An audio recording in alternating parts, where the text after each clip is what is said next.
Welcome to the 2025 All Things UTV Teardown in Tennessee here at the Adventure Off-Road Park in South Pittsburgh, Tennessee for round number 3 in the Eastern Series. I am Miles Haskins, and we are about to take off with qualifying. Qualifying's got about a half-mile loop through the woods, and then it's got about a three-quarter mile it's got a drag race into the Brannock Boulders and then to the short course and then back around. So it's just over a mile, probably a mile and a quarter or so. And it should be exciting. It should be good, and it's about to go down. Looks like Mark McClary is first off the line here in just a moment. It is first come, first serve, so get in line and get this qualifying going. AOP is just outside of South Pittsburgh, Tennessee in the Appalachian Mountain foothills. Population here is roughly 3,000 people, elevation 630 feet. They've got just over 600 acres out here. And it's absolutely amazing. Everything from mild to wild. And the race course is going to be gnarly around this evening and all day tomorrow. Got some big rocks, some long climbs.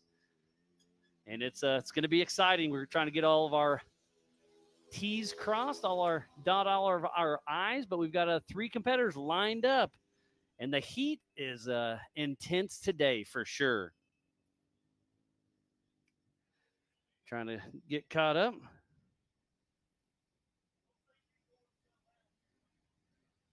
Getting an update real quick. Give me just a moment.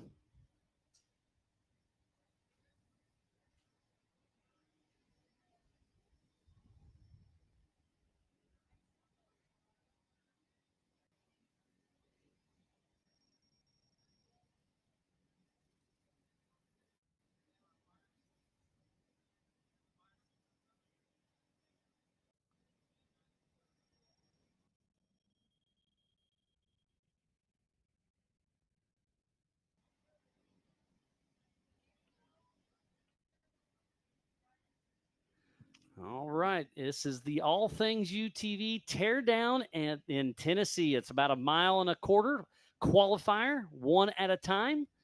Make sure you go to ultra4racing.livemotorsports.com for the same live timing I have here in the B studio. We've got just shy of 60 competitors today. We have 3 UTV classes, the Pro Mod, the Stock, and the Open.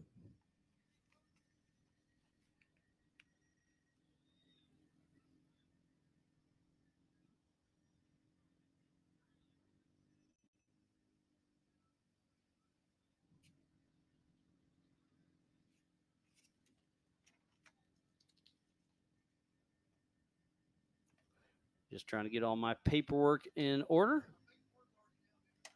Got a lot of moving parts today, but it's about to go down. I'm under the Easy Up out of the Ultra 4 USA Ops trailer. So if you're bored, you want to come chat, we got plenty of time. We got Jack with the Believe Cam FPV drone in the air flying by my little studio. So on your left is going away from us. Coming right up there is the Brannock Boulders. Coming at us is the Hot Pits. So Jack is flying around the Brannock Boulders as we speak. That's about a quarter-mile drag race. So that you have to check up, hit the rocks, and then go into the short course. It's going to be a lot of fun, a lot of action. And they are starting to line up. Again, this is the 2025 All Things UTV Teardown in Tennessee. And Jack's going to be able to fly into the woods just a little bit, kind of give us a preview of the course.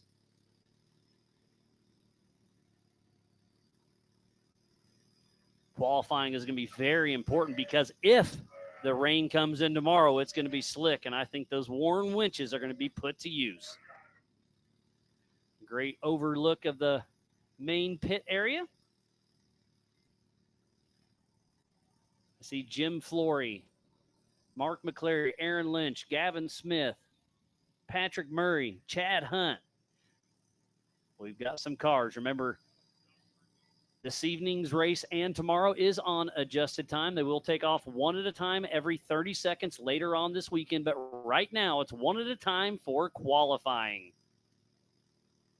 We're right between Nashville, Knoxville, Birmingham, and Atlanta. So if you're anywhere in the area, come on out.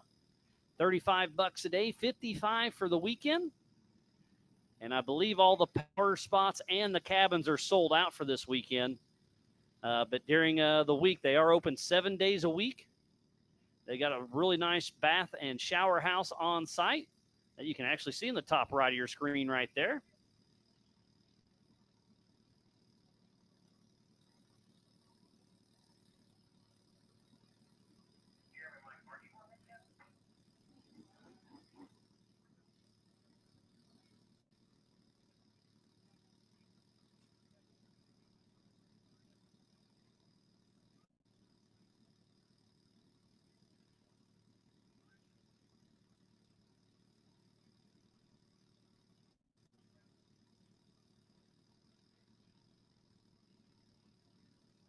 Getting some updates, but it looks like everything is good to go.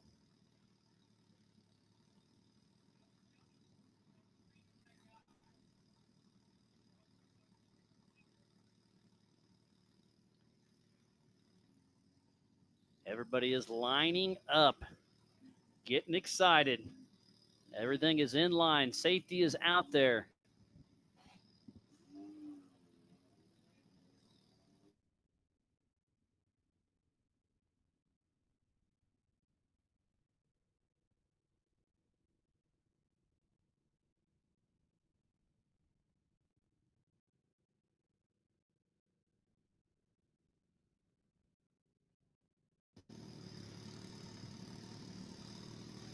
Again, this is qualifying for the 2025 All Things UTV Teardown in Tennessee. It has been a hot and muggy weekend. And again, there is a chance of rain off and on. I'm going to recheck the weather right here. Looks like we're pretty clear today, a very small chance this evening. And it's actually looking better for tomorrow. Looks like we don't get rain till around 4-ish, but doesn't last long. So we could get lucky. We've been pretty nervous about that the entire weekend, but so far, so good.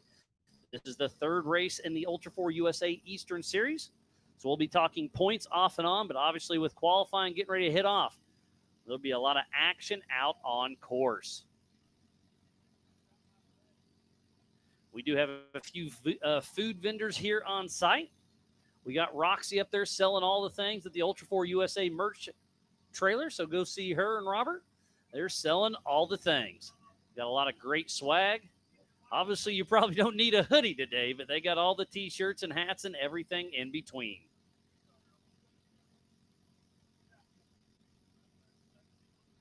Our next race for Ultra 4 USA is round number 3 in the Central Series in Sturgis, South Dakota, August 1st and 2nd during Bike Week.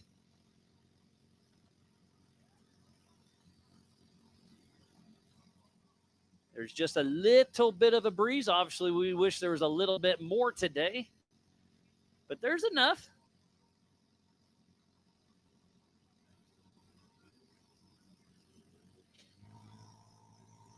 And I see Brian Trotter, the Ultra 4 USA race director, up there and giving some few last signals to Mark McClary.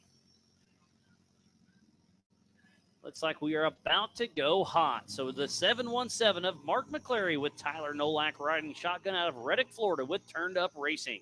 He's part of the G-Force Pro Modified class in his Can-Am with CA Technology, Wayland Speed, Raceline Wheels, Morimoto Lights, and Demon Power Sports. Be our first out on course, and there we go. Tyler Nolak will be our first competitor out on course.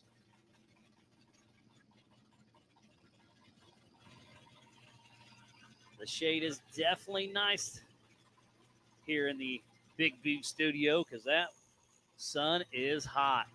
I'm sure we're going to see minimal co-drivers in today, just kind of beat the heat and whatnot.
do see Tyler Nolak coming out of the woods, so he's a half mile down as he's going to cruise in towards the Brannock Boulders.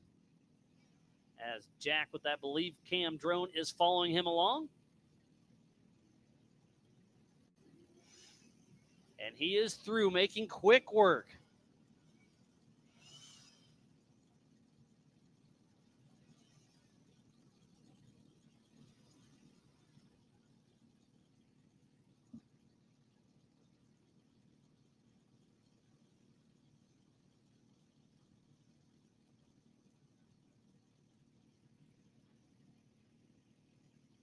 So everybody is getting lined up and ready to rip. So I do see Mark McClary already at 2:15. I was guessing a 3-minute time on these qualifiers. We'll see how close I am. But so far, so good for the 2025 All Things UTV Teardown and Tennessee. And off the line next, just taking off there,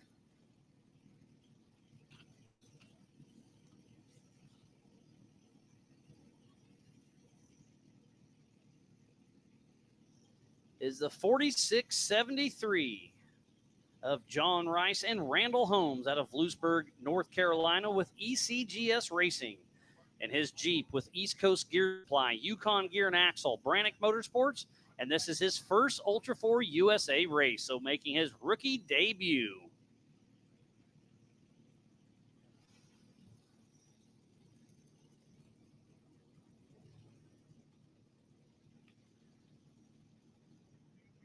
So still waiting on a time for Mark McClary. And obviously the 4600 stock of John Rice will be a little slower for sure.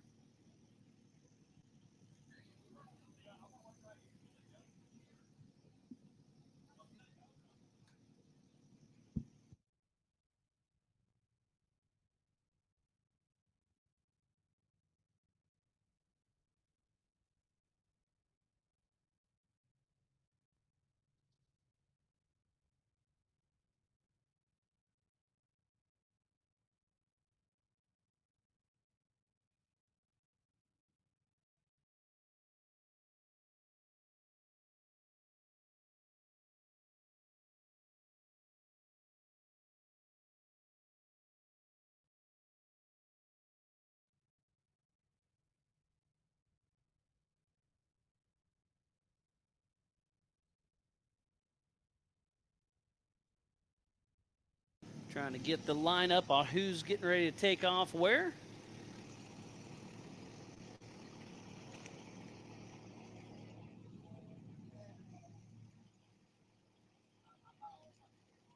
So John Rice is out of the woods and heading towards the Brannock Boulders on your top left. Looks like up next, that looks like the 999 of Jim Flory.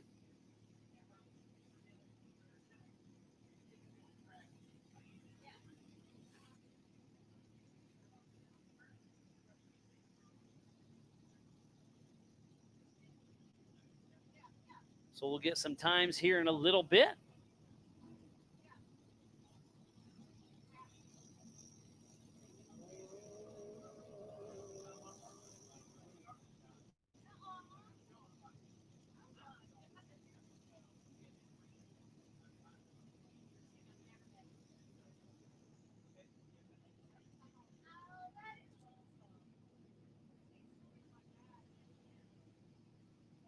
Looks like Megan Miller's tuned in. David Schroeder. There is a chance of rain, but we were just looking at it, and hopefully it is going to get a little bit better.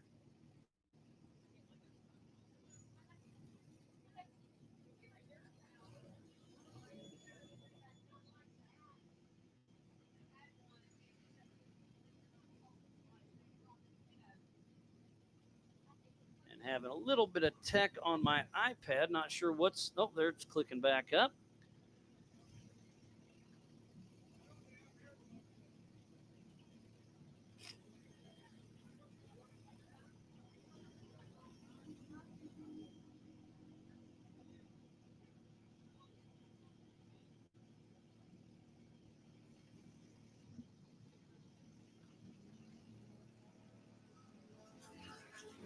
999 of Jim Flory and Donnie McQuate out of Prosperity, Pennsylvania, with Flory Racing, part of the G-Force Pro Modified class, and his JW Performance Can-Am X3, CT Raceworks, Metalworks Performance, KMK Off-Road.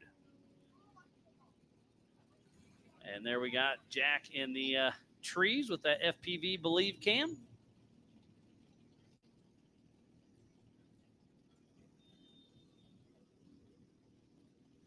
Mountain Made Off-Road is excited to watch the 2025 All Things UTV Teardown in Tennessee.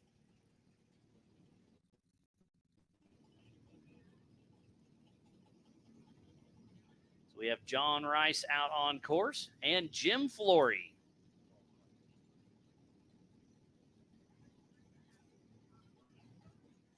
We got a long list of competitors out there getting ready to take off. They're all lined up, and it's warm. I see some leaf blowers in hand, going to cool off some of the drivers, or help cool them off, hopefully.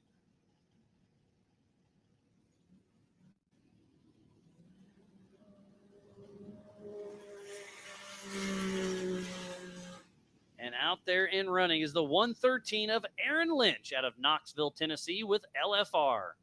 Part of the stock class and that Can-Am with Lynchworks, CT Raceworks, KWI Clutching, Bullet Wheels, and MRT Tires. His first Ultra 4 race was Rush, Kentucky back in 2021. He's got a couple first place and was a Western Series champ just a couple years ago. Took a little break off, had a brand new baby, and he is back in action.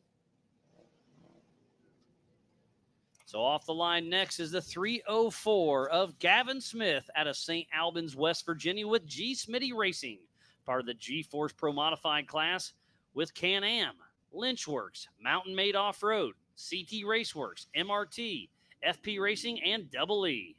He's been racing with us since 2023 when he first raced in Disney, Oklahoma.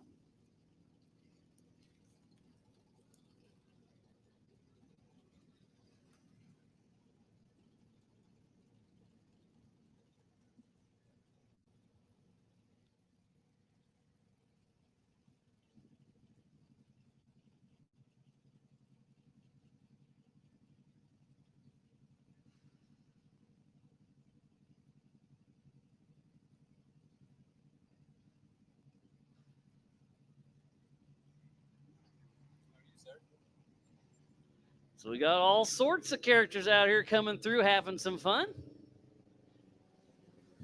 And there is action as Gavin Smith is all over the throttles. He's heading towards the Brannock Boulders.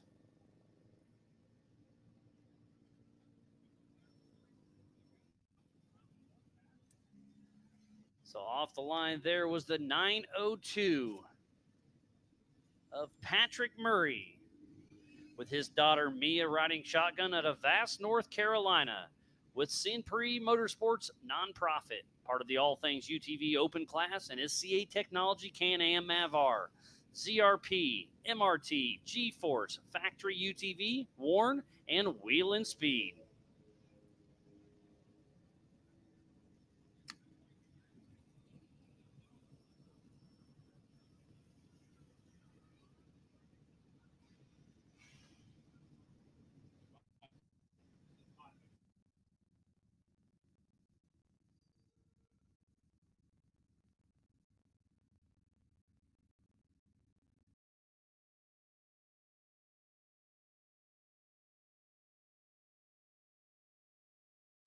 So again, your top left is the All Things UTV start line. Your bottom left is the Brannock Boulders. Your top right is the Believe Cam driven by Jack, and your bottom right is me right here in the Big B studio. We got a couple fans in here. It's definitely warm, but not as warm as those race car drivers, fully suited up and ready to rip. So off the line, there's the number 40 of Jeremy Blackburn out of Pikeville, Kentucky with On the Gas in the stock class and his Polaris RS1, Jesus Christ, Valor Off-Road Wheels, HMF, Power Sports Nation, PRP, and HMF.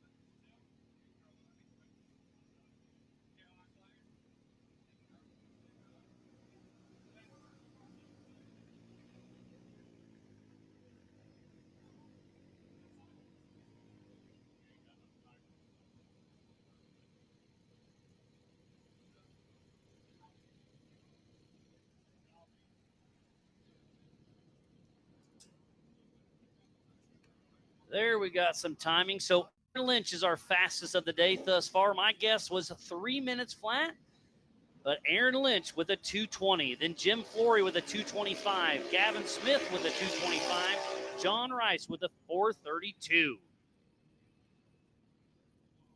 So off the line here is the 4:56 of Chad Hunt.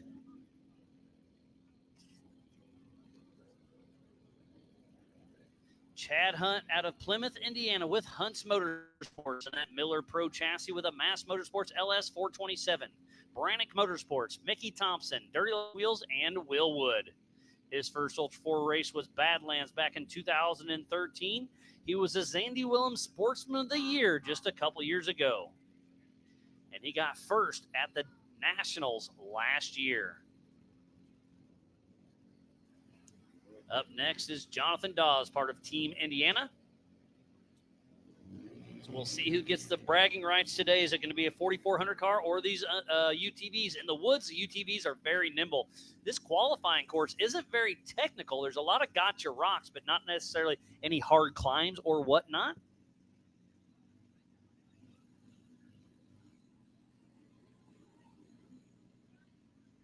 And there goes Chad Hunt.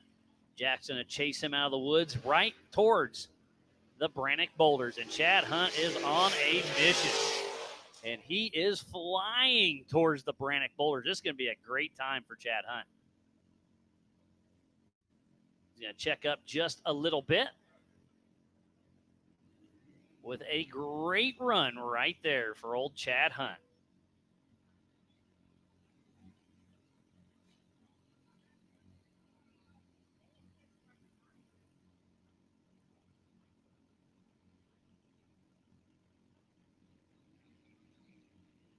Uh-oh, and it sounds like Gavin Smith, the intake manifold blew up on him. So he's still got a pretty good time, but hopefully he can get that fixed and going. Do have a time for Patrick Murray of a 2:35, but right now it's still Aaron Lynch with that 2:20. Again, if you're just tuning in, we thoroughly appreciate each and every one of you. This is the 2025 All Things UTV Teardown in Tennessee, here at the Adventure Off-Road Park.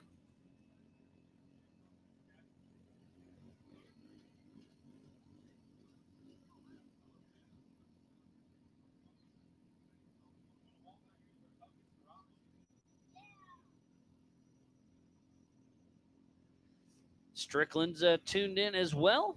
Thank you, everybody, for checking everything out. It's going to be a great weekend.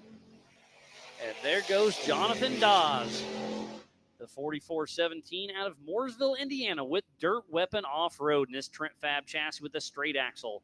Ed's Racing LS 418, Mickey Thompson Tires, and Brannick Motorsports. He usually has Corey Day riding with him. I'm not sure if he was in the car as we speak. Again, I think the heat is going to play into this. That I bet you there aren't too many co-drivers out there.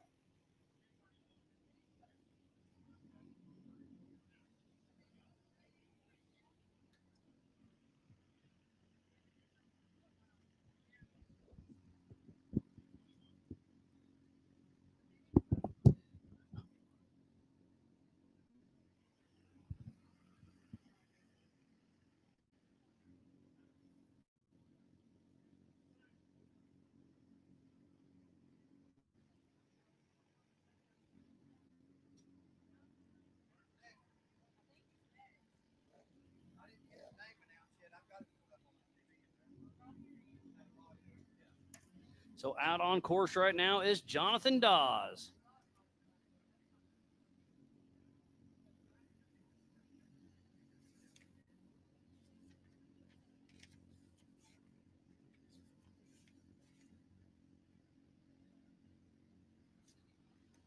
And just taking off the line there was the 326 of Corey Day with Jonathan Terhune out of Uniondale, Indiana with Day Racing. And his Cherokee with Brannick Motorsports, Mickey Thompson Tires, Raceline Wheels, Ironman 4x4 Fab, ACNC Cutting and Fab, Hunt's Auto Salvage, Team Indiana, Ford Excavating, Warren Racing, Factor 55, and Sarah Day. And there he heads towards the Brannick Boulders.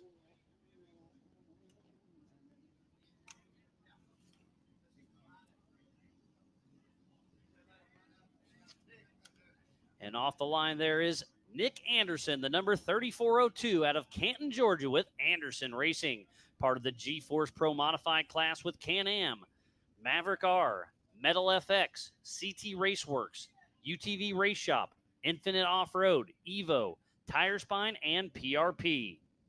And I did get a time for Chad Hunt with a 2:25. That's 5 seconds slower than Aaron Lynch in the UTV, but Chad Hunt had a great run. Jim Flory with a 2:20. Jeremy Blackburn with a 2:23 in the stock class. So that's no, Aaron Lynch is the fastest in a stock car, so we'll see if that holds up or not. That's very impressive by Aaron Lynch. We have Patrick Murray with a 2:35 and John Rice with that 4:32. So lots of action out here for qualifying for the 2025 All Things UTV Teardown in Tennessee here at the Adventure Off-Road Park. This is about 1.25 miles out there as we're chasing Nick Anderson out of the woods towards the Brannock Boulders. So far, so good. We'll see what time he can throw down.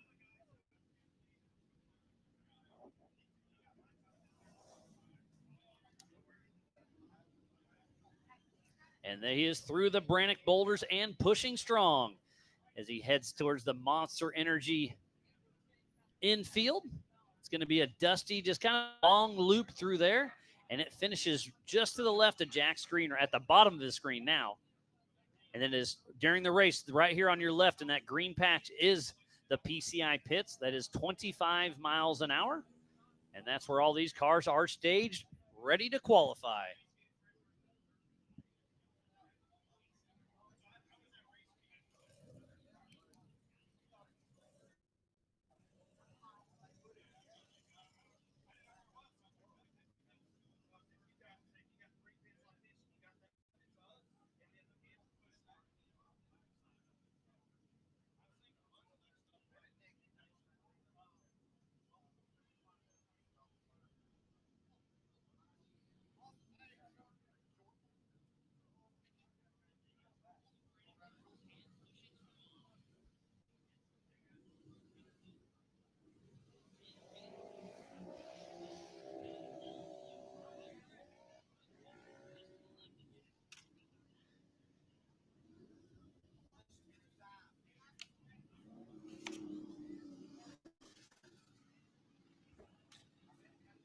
So Kurt the Rocket Mackey, number 64 out of Omaha, Nebraska, with Mackey Racing in the stock class with his Polaris RS1, JW Performance, Double E, Mackey Construction, and CT Raceworks.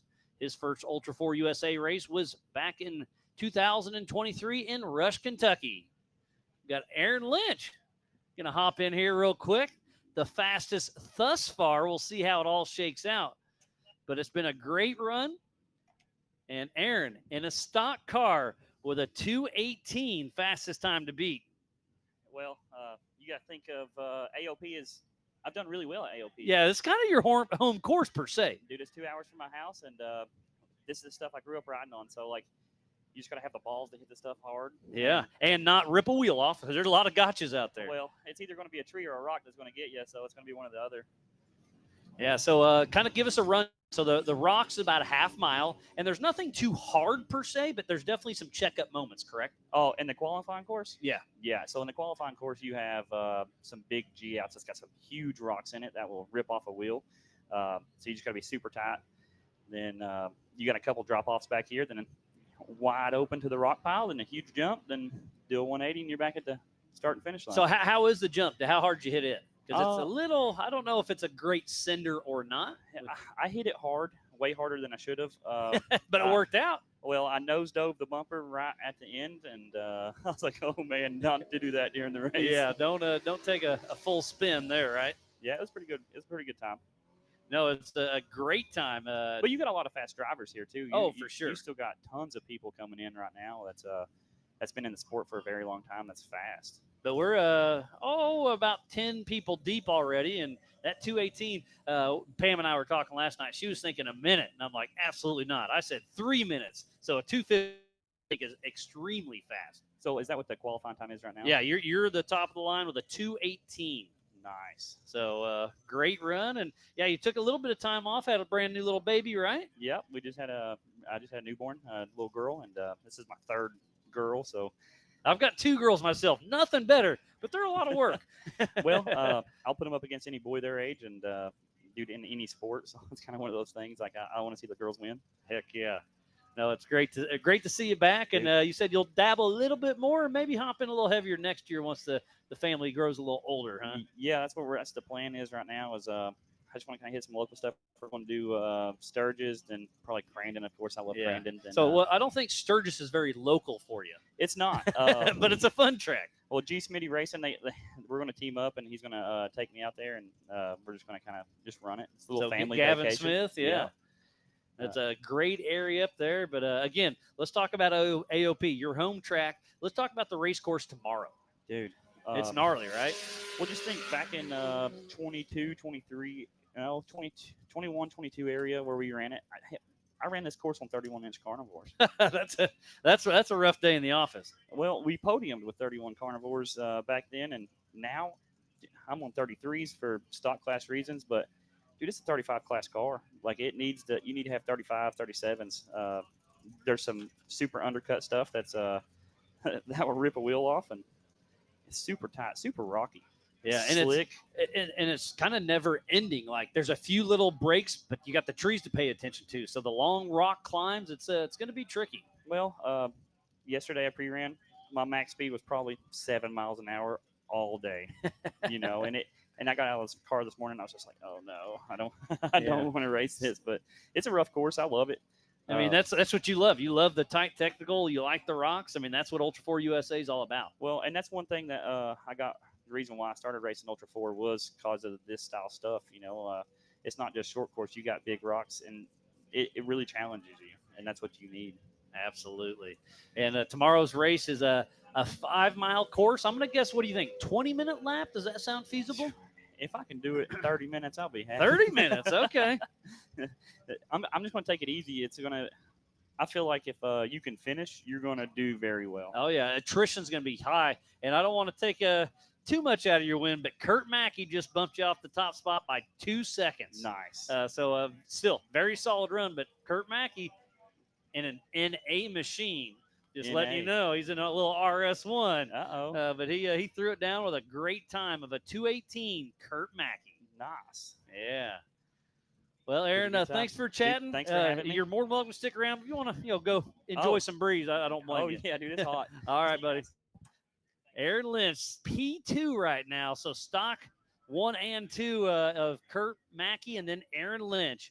And I just saw taking off the line just a moment ago was AA Dan Hill out of Omaha, Nebraska with FP Racing, part of the All Things UTV Open class with Can-Am, CT Raceworks, MRT, RCV, Natural State Racecraft, and G-Force.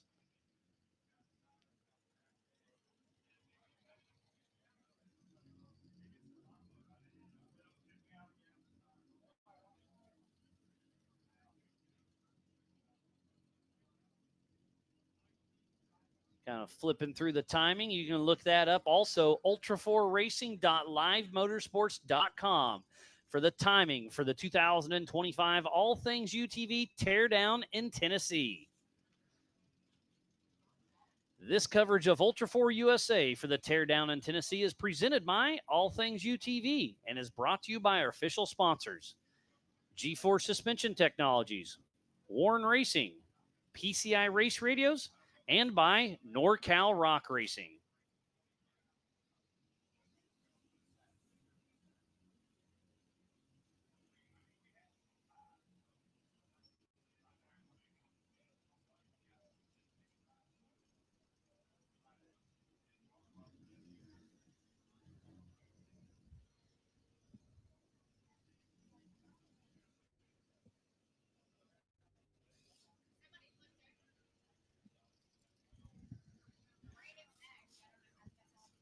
So I believe coming out of retirement, number 6 of Philip Papa Poe with Dustin Robbins riding shotgun out of Tupelo, Mississippi with Papa Poe Racing. He's part of that stock class in a Can-Am, JW Performance, G-Force, NOST, MRT, All Things UTV, Trail Armor, CT Raceworks, Southern Power Sports, and Hunter Poe.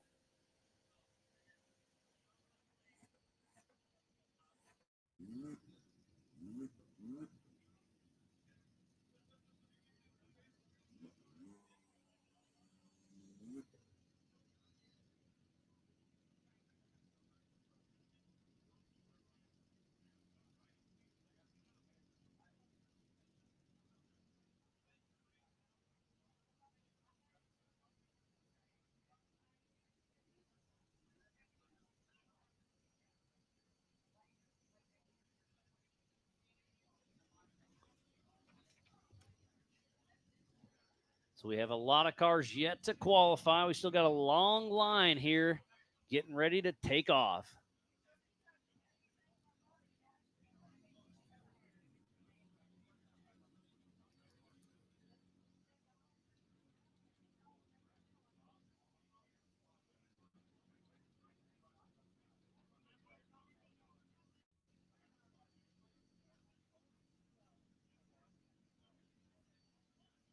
So I haven't seen Papa Poe come out of the woods, and I heard somebody asking if somebody was upside down, so we could have some action in the woods that we're missing. I do apologize about that. We tried doing some Starlinks out in the woods, and we could not make it happen. We're going to try some cell service during the race with some of our recovery crew. We'll see if that shakes out.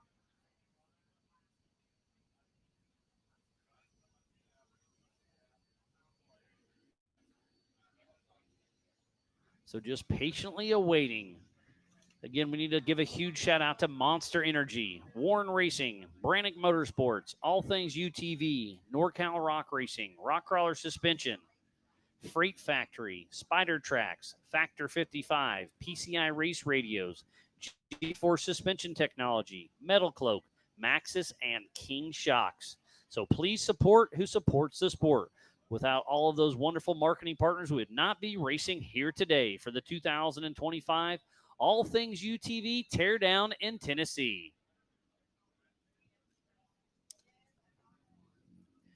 Definitely stay hydrated this weekend. It's a warm one for sure.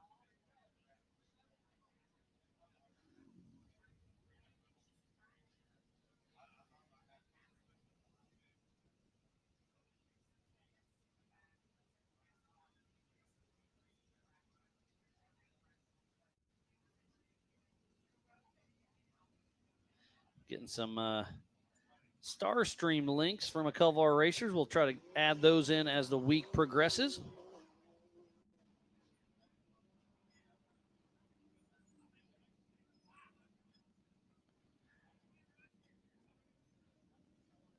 And we do have another car off the line.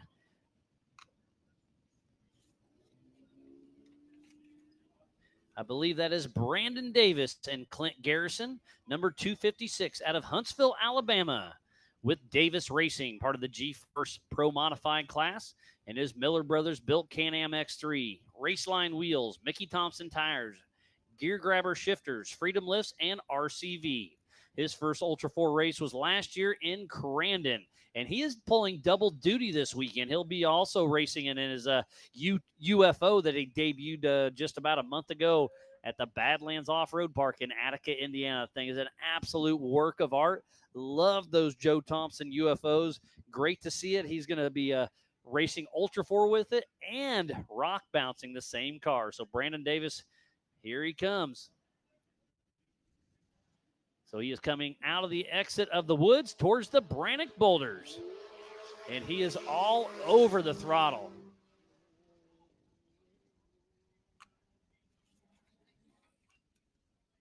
And off the line next is the number 504 of Miller Richmond and Troy Digby out of New Orleans, Louisiana with C. Miller Racing. Part of the stock class in that Can-Am Maverick R. Maxxis Tires, Raceline Wheels, RCV, and CT Raceworks. His first Ultra 4 USA race was last year at King of the Hammers. So we'll run through the top times. In first place is Kurt Mackey with a 218. Then is Aaron Lynch with a 220. Chad Hunt with a 225.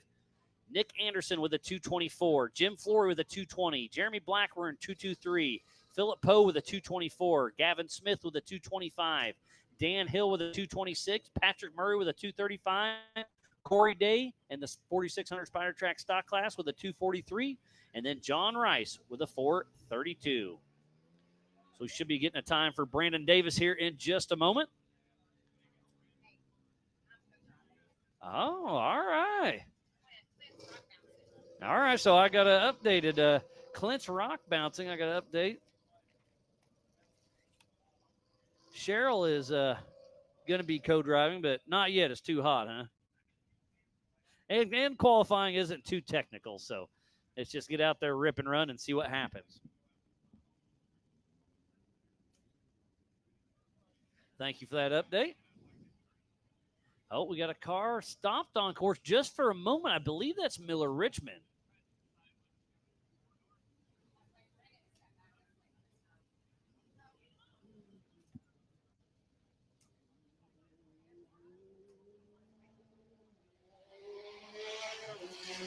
And Miller Richmond is running strong.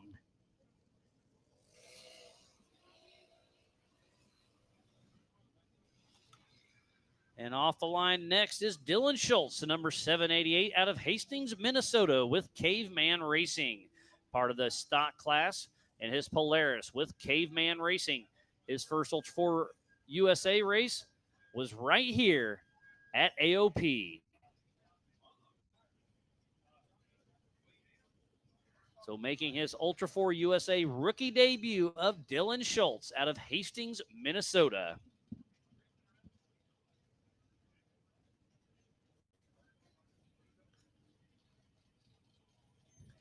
Jack with the Believe Cam is doing an amazing job bringing this live action.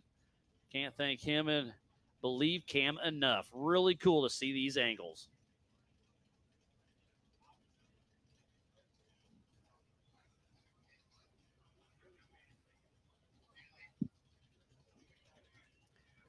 Papa Poe just walking through. He had a very solid run. Sitting fourth in class and 8th overall. I just told him fourth, though. I think he wish he would have drove a little harder, huh? It's still a very solid run, buddy. And Dylan Schultz heading towards the Brannock Boulders.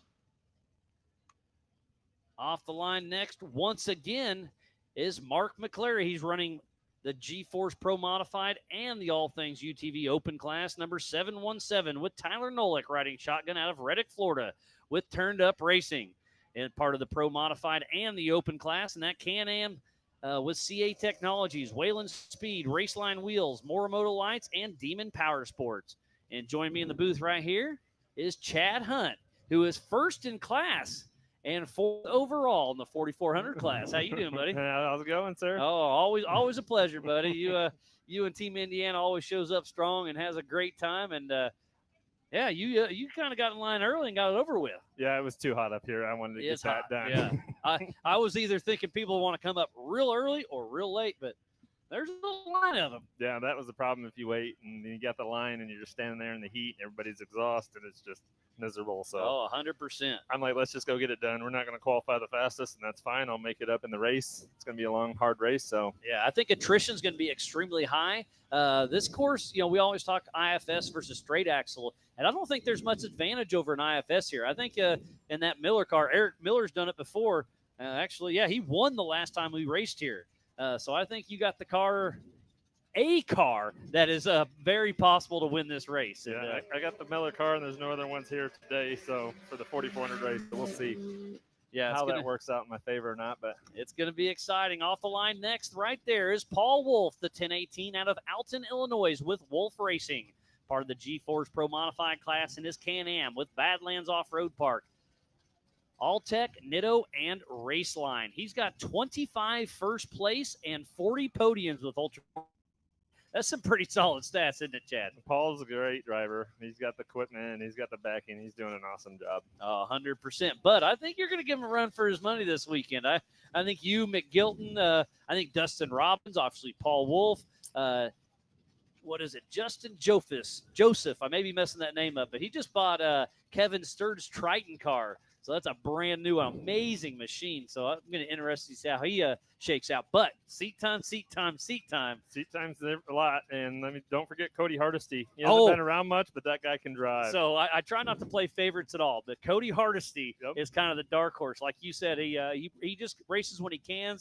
He works a lot, but when he comes out, he really one you want to watch on race day. Yeah, he's the one you got to watch for. He's a hell of a driver, and he knows how to run the rocks. And we've been doing this for a long time, back and forth between Pro Rock and Ultra 4 now, and he's become one heck of a driver. 100%. So off the line there is Sergio Pinillos with Rob Craven riding shotgun out of Mount Dora, Florida with Warren Racing.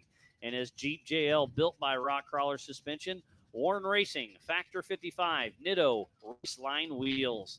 He started racing with us back in 2014. He's won at Visions, won in Pennsylvania, and he's been an East Coast champion. He had some surgery earlier on the year, but he's finally released, and he is back in action, and he is excited to be here with Warren Racing.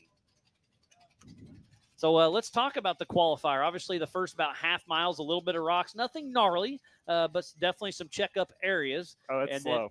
And then well, for me, there's a lot of ruts, and they're dug out, and it just popping your front end all over the place, and you're bouncing back and forth, and they're even with the big tires, it takes a lot to get through there. And then you get out of the woods, and it's a straight drag race into the Brannock boulders, full up, cruise through, and then head to the short course and let her eat. We'll see on race day what that full checkup looks like. Because you're going to skip through there maybe? I definitely think there's going to be a lot of cars that are skipping through it. So you were talking to Trotter about trying to make it a 2-lane through there. Did you end up doing that yet? Or not yet? I broke the winch rope trying to get it over. It's a little heavier. I should have double backed on the rope and done it, but a little better. But they got a backhoe here. They're going to flip it over later. Nice. Yeah, it's going to be definitely exciting. Thank you, though. Everybody's bringing stuff by. They're trying to hand me drinks, give me fans, but I'm toughing it up just like everybody else out there. I got some shade at least. Yeah, you got some shade, and you get a breeze that comes through every once in a while. It feels pretty good, but.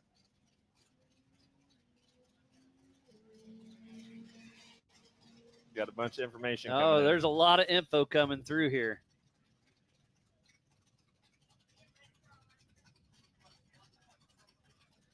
Trying to get caught up on everything. Okay, and I'm getting some update. It looks like if you go to ultra4racing.livemotorsports.com, it's actually the fast lap, three rows over. So Kurt Mackey broke 2 minutes with 1:57. And then Aaron Lynch with that 2:10. Brandon Davis with a 2:11. Chad Hunt with a 2:15. So I was reading the wrong column here. But, hey, everybody else is learning as I am.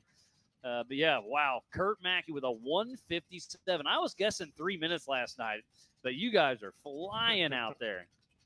Well, the short course it's slick. It's a lot of loose topsoil, so car kept wanting to kick sideways every time we come around the corner. Just had to really lay it out there and lost a little time there. Wouldn't stick, but the side-by-sides, they're light enough, man. They should just be burning through that thing. And they're nimble, too. Yeah. So, and it looks like Brandon Caveman Anderson, number 225, out of Stacy, Minnesota, with Caveman Racing. He's part of the stock UTV class in this Polaris Razor. Cave Customs, RCV, Freedom Lifts, and Polaris Racing.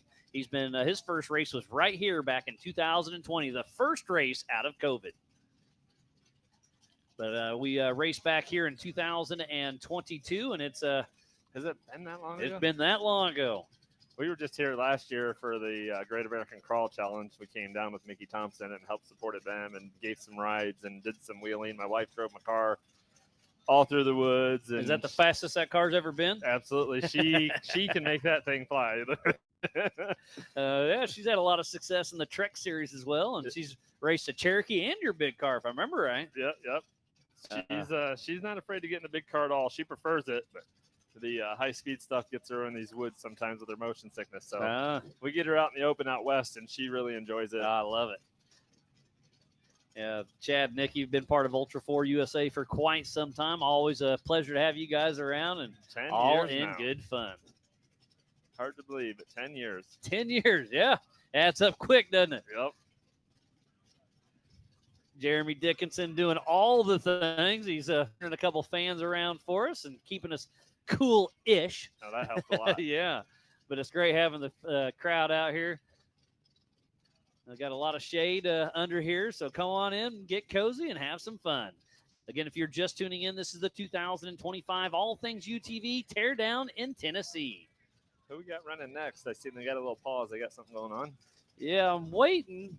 So I see Brandon Anderson has not taken off yet, so we're waiting for Sergio Pinillos. Oh, that's right, Sergio.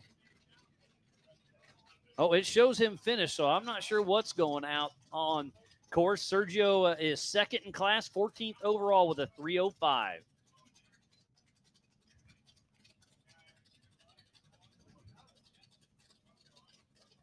So again, the live timing here in the Big B Studios, ultra4racing.livemotorsports.com, and scroll over to the fast lap, and that is the timing we are running right now. And right now, the fast time to beat is Kurt the Rocket Mackey with a 1:57 and a Polaris RS1 with a 1000 NA machine. Pretty impressive. They are. Oh, these tight woods, those NAs don't have that turbo lag time, and they can get snapped through the woods a little bit faster. But Paul ran yet? He ran, but I don't see his time popped up, so I'm sure they're getting that squared away as we speak. Top secret information. Yeah, I hope not. But yeah, it's been hot. I saw you enjoying the watering hole just I guess a day or two ago. I can't remember. Time's flying by. Yeah, yesterday we went back to the creek. It was yesterday. That's right. That's one of our favorite things about coming here because it's so hot. You can always go and cool down at least and get your body temp down. Yeah, no doubt. And on a weekend like this, that's going to make a huge difference.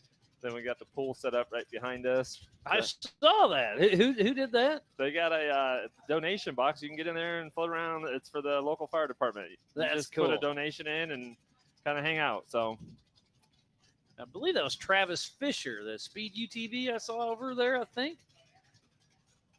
I haven't seen him yet. Yeah, okay. So still waiting for something to go on out on course. It's always so dark in here when we watch you on TV. I know. Well, I got a little light down there. I've got lights on the side, and it's dark. But I apologize. I'd rather be dark than be hot in the sun.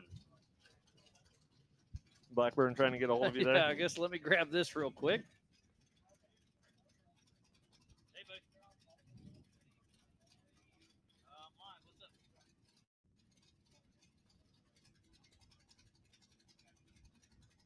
Say that again.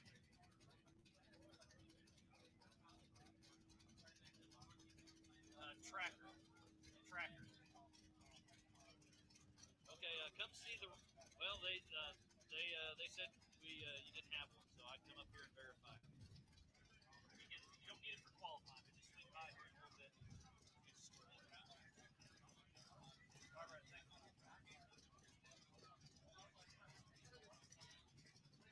Multitasking at its finest, but we're making it happen. Still waiting for Brandon Anderson to take off, but we still have a lot of competitors yet to come.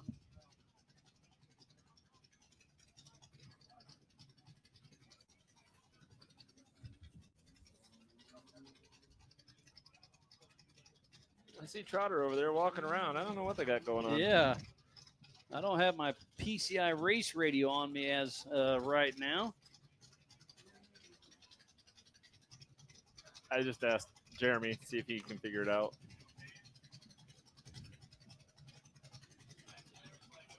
Yeah, obviously something's going on, but we'll get it squared away. We're what have we been doing? We've been qualifying for just shy of 1 hour. And then at 3 p.m., we do the youth 170s. We'll give them a 20-minute practice, 20-minute qualifier, and then a 20-minute race. Try to get those young kids as much seat time as we can get. Thanks for us fathers that are out there. Yeah.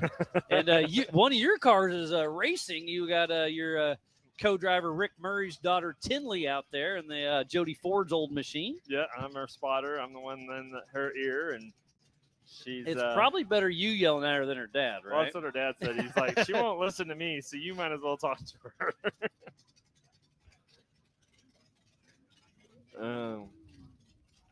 And then this is her last race in that car. And then you're going to put your grandson in it eventually, it sounds like. My granddaughter. Granddaughter, sorry. So I have two. You have a brand new grandson. He's not ready. Sorry. No, he's not ready yet, but we'll do a multi-use. So it sounds like we got something to get squared away on the timing side. So that's what the hang up is there. We do apologize, but we'll get everything squared away and get back in action. But yeah, so Rick Murray just bought a UTV from Adam Ford for Tinley. She's going to move up from the 170s to the Youth 1K. Yep. Sounds like. She bought, it's Adam Kinnett's old rig. Oh, Adam Kinnett. But it was Adam Ford's, right? Yeah. Jody's brother. Adam Kinnett built it. Okay. Adam Ford bought it off of him and has just been driving it around a little bit here and there. I don't think he's put but maybe 100 miles, a couple 100 miles on it. That's it. So I think the machine had like under 500 miles total on it. Oh, no. So it's built and ready as far as Ultra 4. So we're just trying to teach her now, bigger car, more power, less throttle. Yep. You can't just get in a Youth 170 and floor it. You got to actually drive those cars. So you got plenty of power. So that's what we're out here. She's been out running, driving her dad around, and he's been nervous. He can't stand the side-by-side to begin with. So we were talking out in the woods when you had a little hiccup yesterday. We were waiting on you, and you weren't coming. I rolled over. There's two cars in front of me stuck, and I decided to do a line that I shouldn't have, and yeah. That happens. I wasn't in my big car. Yeah. Well, that's part of it, and obviously you raced 4,400 in the Miller car, so a UTV is completely different. So took a line that you thought you could do, but you were in a UTV, so you couldn't. Yeah. I'm learning curve with that one for sure. They're fun and nimble, and I'm learning they're just as much work as my big car. So I don't know what I was thinking. Yeah, no doubt. Need another project. Huh? Yeah. So yeah, you did a hog roast for everybody at the Ultra 4 USA Badlands race. Just what's that been? 3 weeks ago now? Yeah, about 3-4 weeks ago. Been busy. When Mid America had it, and they did the dinners, and we really enjoyed that. And it was nice for everybody to just come around and just for an hour, just take a break. And so we enjoyed that, and being Badlands our home track, and we wanted to give back. So no, we greatly appreciate it. It was a great time, and with the schedule at the Badlands, it's a little different than we're used to. So we do have downtime. Yep. What do you do with that? Well, you come hang out at Team Indiana, and it was a great time. Yes, it was. We enjoyed having everybody around and talking and hanging out, and it worked in my favor. I fed Paul's Wolf crew, and I ended up needing a tire. I didn't have an extra spare, so they ran one over and gave me an extra spare for the race. Perfect. So. Yeah, I mean, do good, and others do good back, So I got to give them props for keeping me going. Oh, yeah. No, everybody, and that's what I love about Ultra 4 is everybody's there to help everybody. They want to beat you on the court, not because you don't have a part. So I've seen so many times between transmissions, tires, alternators, and water pump. What else was last time? Just everything. What do you need? What do I got? Let's put it together. We'll figure it out later. Our show sponsor here, All Things UTV, Dustin Robbins, came by with a couple of steering issues and was asking me questions for his big car. So yeah, he's in the Jimmy's car. But no, that was Trotter. Trotter. I saw a car drive by fast. It was faster than 25 miles an hour, Trotter. I guess the race director can do that. And I'm not going to argue with him. You can. I'm good. But I'm going to be behind him. No, Trotter does a great job keeping everything in line. And obviously, racing's tough, so there's always going to be a hiccup here and there. But we definitely do our best to keep everything rolling smooth. And again, qualifying is on pause. We got to update something on the tracking side, the timing side, it sounds like.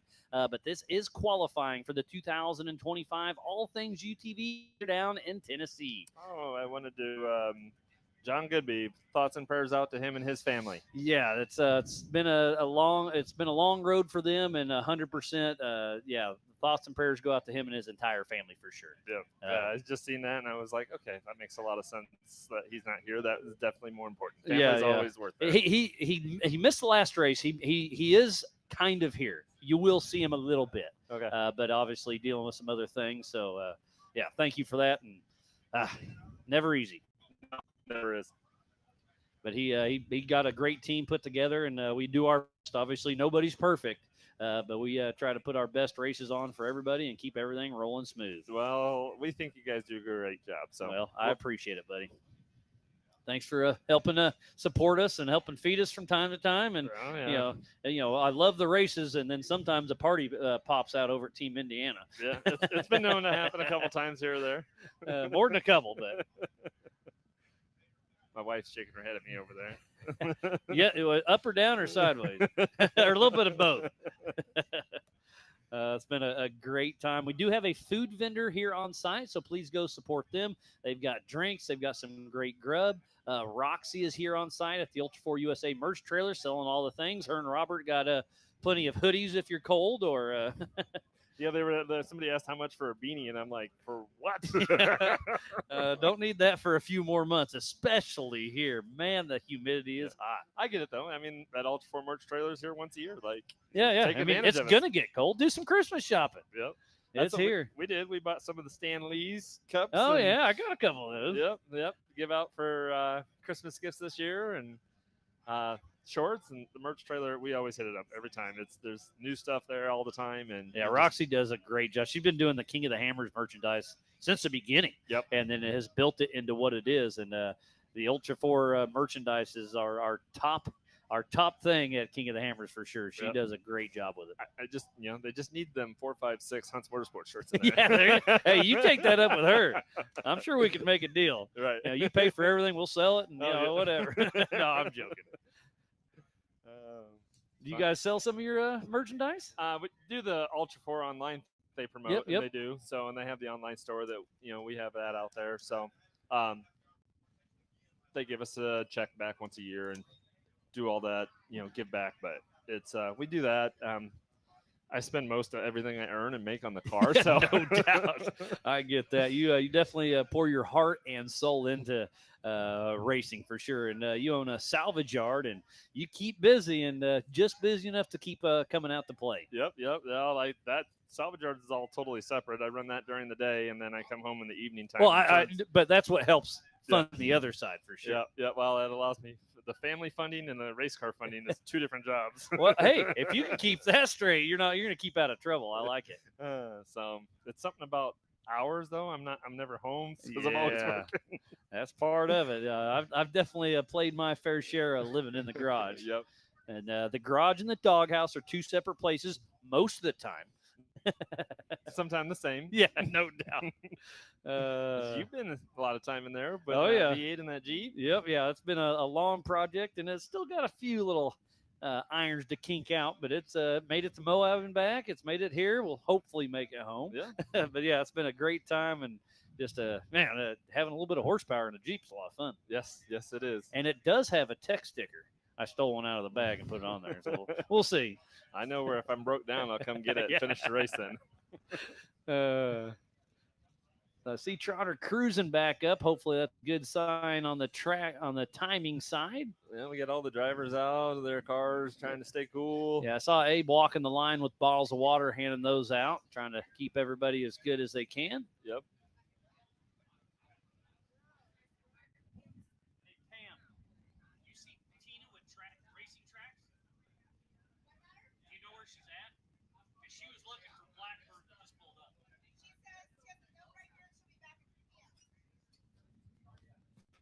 Blackburn's looking for her.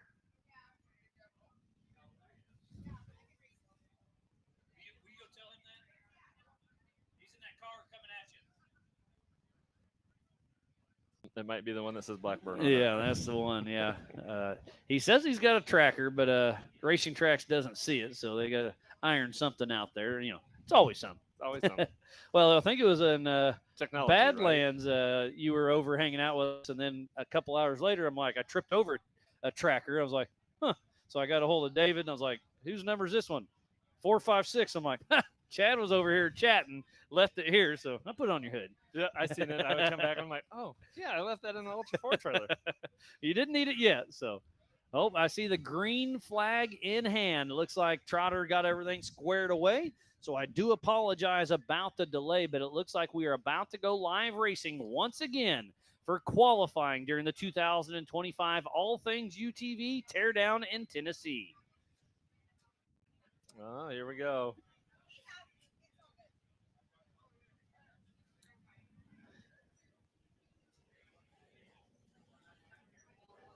I see Trotter on the PCI Race Radio, green flag in hand, and we are qualifying. So the 225 of Brandon Caveman Anderson out of Stacy, Minnesota with Caveman Racing. He's part of the stock UTV class, Polaris Razor, Caveman Customs, RCV, Freedom Lifts, and Polaris Racing.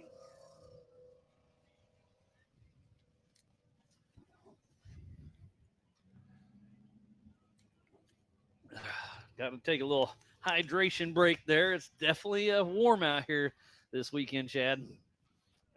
That's to say the least. Yeah. It's All like right. that wind comes through sometimes and it's a nice cool breeze, and then sometimes it feels like somebody opened an oven door. Yeah, no doubt. And last night we were standing here and the wind picked up, the light hit, and all of a sudden I felt a 20 degrees cooler wind blow through. And we checked out. We were kind of just at the end of the night BSing and still needed to hit the hotel and regroup. And when that came through, I was like, that's my sign to get out of here before it gets wet. But you stayed here. I don't think it rained, did it? It didn't rain drop. But it looked like it was going to. It just stayed on the backside of this hillside over here. And that was the weird thing about this place is these hills and mountains here. You never know if it's going to come in or just stay on the top out of the edge. So the qualifying lap is just shy of a mile and a half. The fastest lap time right now is Kurt the Rocket Mackey with a 1:57. So Mountain Made Off-Road, when you go to ultra4racing.livemotorsports.com, we're using the fast lap time three rows over, and that's where you can see the fast laps. And there goes Brandon Anderson. Well, I suppose, Miles, I'll let somebody else sit down here and All talk right. with you. And Well, I'm sure Chad, I'll see you. Always a pleasure. Hey, you're sitting P1 in the 4400 class. Well, that's because I'm the only one that's went. No, you and Dawes. So, but anyways, you're there. So just take advantage of it. All right. Thank you. All right, Chad Hunt.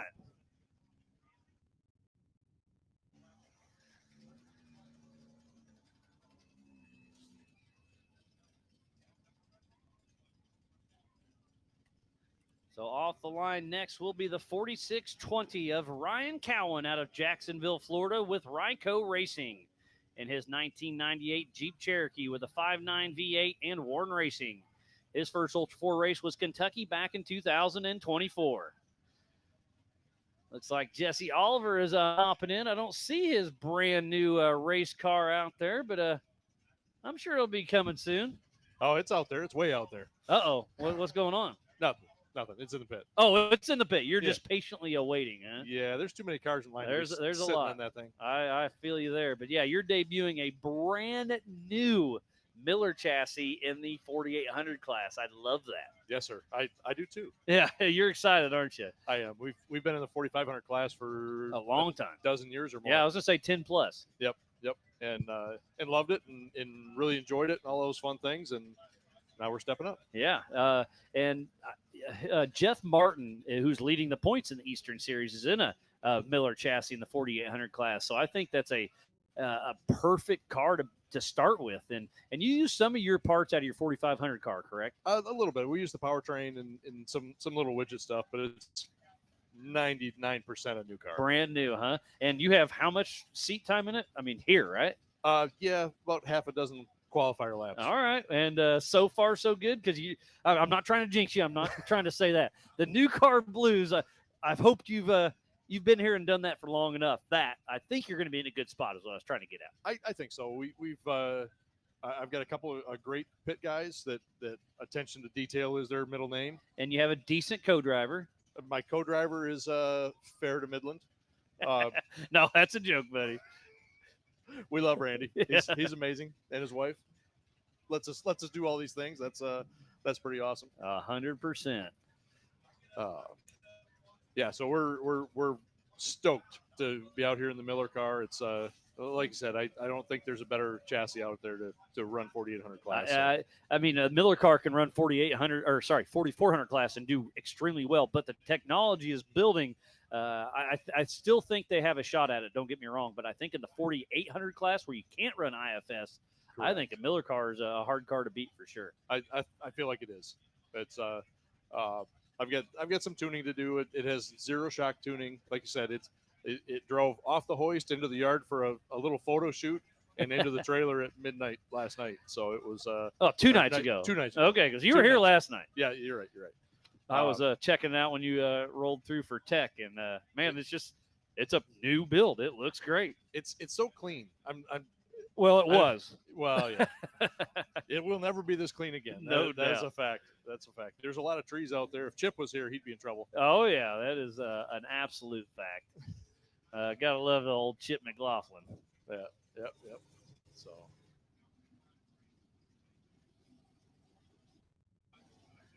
So we have got about 17 cars qualified. So we're about a fourth of the way through or so. Well, probably just almost a third of the way through. Was there 65 or something? Just shy of 60. 60. Okay. Yep, I think right at 60, 59 or 60. I can't remember my last count. Gotcha. Actually, I took a picture, and then how many people registered after that? So 56. So yeah, we're right at 60 cars. So Gotcha. still a little bit light, but we got some heavy hitters here for sure. So it's going to be fun. And it looks like there's Ryan Cowan in the stock class making his way through. I saw him running around with Sergio. They're out pre-running. It's a very clean-looking Cherokee.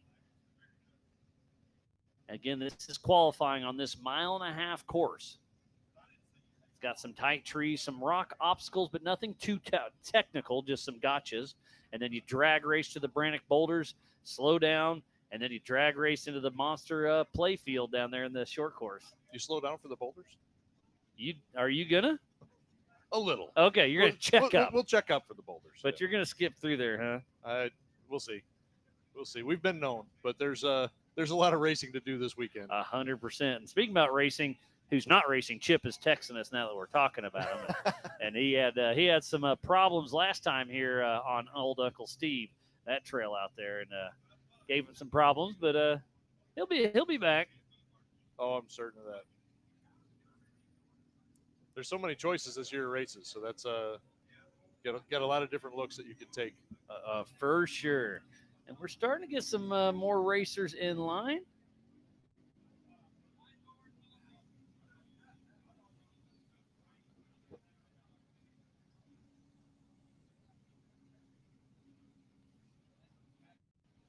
All right, getting my start list in order because it's first come, first serve, and got to keep everything rolling as smooth as we can.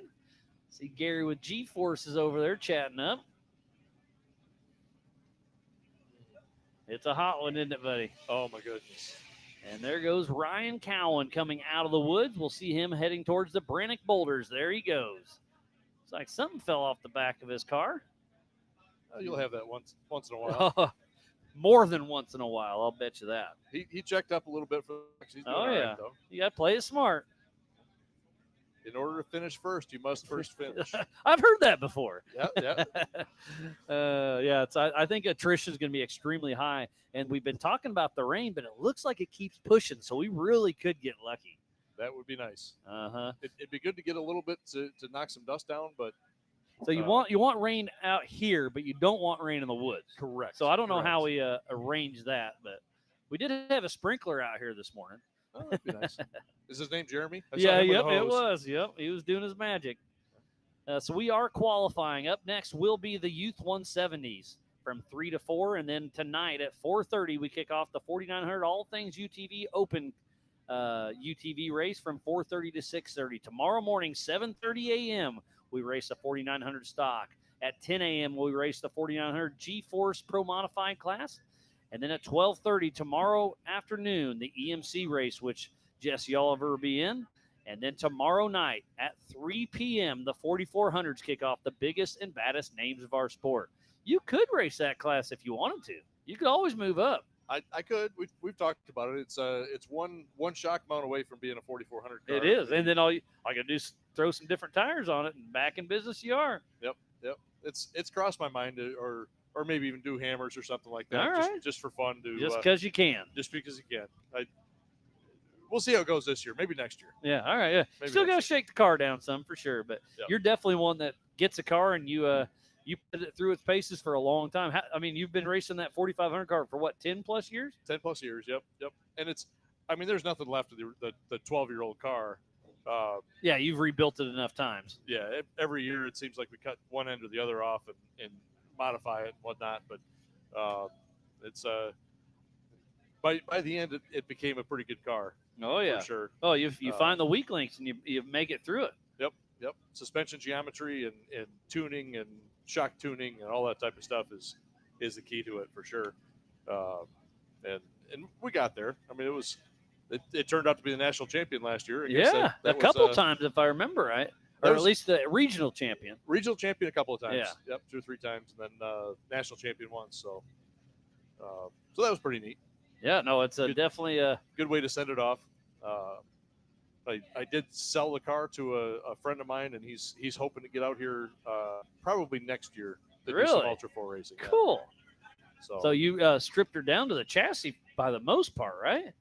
no, I mean, like I said, we pulled the powertrain out of it and a couple little trinkets here and there, but it was hard to, we were going to use the seats and some of the other things, but it's hard to put an old dirty seat in a brand new car. So Yeah, no doubt. You do all that work and keep her going. But here comes Travis Fisher and Roger King out of Sparta, Tennessee with Rusty Bucket Racing, part of the stock class in his Speed UTV with TB Builders. And his first race was this year at Roush Creek, Pennsylvania, as he's heading through the Brannock Boulders. And actually, I think he's got a new co-driver. I was just chatting about it, so I must have some old information.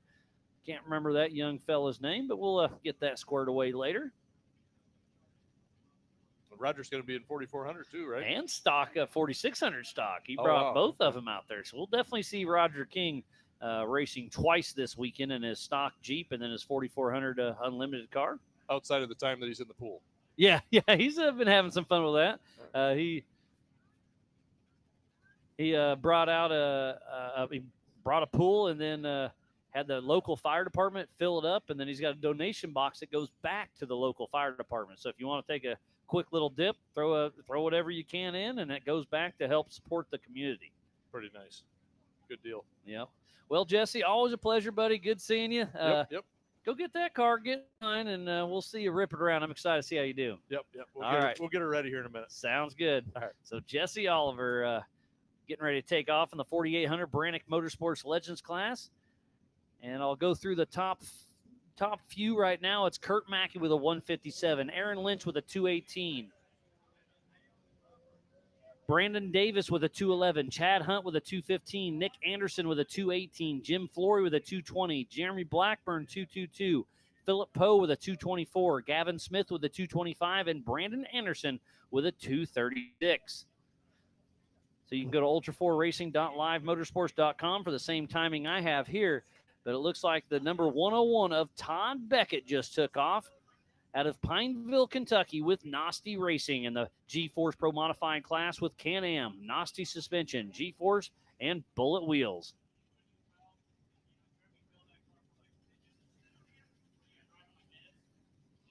So we've got a lot of cars. We're just shy of the halfway mark, I do believe. We'll see how many more cars get up here, but it looks like we have Miller Richmond hopping in the Big B studio. How you doing, buddy? Oh, I'm doing great. I just got finished qualifying. That course is pretty slick, I tell you that. We had the steering wheel pretty much full locked. I went straight into a tree. Uh-oh. I want to come on here and give big shout outs to Anderson Racing. They hooked me up with an upper control arm. So you bent one, huh? I exploded a wheel. The only thing I have left is the bead lock. Oh, no. I've been an upper control arm, stock upper control arm on the Mavar. I was about to drive 3.5 hours to go get one because it's Friday at 1 o'clock. So Yeah. everything's still open.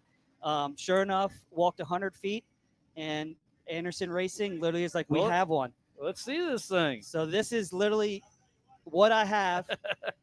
And I was able to walk in the pits and grab it and save my rear end. So I wanted to get on here and give Anderson Racing the huge shout out because they deserve it. And Chad Hunt and I were just talking about that 20 minutes ago is how awesome Ultra 4 is as a tight off-road family that if you have an issue, you can probably find somebody that has that part.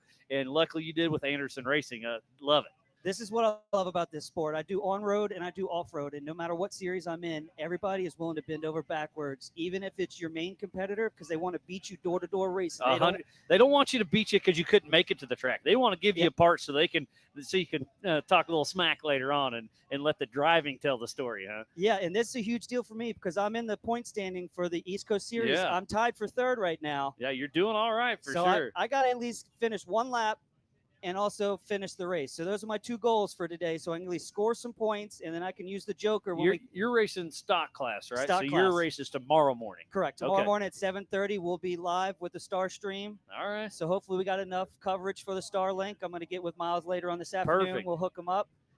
So you're 7th in class, 16th overall in the stock class right now. So now you get at least you have the rest of the day and you don't have to race till tomorrow, right? Yeah, it's hot outside, but at least we got the sun shining, so it's going to be a beautiful day. Awesome. Love it. Well, that's pretty cool. Again, I always talk about the Ultra 4 family, how tight it is, and you're living proof right now. You had some issues on course, and Anderson Racing took care of you. It literally, I'm a rookie, and everybody's willing to help anybody out, from the Paul Wolf all the way to the guy that just started. Yeah. It doesn't matter who you are. Everybody's willing to help you out. Well, I love it, buddy. Thank you very much. Well, hey, go get Troy busy in the pits, all right? Oh, he's already busy. He's already doing it. All right. Well, Miller, always a pleasure. Good seeing you. Best of luck, and go fix that thing. You're right on. All Thank right, you. Miller Richmond, some love from Anderson Racing.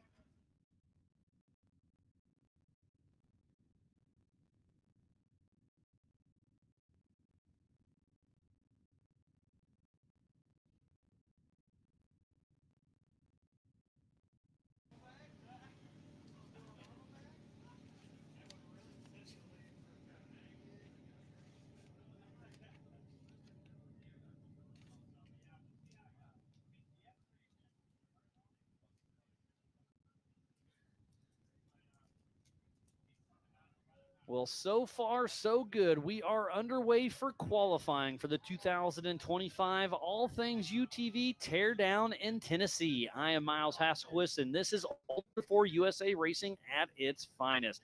It is hot. It is humid. It is sticky out, but we are racing and making the best of it. See a lot of fans out there trying to keep everybody cooled down in line.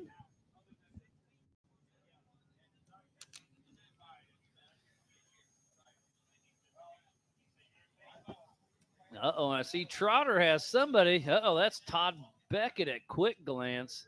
So that means he is out on course having some issues, and it is.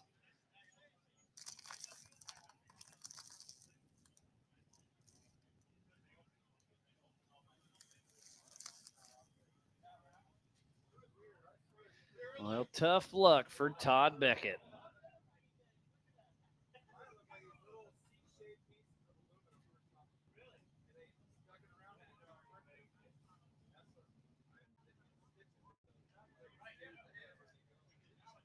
So still kind of just glancing through, nothing too exciting with the times yet. Travis Fisher just ran. He's 6th in class, 13th overall. Just had a chat with Miller Richmond. He's 7th, 16th overall. And Corey Day in the 4600 Spider Track stock class is 1st. And then it's Sergio Pinillos, then John Rice, then Ryan Cowan. In the 4400, it is Chad Hunt, then Jonathan Dawes. In the stock class, it's Kurt Mackey, Aaron Lynch, Jeremy Blackburn, Papa Poe, and Brandon Anderson. In the modified class, it is Brandon Davis, Nick Anderson, Jim Flory, Gavin Smith. In the open class, it is Dan Hill, Mark McClary, and Pat Murray. And I got Corey Day hopping here in the Big B studio. How you doing, buddy? Good. Oh, what a great day it is. And you're sitting 1st in class right now. How solid is your run? Pretty good. We try to get a good start because we wanted to start in the front of everybody. We knew there's a chance of weather. I was going to say, with the weather coming in, qualifying is extremely important for sure. Yep. So we planned a safe run in the woods, threw the rock stuff in there, and then the rest of it was fully getting it. So. And you and Terhune are out there having fun. Oh yeah. Giggling. I love that about Team Indiana. Always there giving it your all, but having fun while you're doing it. Yep. No, for sure. We love this park. ton of fun here. So How far away is it for you? we're about 7 hours. Okay, so not close, but not far. Yeah. Yeah. And you're sitting first in the Ultra 4 USA Eastern Series in Yeah. the stock class. So you got to Yeah. be pretty stoked about that. I am. Especially if we can pull off another win here, I'll end the season on a perfect score. Yeah. So Time will tell, but so Yeah, far yeah. so good. yeah, that's the plan anyway. Looks like I see the green flag up. And it looks like somebody's in two-wheel drive as they Yeah. take off. I believe that's the 1227 of Randy Shahan with Garrett Pover out of Wiley, Texas with Regular Guy Racing. He wants to thank his wife, Polaris, Certified American, Power Sports Nation, Amsoil, and Raceline. His first race was earlier this year at the Crossbar Ranch. So he's still fairly fresh, but out there putting on some laps. So you guys take off tomorrow at 12:30. Yep. So any plans tonight after we're done racing? Are you gonna go out and pre-run any more, or? We're just gonna go put eyes on this first hill climb again, just due to if there is a chance of weather, we want to kind of pick some lines, maybe some safer areas that we can be way out of people's way, but still winch up if we have to. Again, try to pick some lines for the potential of weather. And I'm checking right now. We got a 35% chance tonight at 6, and then it's clear all the way till 1 tomorrow. We'll see. Wow. There is a chance. Let me get on the other part. Looks like roughly 2:30. There's a small chance, only for a couple hours. So, but hey, it's weather. It can change right now. It can. With this cove that we're in here, it's so cool about this park. Like last night, the storms, Oh, you could see them growing at the top of the the mountain. lightning and they was were wild. Yeah, and they were starting here and moving away from us. Yeah, and the wind kind of circled around, and they're Yeah. like dropped 20 degrees instantly last Yeah. night, or whatever it was, 7:30. But we've also been here, and the storm has come the other way over the Yeah, mountain yeah. and just dumped on us. So It can definitely go either way for sure. Roger King is up next. yeah. Yes.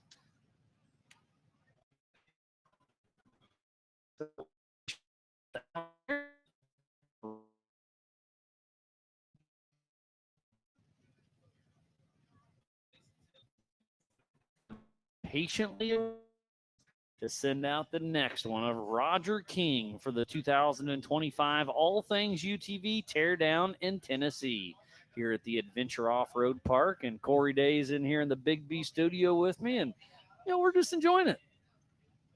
So Yep. far, so good. Yep. So what's the next race on your list? You I make think up to after this- Sturgis? No way. Yeah, it's a long way. That's a long haul. I really hope the car stays for this race because I really want to go to Bowling Green and full Okay. send it there. So But if you win here, you don't necessarily need the Joker run, right? I don't. But I don't. you're going out there because you're Yeah, racing. it's- Why else it's you out racing. here, right? Yeah, I enjoy it so much being with the team and being out traveling with family and this atmosphere. It's so much fun. I totally enjoy it. So And you've made it down to the watering hole, I'm sure, right? I have not yet. What? Yeah, we talked about here after qualifying making a quick dip, but we also thought we probably ought to get in the woods, get some lines picked out for tomorrow, and then we can go enjoy that. Yeah, you have from 3 to 4. We're racing the Youth 170s down there. So Yep. you do have about an hour. It's a small gap. Don't go out there and break anything. I think we're gonna go for about a half hour after the 170s. Okay. Because Tinley Murray's racing, so we're going to be rooting her on. for Okay. the 170s, and then as soon as they're done, we'll probably take a quick dip and be back to open class tonight. I so, gotcha. yeah. Well, perfect. Well, Roger King, 624 with Justin Cowart riding shotgun out of Sparta, Tennessee with Team Robbie Bobby. He's in a Jeep TJ with a 4-liter. Rock Crawler 60s, Mickey Thompson, Raceline, Brannick, and Rugged.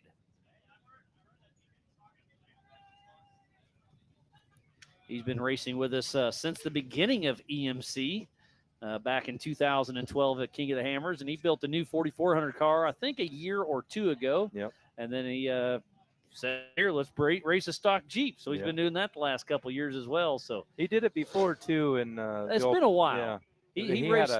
a pretty wore out Cherokee. Oh, I yeah. think mine's next on the list to the wore out state, but yeah, he had one that was pretty ragged out. He raced for a long time. and Did he call that the flat biller killer? Do I remember that one? I think so.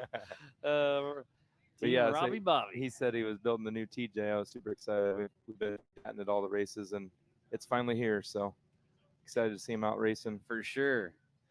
So it looks like up next is the 4500 of Diesel Krentz. He's in the 4500 modified class. You can have 2.5 shocks per corner, limited to 14 inches of travel. You have to have mechanical steering of somewhat, maximum of 37-inch DOT tire and front-mounted engine. So let's talk about DOT tire, Department of Transportation. That's the same tire that's on my Jeep, your truck, and you have to race on those tires. So that has to go something in your head. You know, you don't have a race tire. You've got a real tire, so you have to save that. Yep.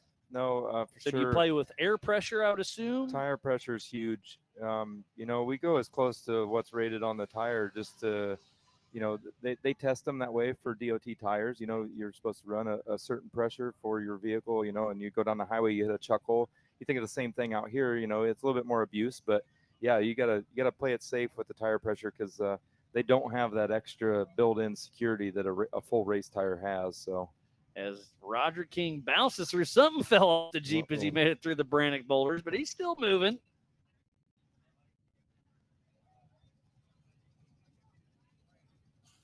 Yeah, it's kind of a fun wrench to throw in the mix with DOT, even even 4800 and 4500. They all have it. Yeah, all the EMCs that'll be racing tomorrow at 12:30 have that same. Yeah, not a sticky either, and got your kids over here. But you want to come say hi? You want to kick your dad out of here? What's that? Well, Corey, always a pleasure. Let's look at your kids in here. You want to take turns? Sit down. All right. Well, I know your mom and dad pretty well. What's your name? Cora. Cora? You out there having fun watching your dad race? Mm-hmm. Awesome. When are you going to start racing? Maybe when I'm 8 or 7. When you're 8, okay. How old are you? 6? Oh, you're getting older, huh? You go out in the garage and watch your dad work on the Jeep all the time? Mm-hmm. Do you come tuck him in at night in the shop? No. So what grades that put you in? That's going to put you in first or second grade? Second grade. Second grade. Well, so you're going into second or you going into third? Second grade. All right, you're almost in second grade. Awesome. I love it. So it looks like we have the 4500 of Diesel Krentz and Eric Spindler riding shock. Actually, I think he has his son riding for qualifying out of Lincoln, North Carolina with Team Stack and that savvy off-road built Jeep JKU with a 360 Magnum V8, rock crawler suspension, Town Place Jewelers, Carolina Customs, Red 5 Graphics, and Maverick Riker Insurance.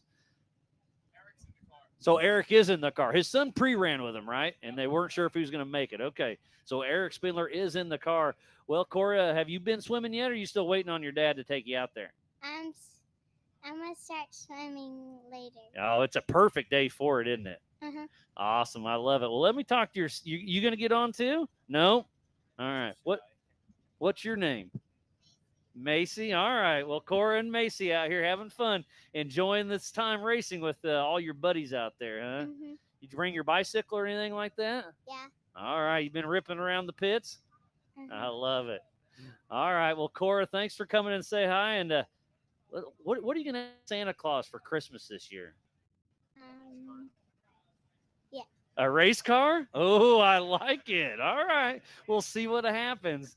So all in good fun. Well, I'll let you get out of here, but thanks for coming and saying hi, Cora. All right.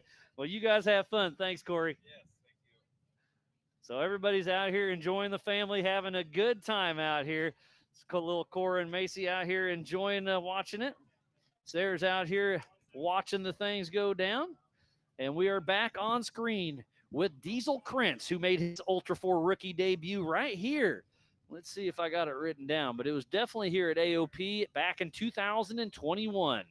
He used to race roundy round cars, dirt bikes, but had a little accident. So with age comes a cage, and old Diesel Krentz is out there ripping in that 4500 Jeep. He's going to check up for the Brannock boulders just for a moment.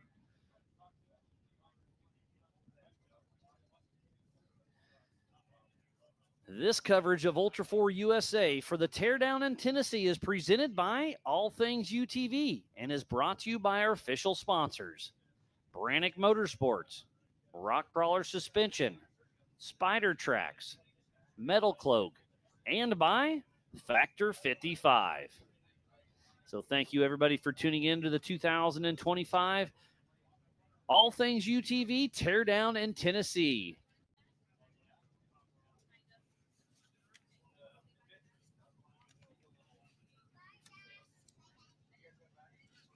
So off the line next should be Josh Owen and Tyler Harvey, waiting for a clear course and get him out here on his qualifying run.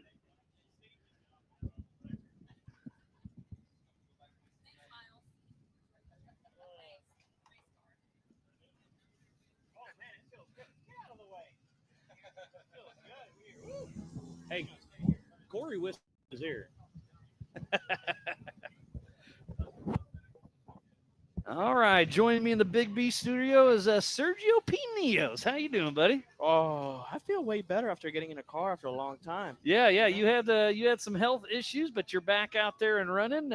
You're sitting second in class thus far, so that's got to be making you pretty excited. Yeah, I told Corey, I may or may not put a soft shackle on the back of his bumper. I could just winch There from you him. go, just in line, just kind of wrench Yeah. up to him. I don't know if I want to winch from him or slow him down a little bit. Oh, He's yeah, still you- fast, it man. be an anchor, huh? Yeah. Hit the brakes. He's fast. And he knows He that really turkey, is. So, yeah. And off the line there is Josh Owen and Tyler Harvey out of Westminster, South Carolina with Mash Your Motor Racing, part of the All Things UTV Open class, and that Can-Am Maverick R with 240 horsepower, S3 Performance, G-Force, Raceline, Knot Construction, and Jock Construction. So we'll see what kind of time he can. But right now, the day still is Kurt the Rocket Mackey with that 157. So Warren Racing is here on site. You got the big hauler here. Even brought the monster truck out here. I've seen, I could imagine that thing running over a car or two. That thing sits so high, it's beautiful. It could happen. It could happen. You never know. No, yeah, we brought the whole team here. It's awesome. I love this community and supporting the whole community. If it rains, it definitely could be.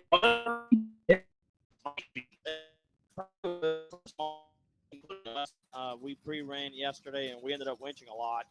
So I know we're going to use our product. So I know we need to be here and support our racers and bring all the parts that we need for them. But yeah, I'm excited to be here. Excited to have the whole Warren Racing team here. And you got Brad riding shotgun with you, right? I do. No, Brad is racing 44. He's Oh, about to that's take right. off right Okay. now.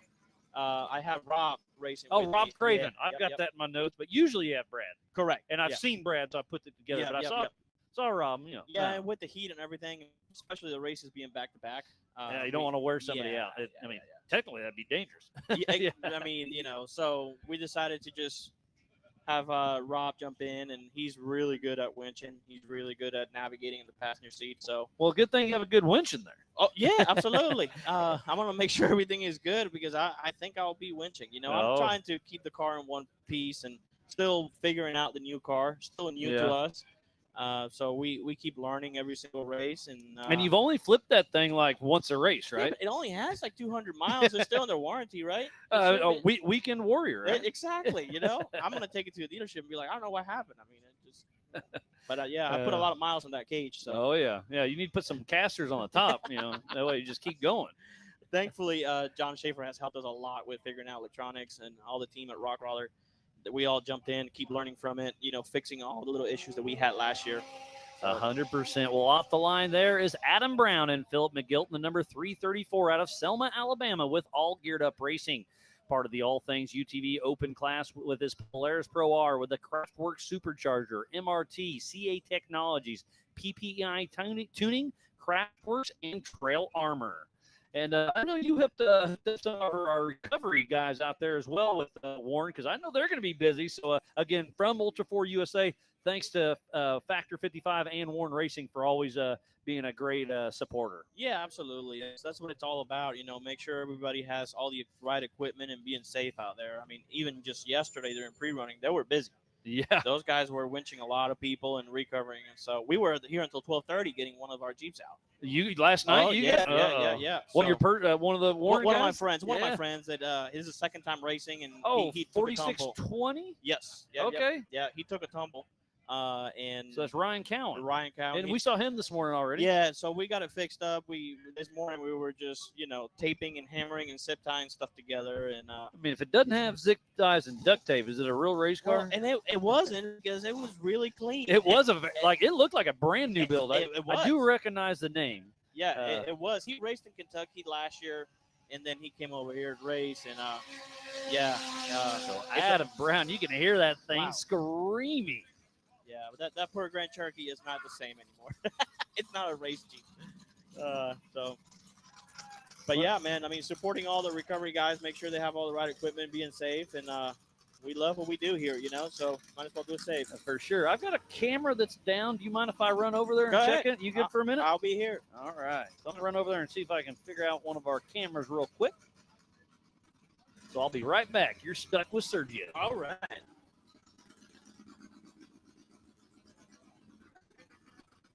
I don't know how he does this. He has so much stuff going on.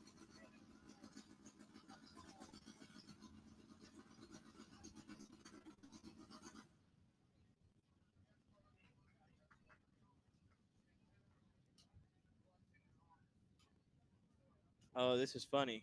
How he writes my last name so he can say it right.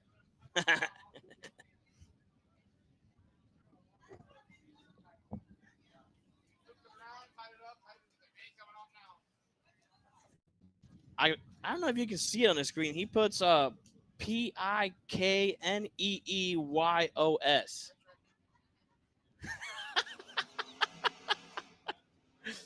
He definitely doesn't know how to say it. I mean, or spell it, but he knows how to say it. Yeah, that's for sure.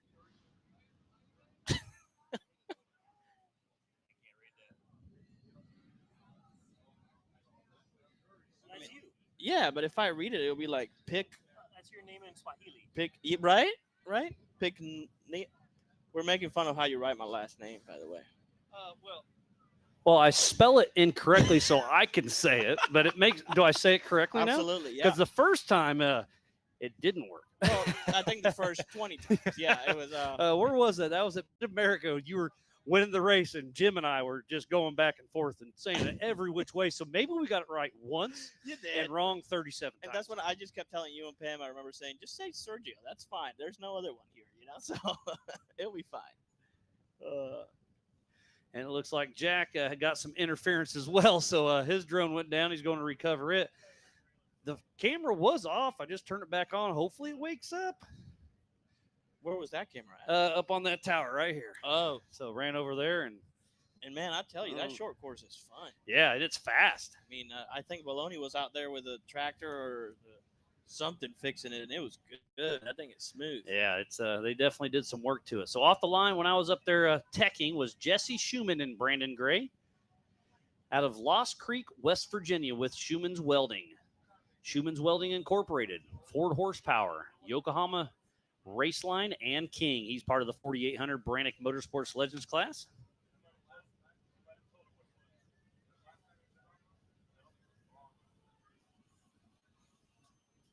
Man, you got two fans going. This feels good. It's warm. The fans are definitely. yeah. I had this little guy, and the other one was somebody else. They turned it over here, and I didn't complain. I'm gonna stay here. This is cool here.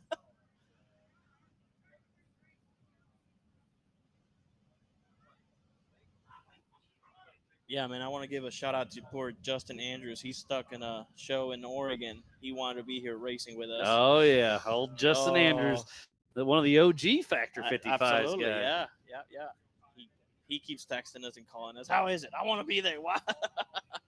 So.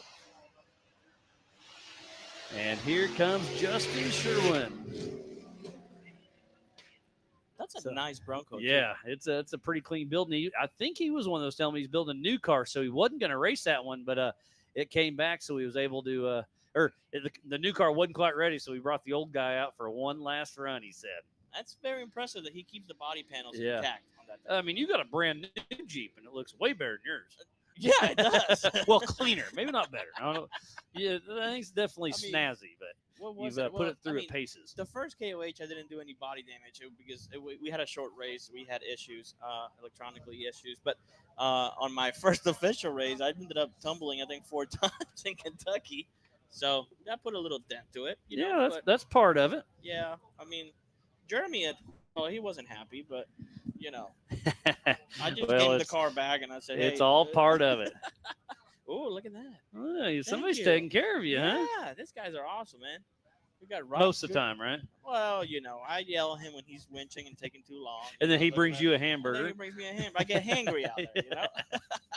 No, definitely on a weekend like this, it's so hot that if you forget to drink if you forget to drink water, if you forget to eat, it can really catch up with you in the day. So it definitely have to have everybody paying attention and making sure everybody's okay.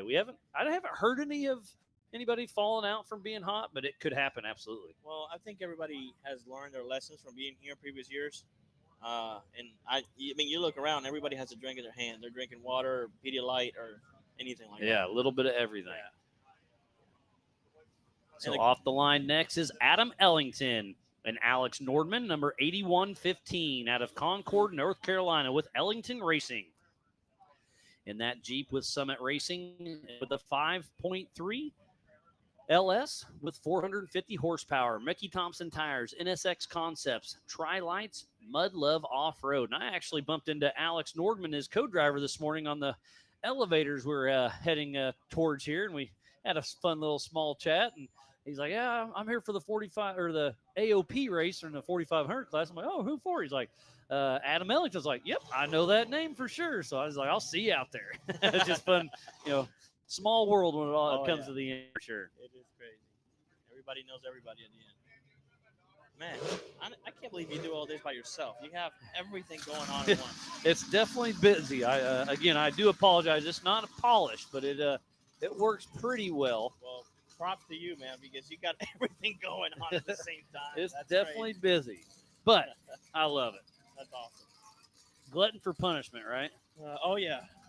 You're in the same boat. Oh yeah. We gotta meet. I mean, sometimes we gotta divide and conquer, right? We have Oh, yeah. Justin doing a show on the West Coast right now. He missed this one, right? So we have to divide and conquer, and it is what it is. It's part of it. Yep.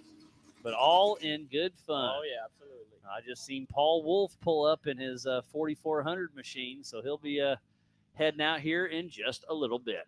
So who has the top right now? Who has the It's still Kurt Mackey with a 157. Then it's Aaron Lynch, Brandon Davis, Chad Hunt, Nick Anderson, Jim Flory, Adam Brown, Jeremy Blackburn, Philip Poe, Gavin Smith, Brandon Anderson, Dan Hill, Mark McClary, Travis Fisher, Josh Owen, Patrick Murray, Corey Day, Randy Shahan, Miller Richmond, Sergio Pinillos, Diesel Krentz, Roger King, Jesse Schumann, John Rice, Ryan Cowan, John Dawes, Todd Beckett, and Adam Ellington.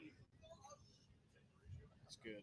We have So a good number. we're just over the halfway mark of our qualifiers, I do believe. And you do not have to qualify. You can choose to take a rear start, or if your car is not ready. But I mean, we have a lot of people qualifying, and a lot of people here. Yeah. I mean, the park is full. Yeah, it's a pretty good showing, that's for sure. Yeah, that's awesome to see that. And I work in the industry. We know a lot of people in the industry, and we had a lot of industry people stop by. That's a cool. lot of shops around this area. I saw Adam Woodley Yep, hanging out so I earlier. was talking to him earlier. All I got to do is say, "Hey, buddy," that's it. We were busy, but I hope to catch up with that guy. He's been around the Ultra 4 and King of the Hammers family since, I don't know, the very beginning, I think. Yeah. I think he probably missed the 07 OG, but my first year was 09, and I don't think I remember one where he wasn't there. So great to see an old friend. Oh, and there we go. We got our camera back up.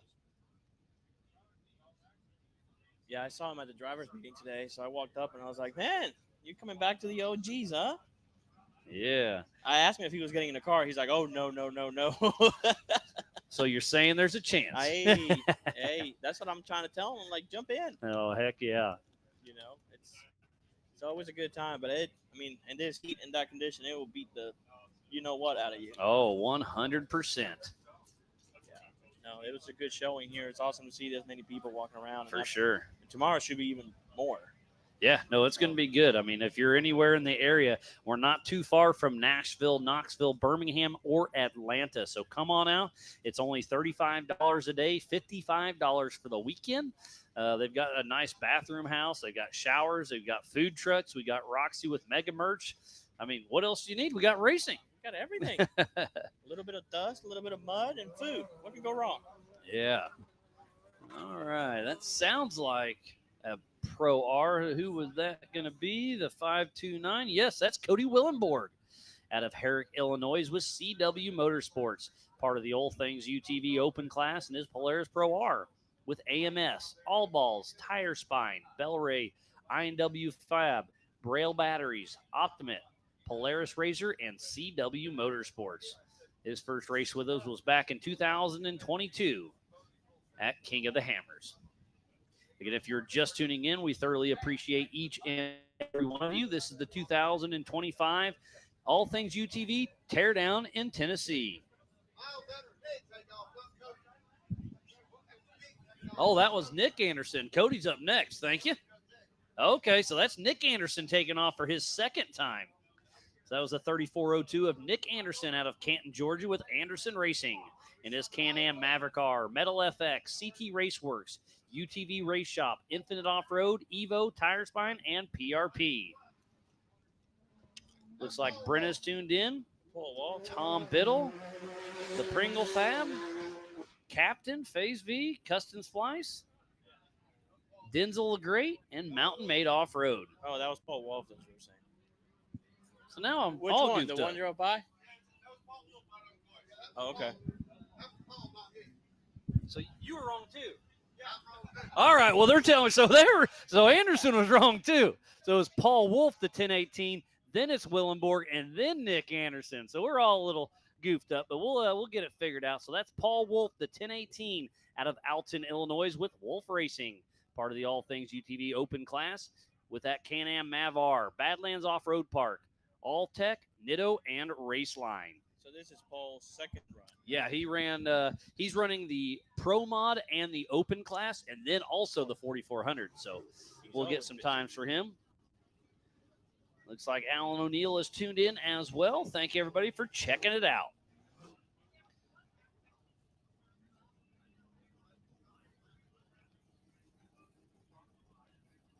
Well, I'm going to step away and eat my burger. All right, buddy. Well, always a pleasure. And again, from Ultra 4 USA, thanks to Factor 55, Warren Racing, you guys have been a great partner for such a long time, and excited to see where it goes in the future. Absolutely. No, thank you guys for having us here. I mean, like I said, supporting the sport. Yeah. Please support who supports the sport. Right. See, there you go. Hey, You almost got it. That's your thing. That's the Miles bingo. I love Yeah, playing that one. Yeah. It Well, gets dangerous sometimes. Actually, it was funny because I watched all the races on the live feed because I was on a couch. I couldn't move after surgery. Okay, yep, so yep. I was watching all the live feeds, and then we wanted to play the bingo with my wife. We're like, oh, he said it. He said it.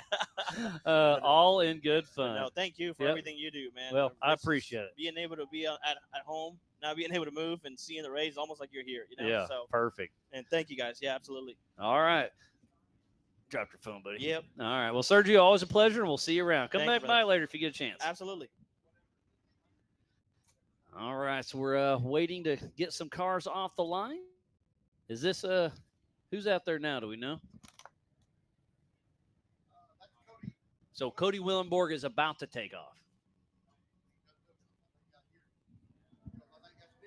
All right. I I got blocked by a. So yeah, that is Cody Willenborg out there right now, out of Herrick, Illinois, with CW Motorsports in the All Things UTV Open class, and that Polaris Pro R, AMS, All Balls, Tire Spine, Bellray, INW Fab, Braille Batteries, Optimate, Polaris Razor, and CW Motorsports. So great to see Cody Willenborg out there ripping and roaring. And Paul Wolf just finished with a 207. So P1 in the All Things UTV Open and second overall, right behind Kurt Mackey. So Paul Wolf with an excellent run right there. He'll be very happy with that one. And then he'll be in the 4400 class here coming up just a moment.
So there went Nick Anderson, the 3402 out of Canton, Georgia, with Anderson Racing in that Can-Am Maverick R with Metal FX, CT Raceworks, UTV Race Shop, Infinite Off-Road, Evo, Tire Spine, and PRP. We'll see what kind of time he throws down.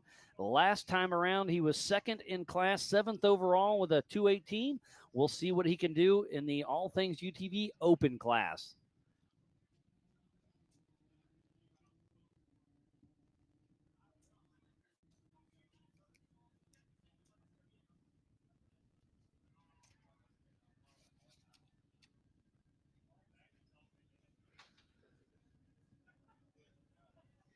Jack with the Believe Cam FPV drone has done an amazing job all day. Thank you to him for letting us see all this behind the scenes action. And Anderson is all over the throttle coming out of the woods.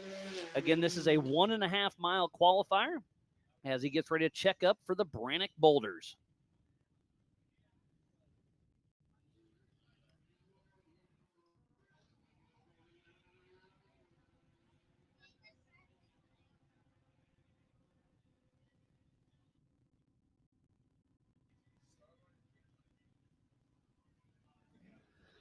And off the line next, I believe, is Lawless McKenzie.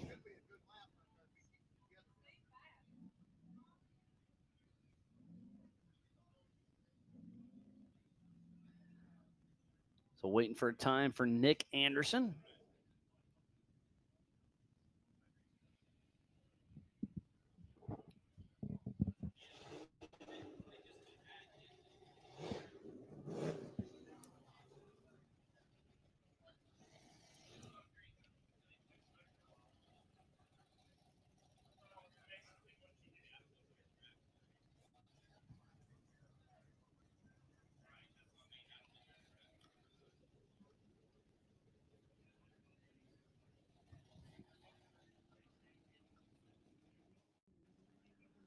Now I got to run down here real quick, do a quick little homework, but I'll be right back.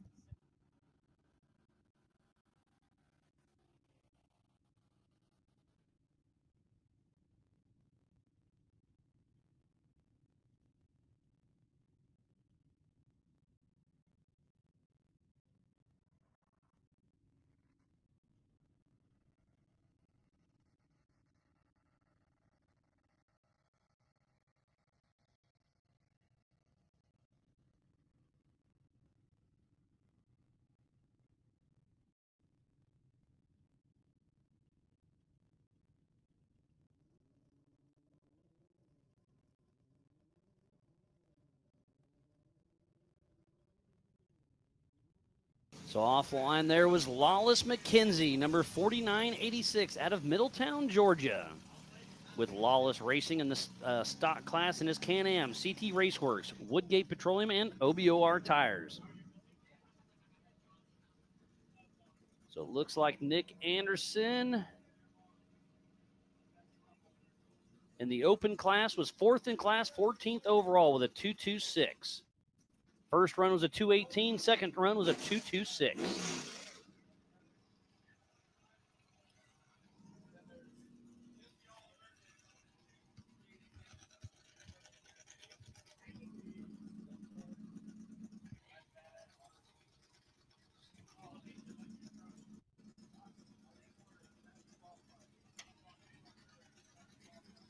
It's definitely keeping busy out here, but we're having some fun as Lawless McKenzie is out on course.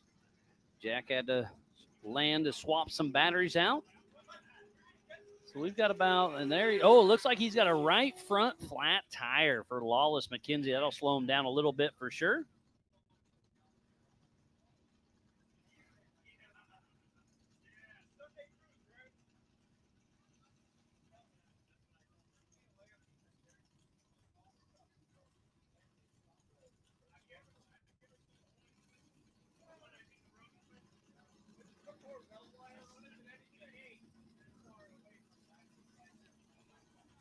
It's been a great day of qualifying for the 2025 All Things UTV Teardown in Tennessee. We've got at least, I'm going to say, 15 to 20 more cars. We'll see if any more show up. but it looks like it's been going good. So Lawless McKenzie, we should have a time for him pretty soon. Remember, go to ultra4racing.livemotorsports.com for the same live timing I have here in the Big B studio.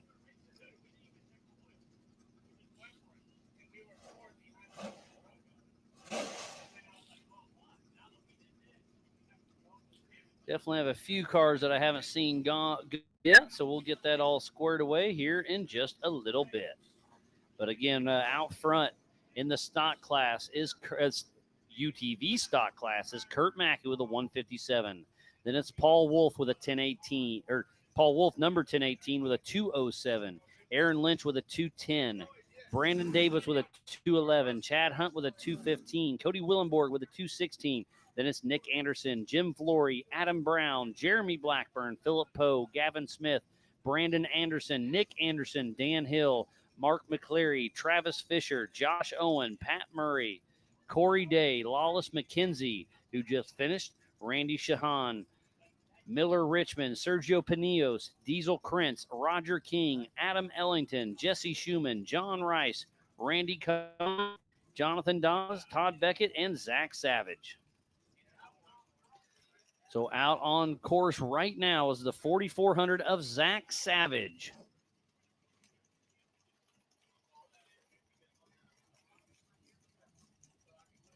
And Brad Goodfellow out of Greenville, South Carolina with Savage Racing. And that PCR Savage chassis with an LS3, Warren Racing, Mickey Thompson tires, Raceline wheels, Savage cabinets, and Eldebrock. His first Ultra 4 USA race was King of the Hammers last year.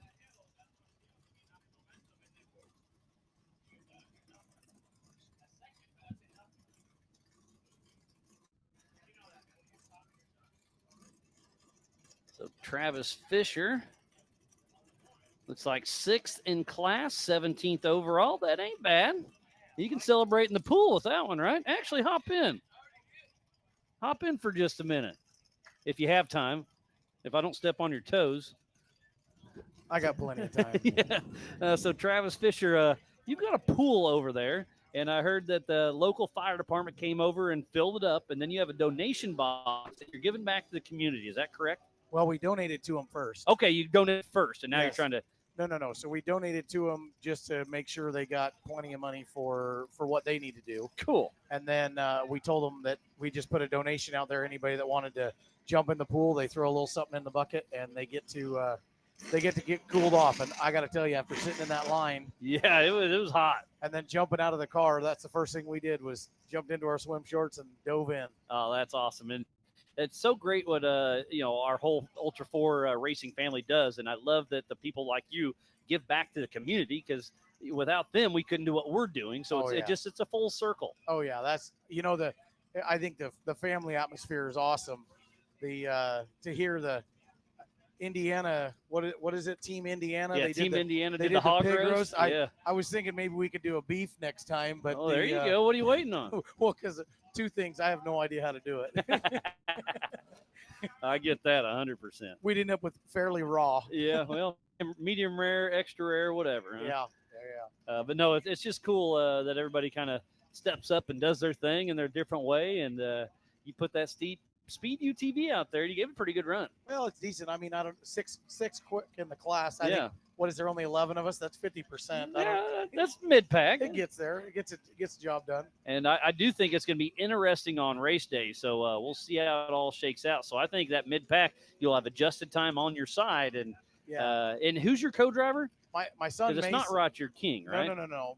So Roger and I, we just didn't get any of our crew to go up Pennsylvania. Oh, so that was a one-time That thing. was a one-time Okay. thing. So Roger and I live about a mile from each other, and so that's why we did that. But And what's your son's name? Mason Fisher. I was going to guess Fisher. Yep, that's it. So he's going to serve a mission for our church, and he'll be gone for the next 2 years. So we went and got him his USAC license and flew him out here for this And race. you So kind of one more hurrah. he got huh? one more hurrah. So That's awesome. anyway, it'll be good. But So how's the cameras thing? Do we have cameras set up in the woods? Is that what So, this one up so here is? this is the top right's a drone, Oh, okay. and then the top left are behind us on the tower. Yeah. And then we may have a camera or two in the woods. We've been testing it, but Starlinks can't get them to work. Yeah. Cell phone service is spotty, so I'm not sure if we'll get much footage from the woods or not. We'll see how it shakes out. I'm really glad you don't have a finish line camera. Yeah. I came through on 2 wheels. 2 times. So Well, you can see it right here. I mean, not there at you all. go. Yeah. But you came through hot, huh? Well, I don't know about hot, but we did overshoot it. So out on track now is Mark Engelberg, number 4902 out of Greensville, South Carolina, with Swamp Rabbit Racing. He's got Can-Am, Maxxis, Fox, and System 3, part of the stock class.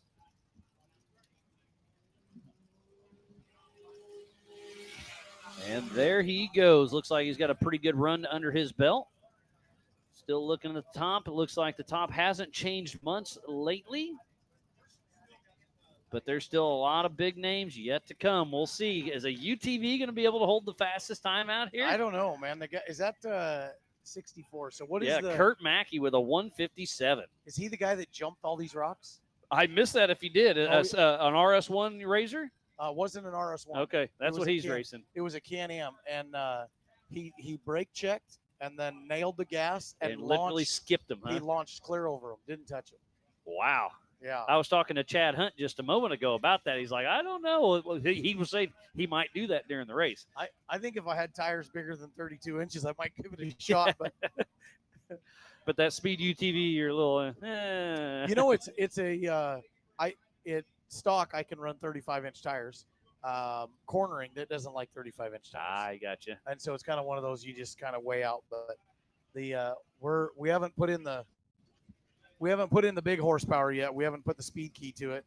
I kind of want to feel out what's going on. But we got another 100 horsepower that's waiting on us. Those things, I drove one time up in Sturgis, and I was very impressed. The handling's amazing. Yeah, Robbie Gordon actually at Havasu race, we were up there, and he kind of gave me a behind-the-scenes tour. And Really? And I got to check out all of it. Man, those things are amazing. It's really cool what he does. So we don't even have our car yet. That's a rental, huh? No. We bought it. Okay. But we were in line. This is Robbie Gordon's 2024 King of the Hammers car. Really? Yeah. So we went out there, and I'm like, Robbie, we got to have a car. And he's like, hey, just buy this one. This is it. We're not using it anymore. So we bought that one, waiting on our car. So you're still going to take your new one as well? I think so. If we can get some of the kinks worked out, about what it's doing. But we have to do a few things to it. I get it. So off the line there is the number 98 of Jason Washburn out of Murfreesboro, Tennessee, with late to register racing in the All Things UTV Open class with wide open design, single seat chassis, Polaris Turbo R, Radflow, RCV, Sandcraft, and Warn. Is that actually the name of his team? I took it off the Red Podium registration. He wrote it. I put it down. So he was all in good fun there. I like to razz everybody and give everybody a hard time, but that was his name. I'm just reading it. So that's actually funny.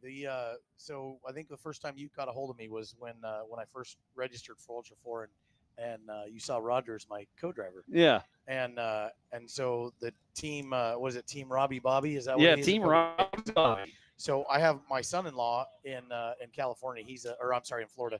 He's a part owner of a bait shop, and it's Rusty Bucket Fishing. Okay, yes, so Right. Rusty Bucket Racing. Right. So, and I love their logo, and so anyway, that was my inspiration. Was their bait Perfect. shop. Yeah, because I think I remember you're like, I don't know, I don't have a race team. I'm like, well, make one up. It doesn't matter. No, right about then is when I've actually their shirts are really cool, and so I got a couple of shirts, and then we were looking at it. It's like, you know what, let's just do this. I like it. Kind of how we roll. Well, I appreciate it, man. Well, I got to get going. Yeah, so. always a good time seeing you, Miles. and thanks for everything, and good luck tomorrow, right? No, you're stocked. Yep, tomorrow morning. Yeah, tomorrow morning, 7:30. Yep. All right. So hopefully the rain holds off. Yeah, no doubt. At least doesn't deluge. So. Yeah, we'll see. All right. All right, Travis, always a good time, and like I said, good luck. Hey, thanks for what you guys do. Thank you. Bye. So Jason Washburn is out there. Up next is going to be the 4954 of Dylan Harper, it looks like. Trying to get a visual.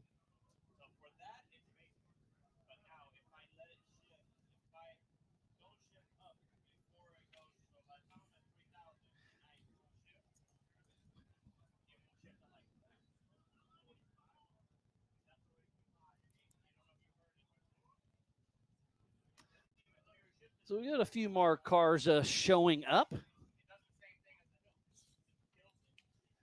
So it looks like Dylan Harper is off. Number 4954 out of Columbia, South Carolina with Harper Enterprises. Part of the All Things UTV Open class with Polaris, his wife, newborn son Jack, Dylan Moto X, Bikeman Performance, PRP, Reckless Racing, and MRT Tires.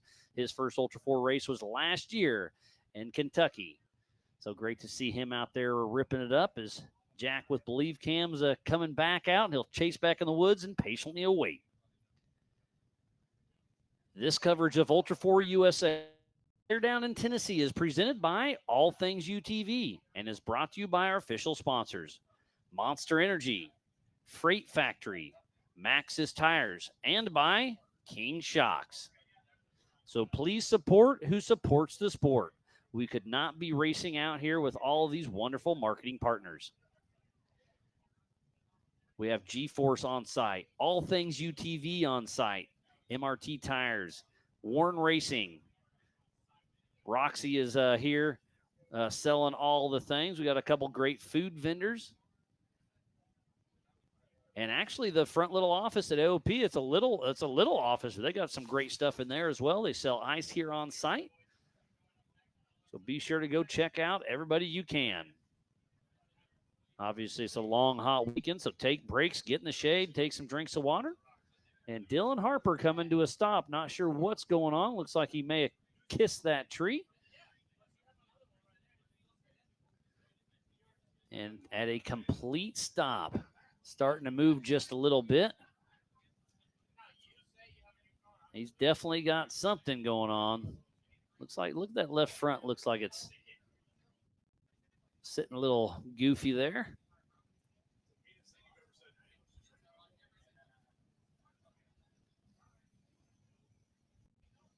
Oh, I think he's calling it a day. He drove underneath the red tape there. He has something going on the front end. So tough break for Dylan Harper. So we'll head back out and wait for the next one.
Kind of going through a few things, fighting a couple little tech issues here. I do apologize. Looks like my other camera went down again.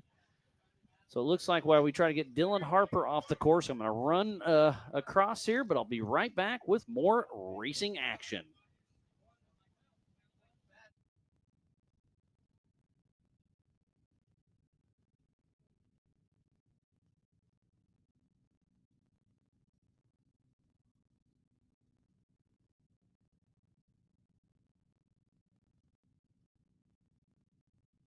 Well, I don't want to run on course when Caden Berger's heading out there. The 4408 is out there and running with Dylan Harper is out on course, so he definitely doesn't have a co-driver yet, but Dylan Harper will be his co-driver. So the 4408 of Caden Berger out of Fort Wayne, Indiana with Brannick Motorsports and his Jimmy's 48P chassis with an LSX with 900 horsepower. Brannick Motorsports, Mickey Thompson tires, Raceline wheels, and the Badlands Off-Road Park. His first Ultra 4 race here as a co-dog at AOP at 14 years old. So he's kind of worked his way through, and that's Stan Haynes' grandson. Great to see him out here. So he's Stan and the entire Team Indiana team out here with Brannick Motorsports out there and running.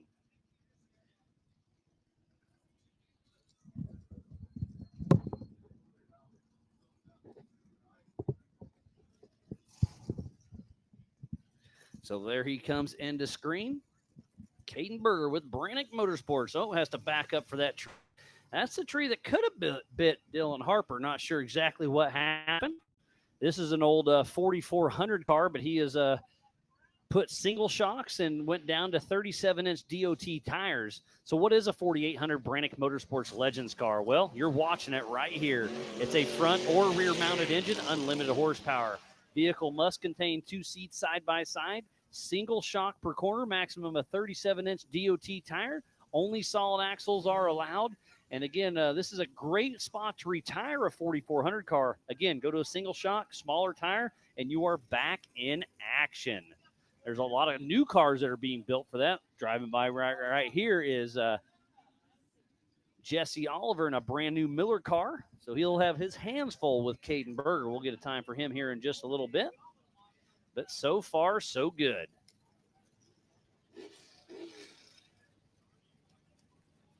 Next car off the line is the 4400 of Paul Wolf.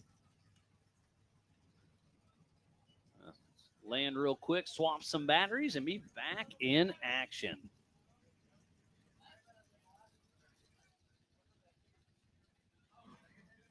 So waiting for the green flag for Paul Wolf as he's getting ready to take off here in just a moment.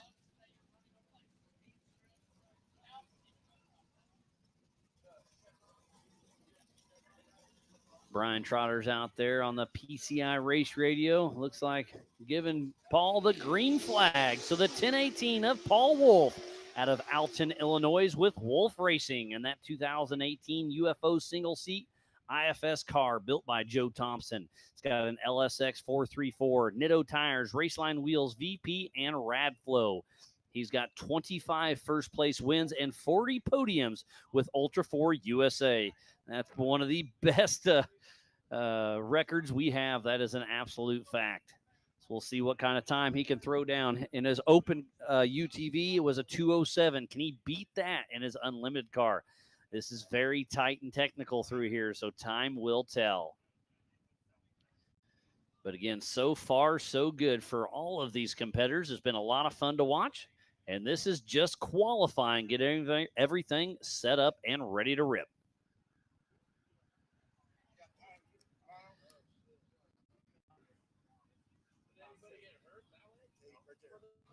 So Caden Berger is first in class in the 4800 Brannick Motorsports Legends class.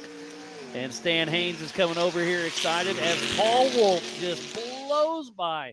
Sounds like he was loading up just a little bit, but he was hauling the mail as he skips through the Brannick boulders. I mean, he just kind of bunny hops that. Look at that. Man, Paul Wolf is on a mission. He's trying to beat his time of 207. So we'll see.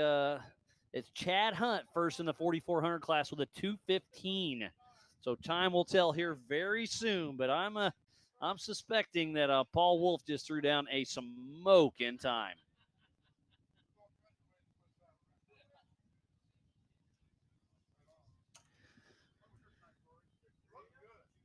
So it looks like there are 9 more cars in line. We'll see if anybody else shows up. But it's been a great qualifier so far for the 2025 All Things UTV Teardown in Tennessee.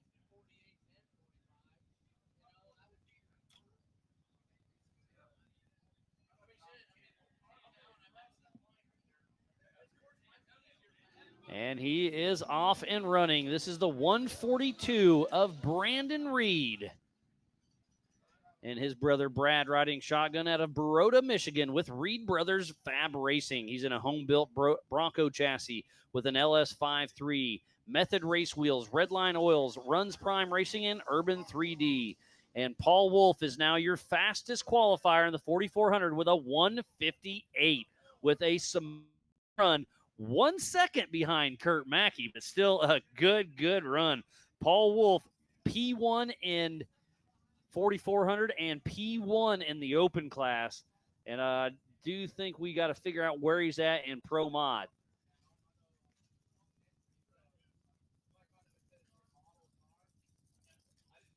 And again, you do not have to qualify for this race. You can choose to take a rear start if you would like.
So off the line next will be John Schaefer, but out on course is Brad Reed.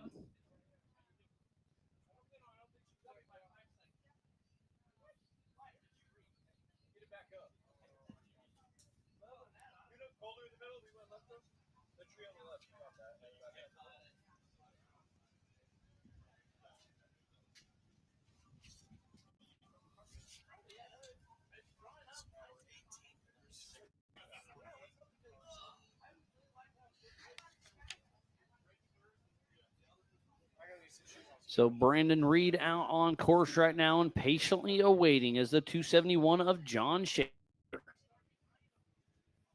We got a few more cars to go, and then we'll kick straight into the Youth 170s, it looks like. They kick off right around 3 p.m. This is race number 3 in the Eastern Series. Up next, we go to the Buffalo Chip during Bike Week, August 1st and 2nd. And then we go to Vegas to Reno, August 13th through the 16th. Then we go to the Big House, Crandon, Wisconsin, over Labor Day weekend. And then we go to Beach Bend Raceway during LS Fest, September 5th and 6th for the Jokers, Crandon and Beachwind. And then we go to the NorCal Joker, September 19th and 20th in Rancho Cordova. And then we end up the year for the Ultra 4 USA Nationals during the Laughlin Desert Classic, October 16th through the 18th.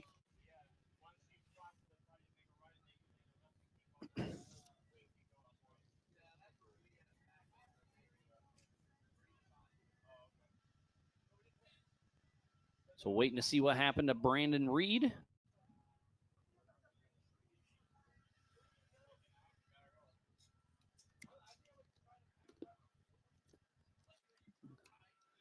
I'm going to go check on this camera real quick, so I'll be right back.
All right, we are back in action. That is the number 271 of John Schaefer and Brandon McKinney. Number 271 out of Danville, Indiana, with John Schaefer Racing, part of the Pro Modified class presented by G-Force.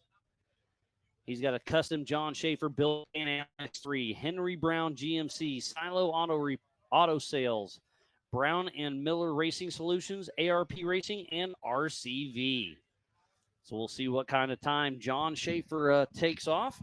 We do have two John Schaefers in this Ultra 4 USA family. This is the UTV. We have one that races EMC. He's taking a little bit of break at some medical issues he is taking care of.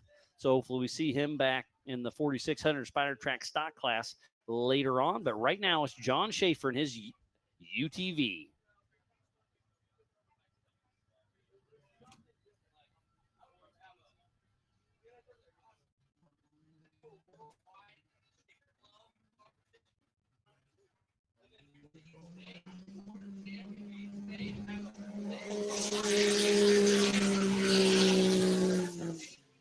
And there he is, John Schaefer ripping it up. So he'll be heading towards the Brannick Boulders. Jack's done an amazing job checking all these views out. And it's a drag race between the FPV drone and John Schaefer. And up next should be Roger King in his 4400 car. There's a lot of moving parts, so I do apologize. It's not, it's not perfect out here, but we are definitely doing our best. And the heat has been an issue all weekend long. We hope the rain doesn't become an issue, but it definitely could. We'll see.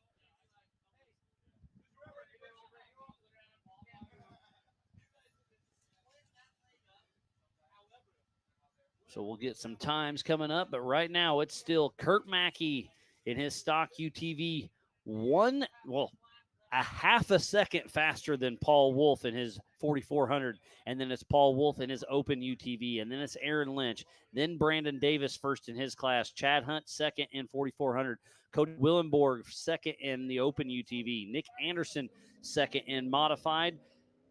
Jim Flory third in modified. And Adam Brown is third in the open class for right now.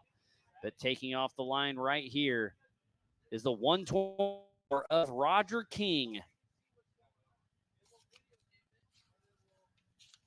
And Justin Cowart out of Sparta, Tennessee with Team Robbie Bobby in the 4400 class with partially committed and a Diddy's big block chassis, LS3, Raceline wheels, Mickey Thompson tires, and Yukon. He's been racing with us since 2012, the first year of the Everyman Challenge class. He's racing a stock car, but right now he's in his 4400 unlimited ride. So far, so good for qualifying. It's been a great day. We've been qualifying for almost an hour, almost 2.5 hours, and it has been hot, but we're getting all things put together.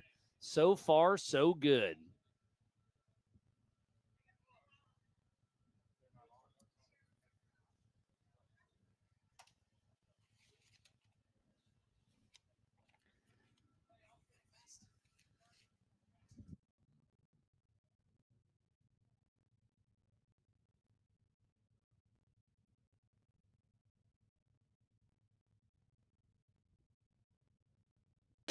There is Roger King as he's flying through here. He'll be heading into the Brannick Boulders here in just a moment.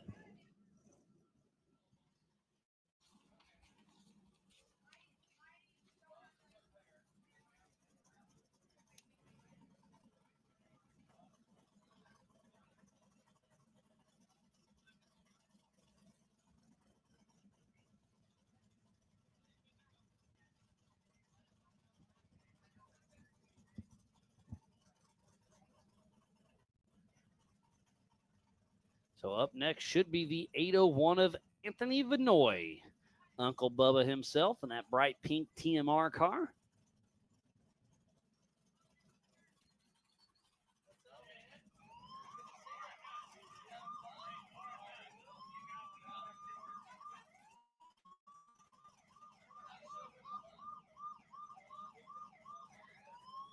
Somebody's testing out their horn over in the background.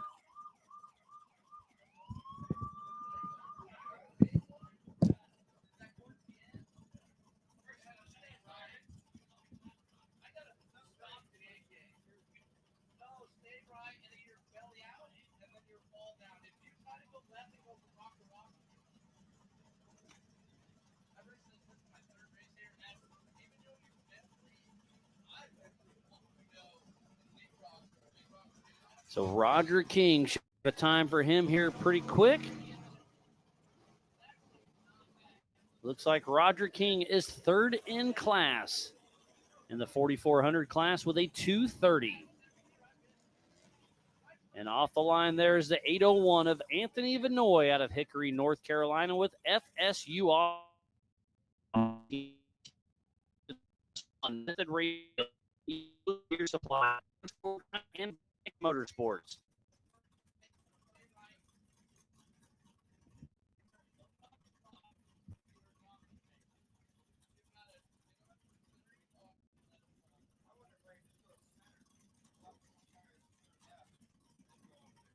Had to swap some batters real quick on the Believe Cam drone, but we should be back here shortly.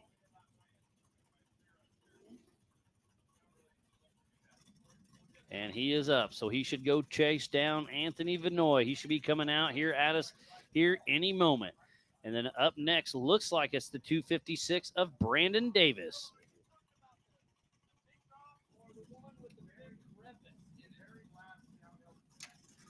So lots of action has happened here. It's been a lot of fun for qualifying.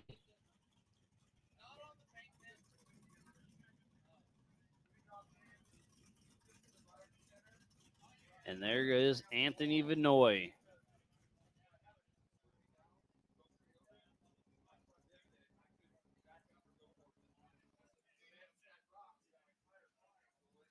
As we're chasing him through the woods, he'll be popping out, heading back by us, and then heading towards the Brannock Boulders.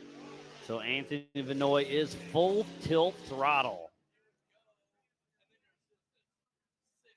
It's a live race course on your left. It's the PCI pits on your right during race day.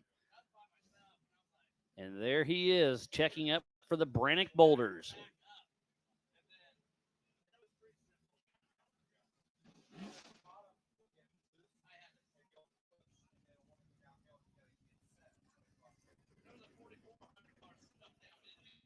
So we should be shipping out Brandon Davis here in just a minute. So we have some heavy hitters that waited towards the end. It's Brandon Davis, Philip McGilton, Justin Joseph, Dustin Robbins, Oliver, and Cody Hardesty.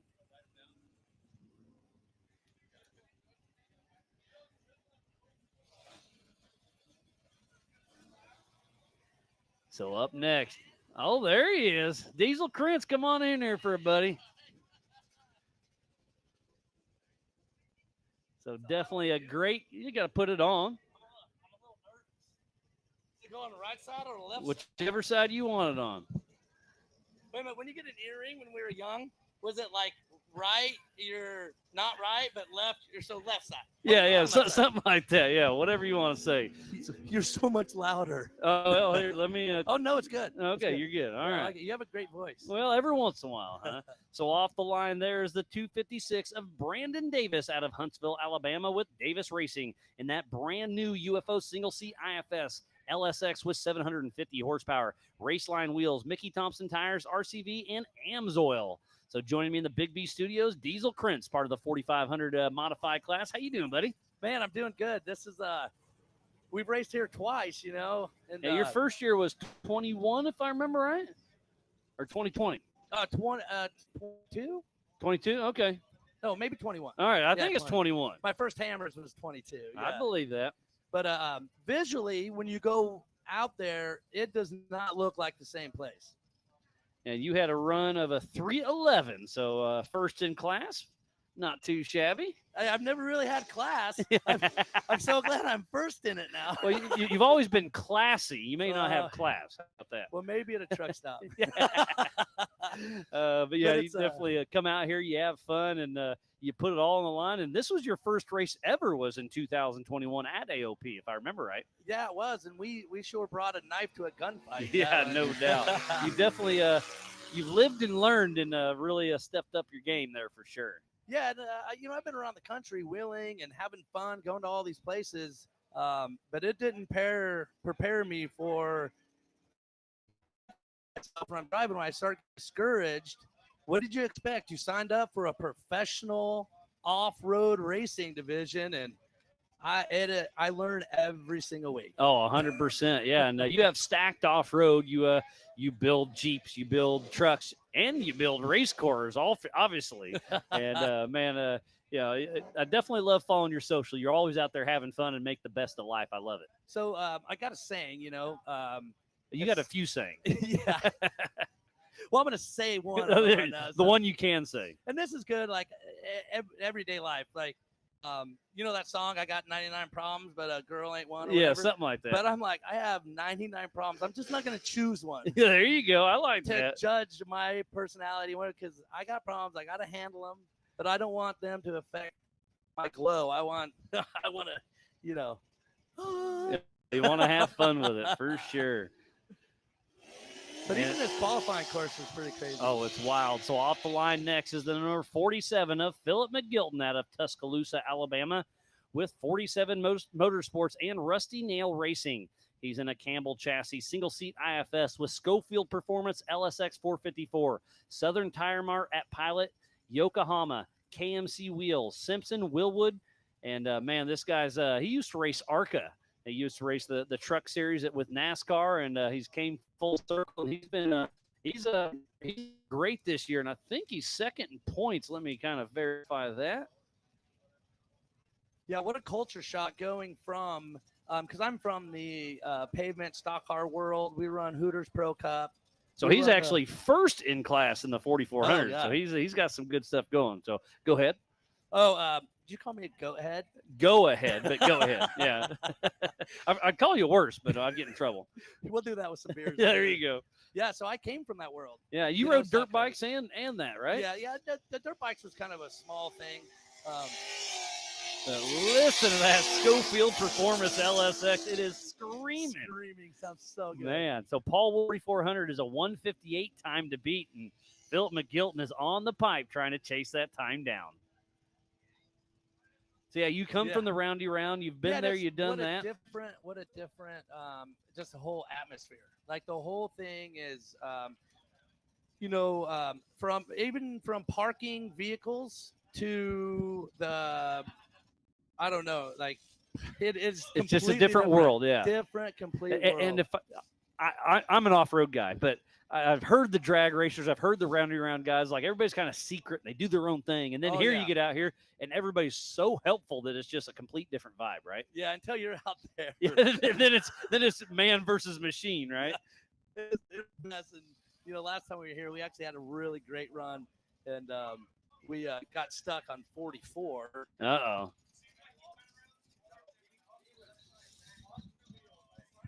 Well, I hear McGilton may have been doing a little trick showing out there, but he is through. There's a lot of dust. I'm waiting for a time to pop up, and Philip McGilton is just behind Paul Wolf. So P2 is Philip McGilton in the 4400.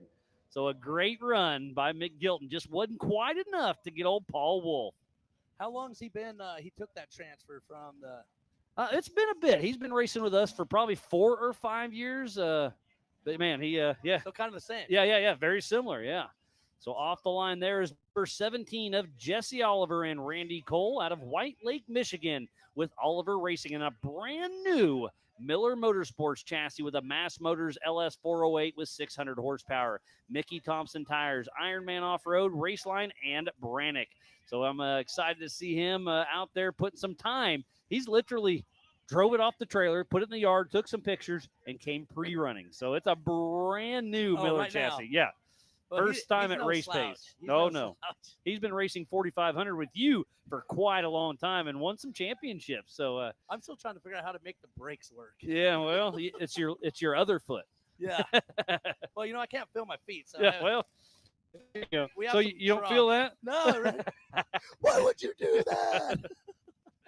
Oh, But shoot. having a fun, that's a big thing. Like the pavement off road, or it's just night and day. It's a lot of difference. We enjoy this, and I mean, I've been in a stock car at 180 lap after Man. lap, just and everybody's going the same speed, so you don't comprehend that speed. Yeah. Everything It's is going, normal.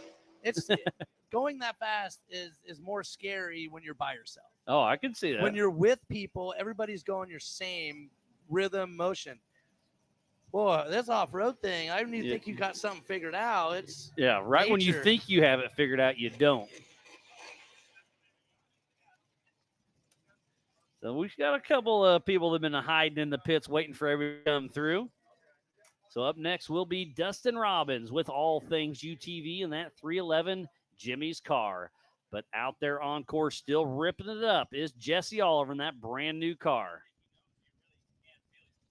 Oh, yeah, he knows. Oh, yeah. Sometimes you can't feel other things either, but Hey, you're not wrong. But we'll leave that story for another episode. yeah, a different episode, that's for sure. But we're coming up to the end here. It looks like, Miles, we got we got four more cars, and we'll see if we sneak another one or two in that's been hiding on us. But man, it's been a great day of qualifying, and we'll be kicking off the Youth 170s hopefully at 3. So it's going to be a long day out here, but can't think of something better else I'd rather be doing. And the temperature's pretty bad, but we're pretty gifted with the weather that we have. It could always be worse. Oh that's my for sure. goodness, it was bad, and we were sitting in line, and the Ultra 4 guys would come by. Yeah, with a bottle of water. I saw that. Yep. God, it was game changer. Yeah, for sure. So off the line there was number 311 of Dustin Robbins out of Decatur, Alabama, the presenting sponsor of this race with All Things UTV. He's in a Jimmy's single-seat IFS car with Schofield Performance LS441, Gearworks 400, All Things UTV, Apex powder coating, Super ATV, Vision, and MRT. He's been racing with us since 2017. He's had quite a few podiums along the way, but so far, so good for Dustin Robbins. He's had this car for a couple years, but he's only raced it a handful of times, so I'm great to see him out here racing it at his own race. Yeah, I met the guy from All Things UTV. That's right? Dustin Robbins. That's him. He's that's out on the course. owner. Yep. What a good dude, nice isn't he? dude. Like, I mean, I needed a little help after the drivers' meeting. I was kind of stumbling around, and he noticed it and jumped right in, and he knew my name. All right, look at you, big time, Yeah. huh? And Dustin Robbins is Holy all cow. over the pipe. Man, sounds he's on amazing. fire. So is that a UTV or No, what? that's a 4400 Jimmy's car. So he races UTVs mainly, but once you get the bug, you get the bug, yeah. and he had to get one. So Yeah, that thing's hauling. it's a pretty good showing, that's for sure. So it looks like we have 3 more cars. I don't see much more moving. Once the last car goes, we do wait 5 minutes. The qualifying is done, and we got a little list that hasn't qualified. I guess less than 3 or 4 that didn't qualify because, again, you do not have to qualify. You can take a rear start if you're having car issues. The race tonight and tomorrow is on adjusted time. You take off one at a time. I believe it's going to be every 30 seconds, and it's going to be a race of attrition for sure. So definitely play somebody. So that strategy is something we talk all the time, and it changes as soon as we get here. Oh yeah, it changes every time. And so do you especially when the visor goes down, right? Oh yeah, it's done. But do you qualify first? Well, the 4400 I think is a different strategy. Do you need to talk about Yeah, this? that's the number 111 and his second Ultra 4 race of Justin Joseph out of Colorado with Off-Road Fair. He's in a Kevin Stearns' old Triton chassis with a mast LSR, Seat Time Syndicate, RPM Extreme, KMC, Legends Lifts, and KMC.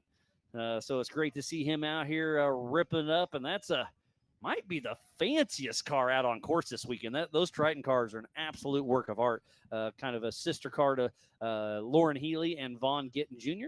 Those are beautiful. Oh, it's pretty wild. But the strategy, in 44, I think you want to try to get on the pool and get up at the smaller tire cars It's you try to, if you can't qualify the fastest, do you just get through the qualifying and see where you set, because there's going to be a traffic jam. Oh, there's going to be a log jam out there at some point. Yeah, And if you get in one of those bottlenecks and get stuck, the leaders are going to just keep gaining on you, unless the leader's the bottleneck. Yeah, that's what I said. And then you catch them. You never know. We're getting ready to qualify, and I felt like I could have been taking that dumb tree. Oh, you Chip McLaughlin did, huh? Man, I tell you, that tree just didn't like Came out of that. nowhere, huh? That was between a rock and a tree, and I decided to hit the tree. A rock and a hard place, Yeah, and you hit both of exactly. them probably. But I wanted to qualify first because that's exactly what I was thinking. Because I mean, we want to win. We want to go as fast as we can and finish this race. And there he goes, ripping towards the Brannock boulders. Justin Joseph is on a mission. So we wanted to have the strategy. I would rather be the roadblock and get out. I get that. But Then- you have 3 classes racing all at the same time as well. You're racing with the 4600 Spider Track stock class. You're in the 4500 mod, and you have the 4800 Brannock Motorsports Legends class. So, And those boys come up hard. Oh, yeah. The 46, they have a couple bypass, so you could get by them. And then next thing you know, they took a shortcut, a legal shortcut. Yeah. There are, I believe, it's 2 their bypasses, course. right? It's not really a shortcut, Yeah. it's their course. It's their course, but Yeah. it bypasses some of the harder trails And- because we want to keep everybody racing. in one of the trails, we had no problem, a couple years ago. This time we're winching twice to get through this section Really? that we didn't have to winch at all before. Yeah, well, we'll see how it shakes out. It's going to be interesting out there for Yes. sure. So the co-drivers, Oh, yeah. Who's your co-driver this weekend?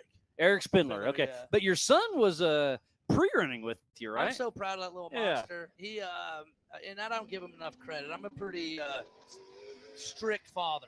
There's nothing wrong with that. Yeah, very strict. He's a gentleman. So do we need a? Yeah, so that's the number 408 of Cody Hardy and Chris Wyatt riding shotgun out of Louisville, Kentucky with Hardesty Racing. He's in a TMR custom chassis, straight axle. Brian Tooley Racing LS 408, Diddy's Big Block, ADS shocks, Mickey Thompson tires, and Tom Woods drive shaft. And he did just put that car up for sale. So if anybody's wanting to dabble in the 4400 class, that car right there is for sale. And I'm telling you, on race day, keep an eye out for him. He's quiet, but he's deadly. So definitely pay attention. But when I was chatting with him before the race, I said, I would love for you to see you sell that car after the race. Yeah. And we laughed back and forth, but obviously it didn't sell. So he's here racing, and we'll see. And it's hard. I mean, you get connected. Myself, you kind of get connected with your vehicles. Oh, yeah. I think you spend so much time with them. He pulled a move out of your book and kissed that tree a little bit. I think I moved it a little bit. I hit it a ton, and my stock JK, it is really Yeah. full size. We're about 5,700 pounds. And Cody Hardesty is hot on the throttle. He's going to check up a little bit coming into the Brannock boulders, but he is flying out there. This I think could he be a jumped very the rocks. solid rod. When he was coming down that acceleration, Look at that. He just kind of split the throttle. I love it. Really good. Yeah, I don't get my son Did you make him get out and winch? Oh, I didn't make him. He had no choice. Yeah. It's winch or walk, huh?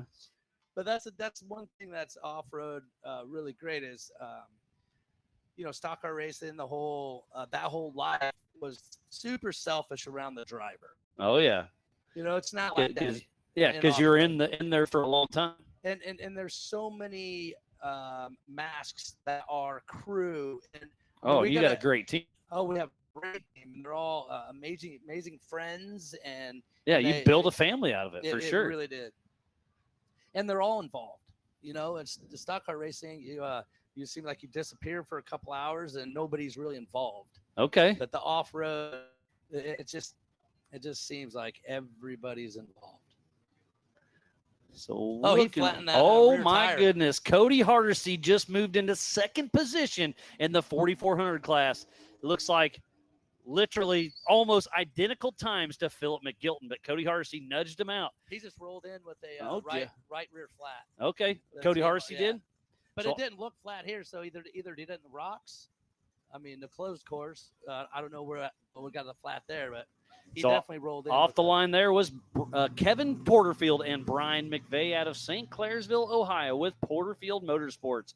And that wide open designs 2-seat IFS chassis with a Jeff Ginter racing engine, 800 horsepower, Mickey Thompson tires, Diddy's Big Block. And it's great to see Porterfield out here. And speaking about wide open designs, I have seen Adam Woodley, the man behind Wide Open Designs. He's got a couple cars racing this weekend, so great to see him out here. This is just about an hour down the road for him, so it's good. It's cool to see him out here having some fun. And great company. Oh, great company. Like, they are so easy to talk to. Yeah. And they don't forget you. Like, a lot of companies have so much stuff going on, and they're so chill. And then you're like, oh, man, I'll call back tomorrow. But nope. They're on it, aren't they? They're on it. They're Yep. on it. So, props.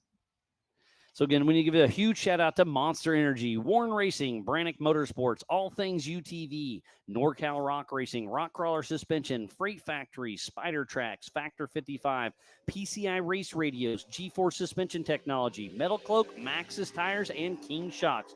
So, please support who supports the sport. It looks like we have one latecomer that's just showing up, of Jeff Martin. We got a flat. Another flat Yeah, tire, right huh? front. Oh, look at that. Yeah, really digging in the right front flat for Kevin Porterfield. So that's going to play a little bit of havoc on it for him. And you can see at the top left how much dust he kicked out of there right into Jeff Martin that was waiting there in line. So we've been worried about the rain pretty heavily, but look at the dust out here. It's thick. All drivers going to complain. We're like, hey, no. It's too dusty. And then It's I too can't dusty. see. I can't see. So, kind of funny little story. Did we already get this guy? No, before? he I hadn't talked started too yet. much. I talked Yeah, way keep too going. So we're at So do I. the Hammers, and we're going, and we actually got ourselves pretty dang quick in the desert. Nice. Like, we were clicking off some speeds, right? Well, I couldn't see anything, and Eric, he's like, "You're on course. Just try to fill the berm. Try to fill the berm off the sand that builds up, because when you're driving, the sand, you can feel it, kind of like a slushy on an interstate. If you're driving in a Okay. you can, and you start to that slush, you can feel it pull you in. Really? So Eric's like, I don't know what to tell you. You're on course. Fill the berm. Yeah, all right. I I'm like that. Okay. So off the line there is Jeff Martin with Justin Sherwin, the number 1470 out of Martinsville, Indiana, with Martin Racing. He's in that Miller Motorsports chassis with an LS7 Turbo 400 with 750 horsepower, Mickey Thompson tires, Method race wheels, and Brannick Motorsports. He's been racing with us for about 3 years, and he is our leader in the Eastern Series in the 4800 Brannick Motorsports Legends class. So great to see him out there ripping and riding. I do see Kurt Mackey pulling back up. So we could have had a timing issue with him. Again, I'm not sure. Everything is unofficial till we dot our I's and cross our T's, but he is pulling up. Looks like for one more rip. Hey, when are we going to have the Miles bingo Oh, cards? I've heard of that more than once. That's awesome. That is great, man. Been out there before. But it's all in good fun. Obviously, when you talk all day, you just got to repeat yourself every once in a while. So my father, growing up in the stock car, to finish first, you first must finish. Yeah. That is the best. Oh, it's for been around any so, race. So obviously, I've said it for a long time. It's not my phrase. I've heard it somewhere, but I repeat it a lot. Oh, it's great because it's so true. And so my son, the first time on the pre-run that he went out there with me, and he's like, and he's 16, kind of strapping. Oh yeah, confident. He's but little dude. Yeah, and he goes, "Dad, I had no idea." It's rougher than he thought, wasn't it? He's wheeled with me since he was a baby. This child. So seat. that's what's wrong with him. Well, maybe I didn't have the child seat all that much. I said old school. His head might have bounced off the dash a couple times. We won't tell mom, right? All these airbags and safety crap they have now. Our grandparents, hey, stand on the seat and see if you can see any deer. Yeah, exactly. No the good metal old days. We made it, man. Oh yeah, we did her. Yep. Well, it looks like we're kind of wound down. You're more than welcome to go sneak off and catch you a beverage. And yeah, I think I'm doing it. All right. Well, Diesel, always a pleasure, my man. Good seeing you. And tomorrow, 12:30. Best, buddy. I'm gonna need it. Yeah, all right. Well, Diesel Krentz, one of our great characters of the sport.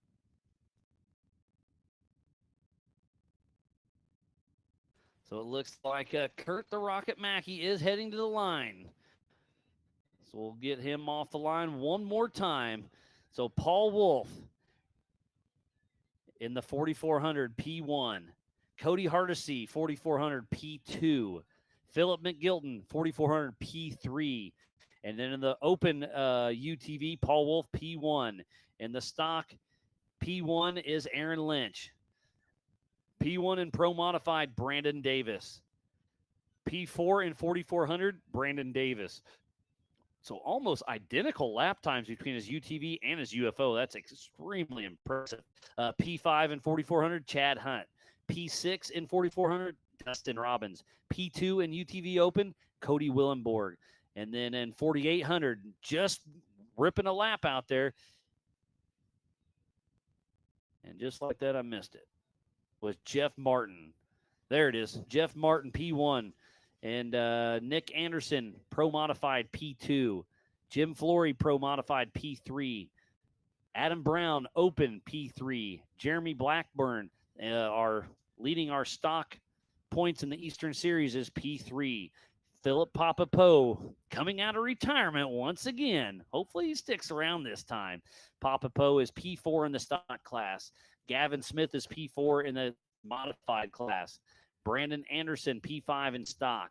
Nick Anderson, P4 in open. Dan Hill, P5 in open. Mark McCleary, P6 in open. Jesse Oliver, P2 in 4800 Brannick Motorsports Legends class. Travis Six, P6 in stock class. Fifth in modified is John Schaefer. Third in 48 is Caden Berger. Seventh in UTV Open is Josh Owen. Seventh in 4400 is Roger King. Eighth in 4400 is Kevin Porterfield. Ninth in 4400, Justin Joseph. Eighth in Open is Patrick Murray. Ninth in Open is Jason Washburn. First in the 4600 Spider Track stock class is Corey Day. 10th in the 4400 is Zach Savage. 7th in stock class is Lawless McKenzie. 8th in stock is Randy Shahan. 4th in 4800, Anthony Vinoy. 9th in UTV stock. Oh, and we're going to run Kurt Mackey once again. We had a little issue with his, so he is out there and running. Kurt Mackey, number 64, out of Omaha, Nebraska, with Mackey Racing, part of the stock UTV class in this Polaris RS1, JW Performance, Double E, Mackey Construction, and CT Raceworks.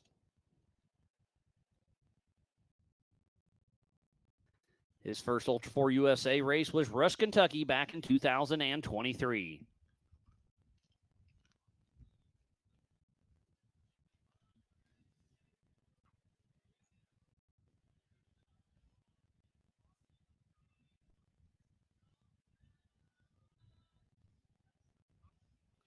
It's been a great day of qualifying, and we are not over yet. We have one final car to run, it looks like, for the 2025 All Things UTV Teardown in Tennessee here at the Adventure Off-Road Park.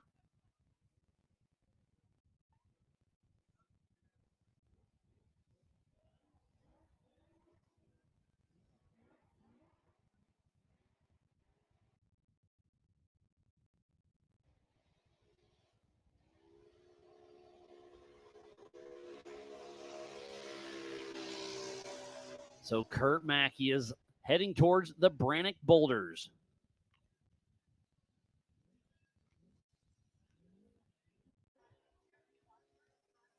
So Kurt the Rocket Mackey through the Brannick Boulders, heading towards the Monster Playground.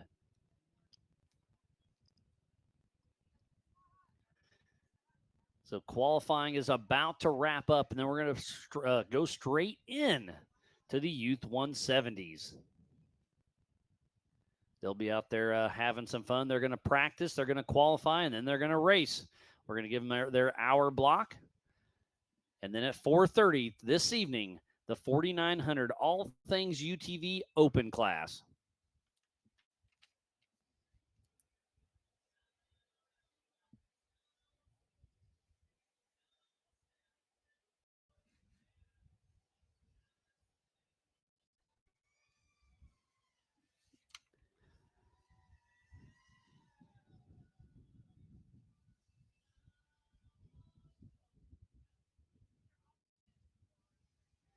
Back home, RDP is keeping everybody in line with all the updates. Thanks for keeping everybody in line.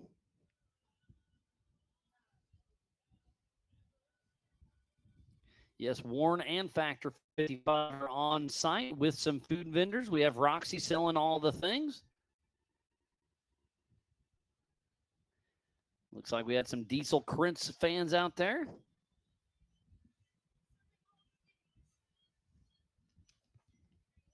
We're waiting for Kurt Mackey's time, and then I think qualifying will end. And then we'll take a quick break, get everything reset, and we'll go live for the Youth 170s.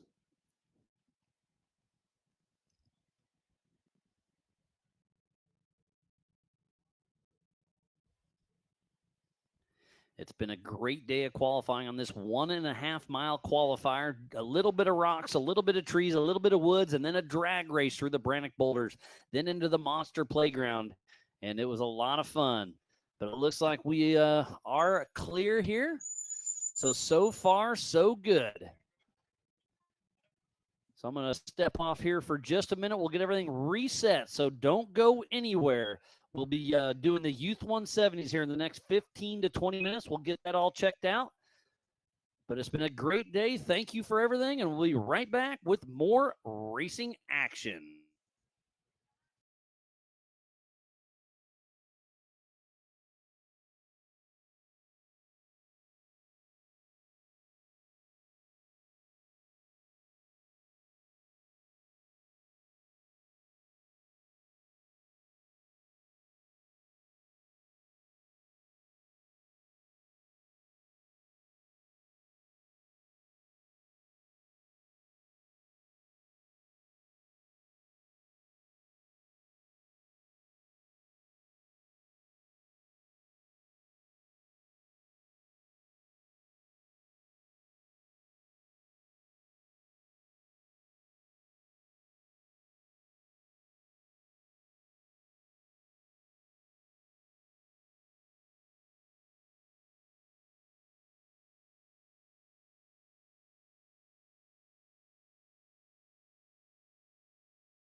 Landing.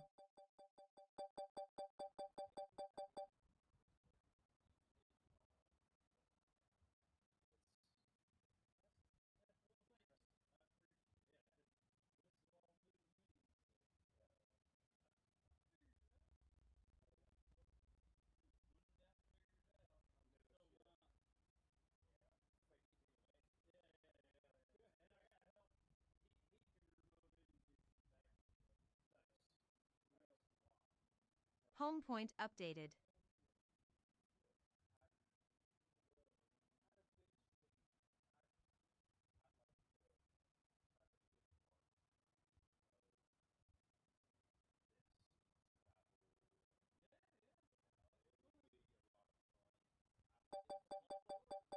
Takeoff.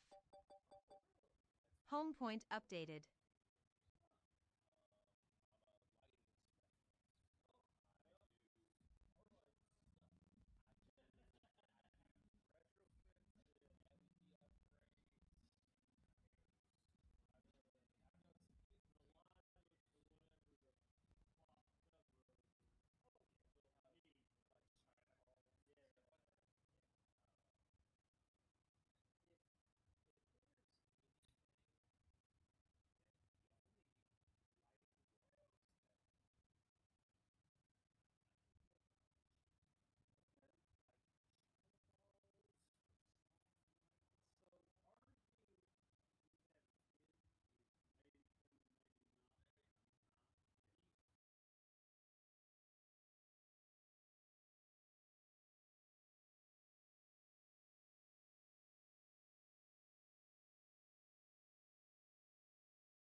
in action. So thanks again, everybody, for tuning in 2025. All Things UTV Teardown in Tennessee here at the AOP Park. We are qualifying, and out on course right now is Eli Robbins. Looks like his first lap was a 127. He is part of the stock class. Out of Decatur, Alabama, with Full Throttle Power Sports, Polaris Razor, All Things UTV, Apex Powder Coating, Vision Wheels, Super ATV, and MRT.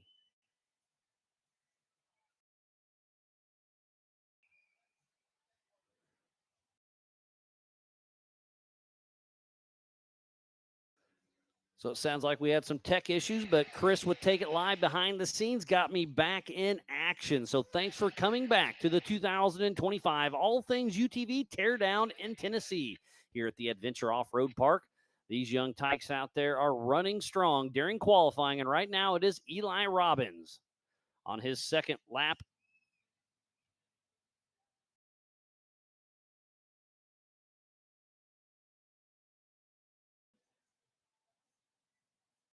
Seeing how many more laps he's going to go. I believe they're going to run they're going to run one little practice lap and then 2 on the clock. And that'll be qualifying, getting everybody set up.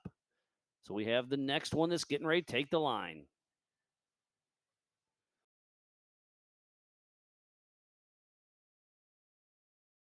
Looks like his fast lap was a 124. So altogether it's 251 for Eli Robbins. First one to qualify for the Youth 170s.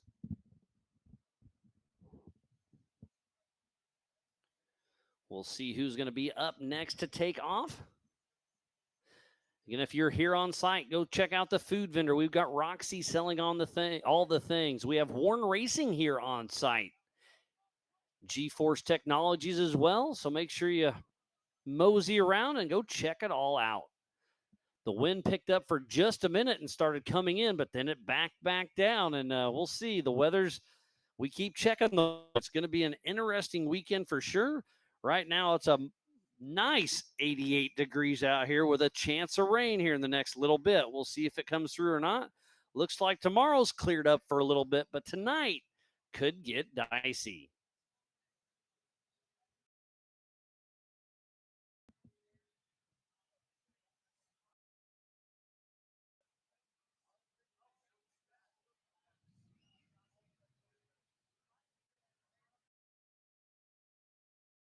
I'm going to guess that's Tinley Murray. Obviously, from the drone high and wide, it's hard to tell, but it looks like that's the Brannick Motorsports car out there with Tinley Murray. I'll wait till they get across the start-finish line. It'll pop up on ultra4racing.livemotorsports.com, the same timing I have right here in the Big B studio.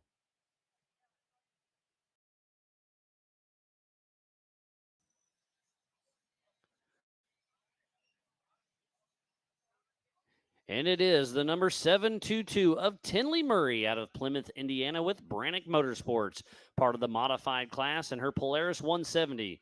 Brannick Motorsports, Hunts Motorsports, Dirty Life Race Wheels, and Mickey Thompson Tires.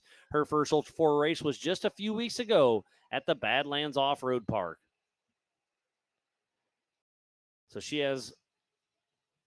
We'll see what kind of time she can get. Fastest lap of the day right now is a 124 by Eli Robbins.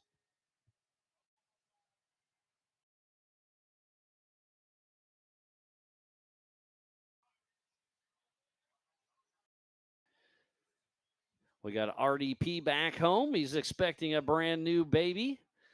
Wish you were here, buddy, but I completely get it. Enjoy every moment. We got Chris with Take It Live behind the scenes. Him and Caleb will be helping us out all weekend long. We'll have Jack with Believe Cam. And now we do have a new fast lap of the day by Tinley Murray with a 107.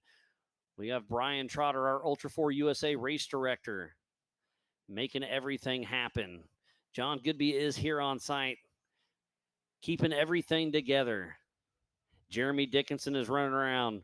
Benji and Eddie have been helping out tremendously This is kind of their home track, so great to have them and all their support. They've got all their AOP buddies out on course, making sure everybody is safe and sound. We have James Schofield, our tech director here, keeping everybody safe and sound. Tennessee Mike's been running around. Pam's doing the social. We've got a great team. Roxy and Robert are selling all the things at the Ultra 4 Mega Merch.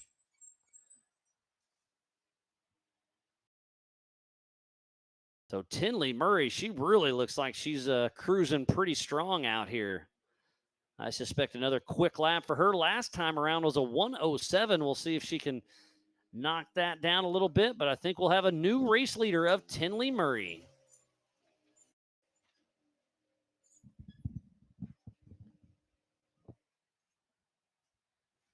Looks like she is getting pulled off course. So we'll get her time here in just a moment. But a great run by Tinley Murray with Brannick Motorsports.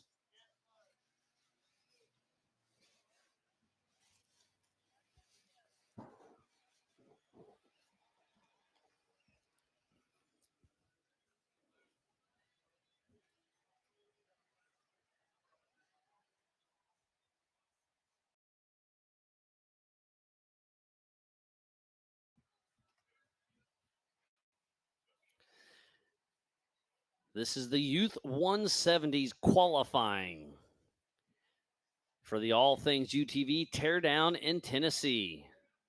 We have our next car out on course. This is the future of our sport. It is looking bright.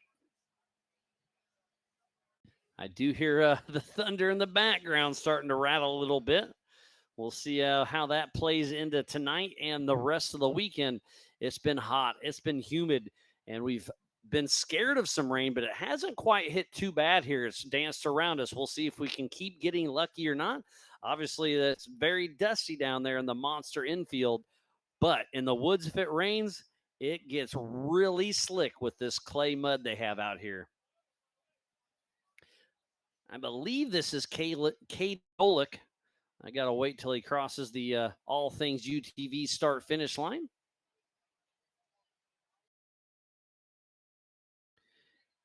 He is part of the limited class. If I am correct. And you're seeing the same thing I'm seeing. And it's the drone does an amazing job, but it doesn't quite zoom in quite good enough, but that's okay.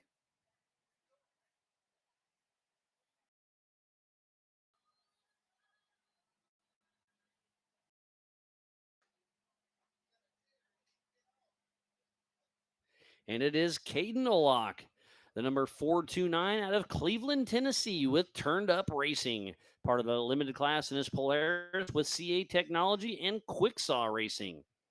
His first Ultra 4 USA race was just a couple months ago in Bowling Green, Kentucky at the Beach Bend Raceway. This is Tyler Nolak's son. Tyler co-dogs for Mike McCleary. He'll be out there tonight and tomorrow, but he's out here letting his kid have a little bit of fun with him. Fastest time of the day right now is Tinley Murray with a 1:07. She's got a 2:27 overall. And then it's Eli Robbins with a 2:51.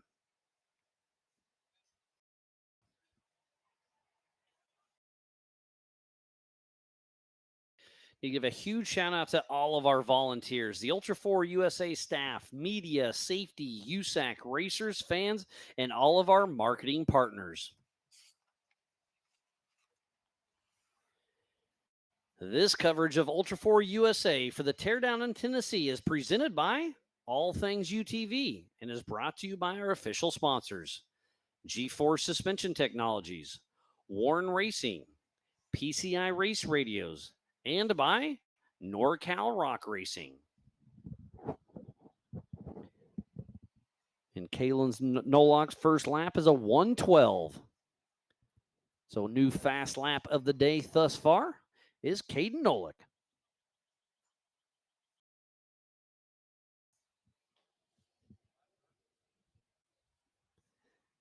And you can see the clouds are starting to roll in some of these valleys. We'll see. It's getting interesting, but it has cooled down a little bit. It's been extremely hot and humid out here. So it's a nice change of scenery a little bit. Rain or the wind has changed directions just a little.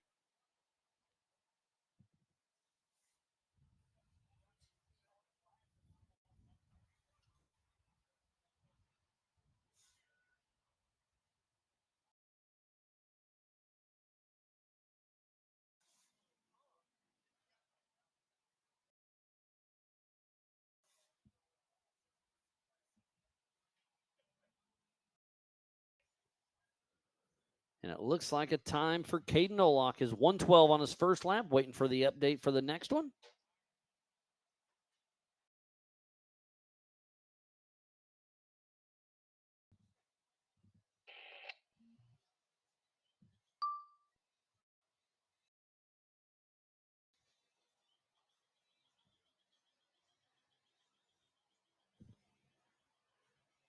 I believe that is Jet Frazier taking off. Could be Carolina Claire Ewing.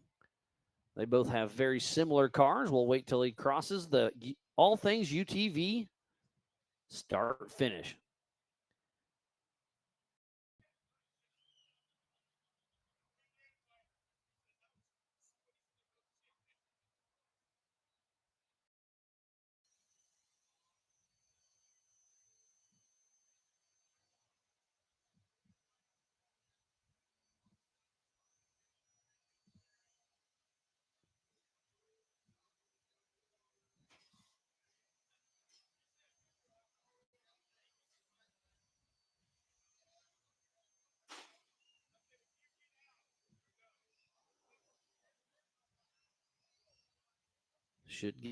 Man, that sure looks like Jet Frazier's car.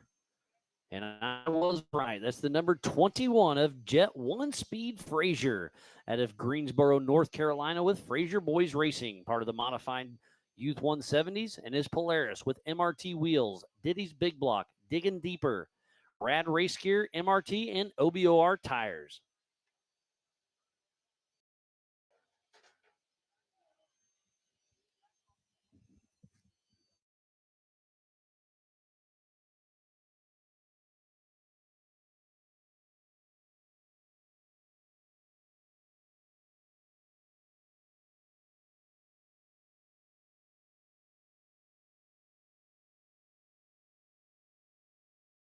So Jet Frazier out there cruising along. We'll get a first lap time on him. Is it going to be faster? The fastest lap time of the day is Tinley Murray, but overall, looks like it's Caden Nolik. And we have a new fast time of the day of a 1:01 from Jet Frazier. So he's out there ripping it up. One more lap to go for qualifying before we kick off their race.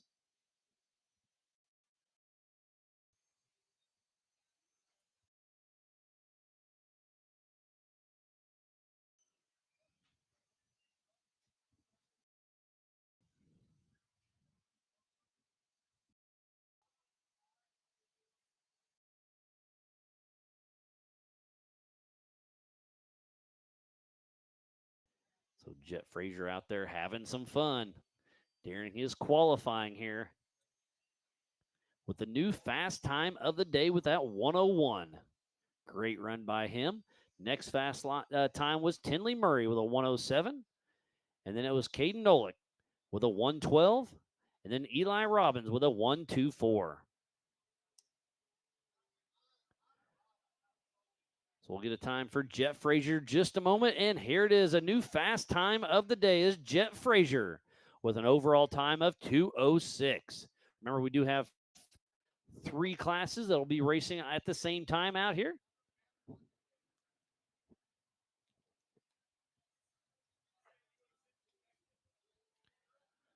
So last but not least will be Carolina Claire Ewing. Her nickname is Sister, and she'll be out there ripping it up.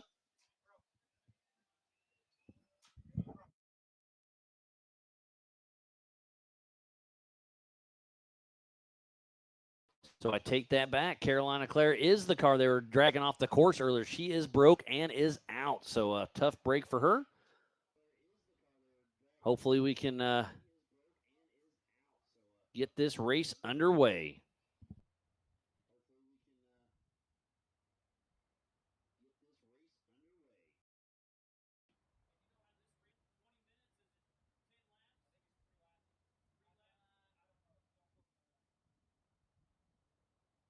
So qualifying is done. The race will be kicking off here very short. Going to swap some batteries on the Believe Cam drone, and Jack will be back in action.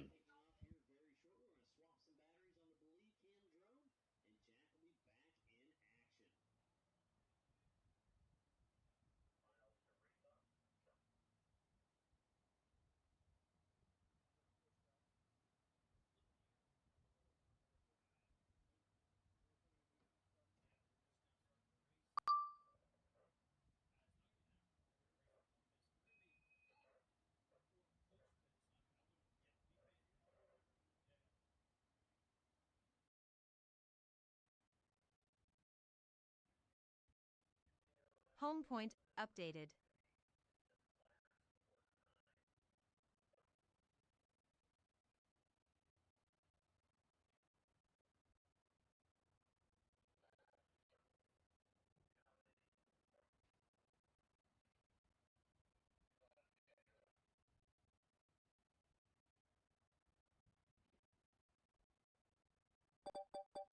Takeoff. Home point updated. All right, I was getting a hold of race ops. This is going to be a 3-lap race for the Youth 170s Grand Prix finish, and tough break for Carolina Claire Hewing. She is out of the race. So starting up front will be Jet Frazier, then Caden Nolick, Tinley Murray, and Eli Robbins. And then we're going to try to stay as close on schedule as we can, but it looks like the rain could be coming in. We'll see. I see a couple little sprinkles. Hopefully it doesn't pick up too much.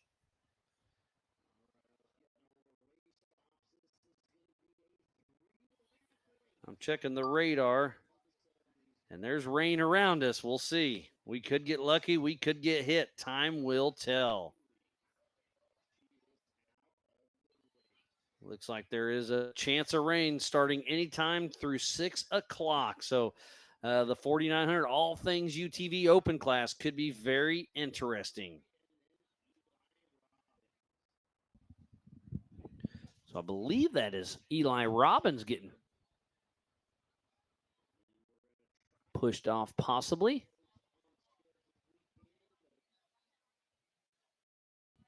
That is the 831 of Eli Robbins. So not sure what's happening to him. They got the whole All Things UTV group out there checking it out. Always something. Tough break for Eli Robbins and Carolina Claire Ewing.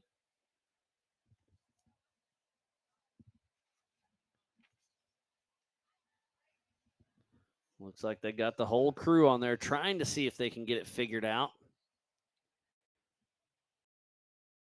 And I hear thunder in the distance.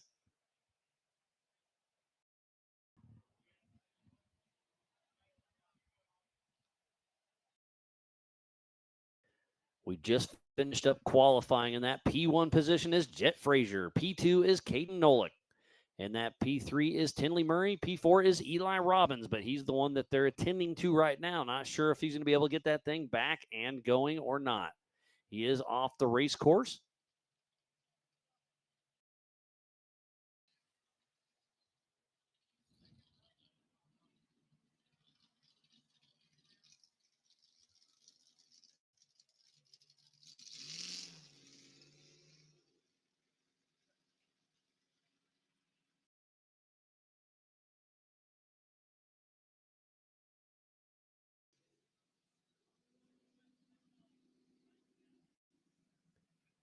Not sure exactly what is going on, but tough break for him.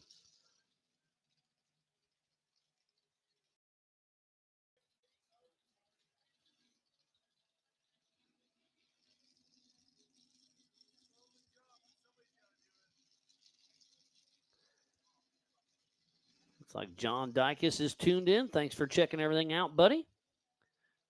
Hope to see you at the next race soon.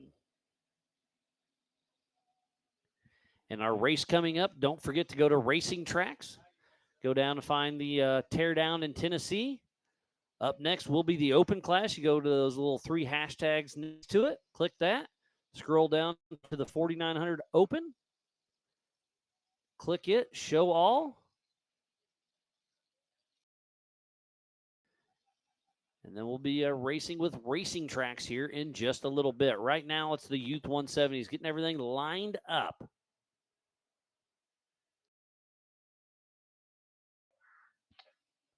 So it looks like it's Jet Frazier, the number 21 out of Greensboro, North Carolina, with Frazier Boys Racing in that modified Polaris. MRT wheels, Diggs Big Block, Digging Deeper, Rad Race Gear, MRT, and OBOR tires. Taking off in that second position is going to be the number 722 of Tinley Murray out of Plymouth, Indiana, with Brannick Motorsports, part of the modified class. And that Polaris 170 with Brannick Motorsports, Hunts Motorsports, Dirty Life, and Mickey Thompson. And we are off and running. In that third position, it is the 429 of Caden Nolik out of Cleveland, Tennessee, with Turned Up Racing, part of the limited class, and that CA Technology Polaris with Quick Saw Racing. This is going to be a 3-lap race, and it's going to be a fun one to watch.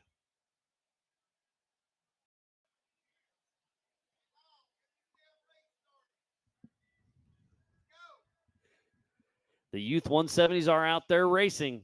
We're hoping to stay pretty close to schedule. They're out on their first lap of 3, and Jet Frazier with a pretty good lead, and then it's Tinley Murray, then Caden Nolik.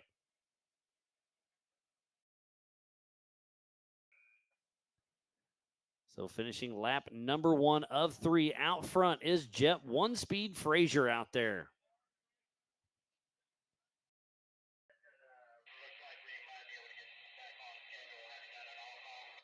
Hope it sounds like I just heard over the PCI race radio. It does sound like we are going to try to stick to schedule.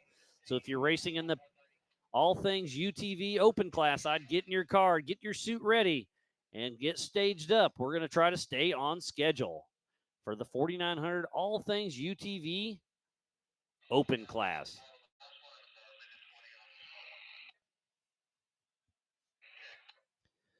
So Jet Frazier still out front. And then it's Tinley Murray, then Caden Nolik.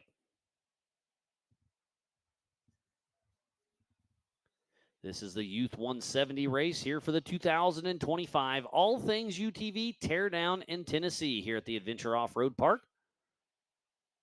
Need to give a huge shout out to Monster Energy, Warren Racing, Brannick Motorsports, All Things UTV, NorCal Rock Racing, Rock Crawler Suspension, Freight Factory, Spider Tracks, Factor 55, PCI Race Radios, G4 Suspension Technology, Metal Cloak, Maxxis Tires, and King Shocks. So please support who supports the sport. Oh, we may have one turned over just a little bit, all right at the All Things UTV finish line. That may have been Tinley Murray. But Jet Frazier is still out there cooking.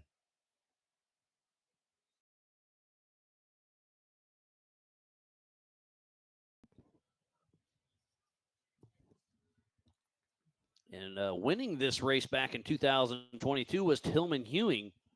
We saw his sister broken earlier, Carolina Claire. So tough break for her, but great to see the Ewings back out here racing with us. I haven't seen him in a couple of years, and that young man has grown quite a bit. So there's Jet Frazier out there up front. Out on his third and final lap for the Youth 170 race. And then it's Caden Nolik, and then Tinley Murray, who looks like it took a little bit of a tumble. Hopefully she is back in action, and there she goes. She just clicked off another lap. So Jet Frazier, that young man, I'm going to say he's 6 or 7 years old. He is out there doing some great things, having some fun, ripping around this Youth 170 course down in the Monster Energy short course.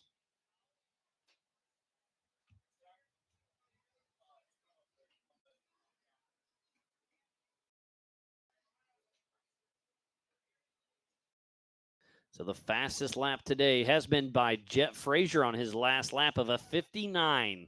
So great run by him. Caden Nolik, as long as he can get across that line, he'll be able to go out and finish his last lap.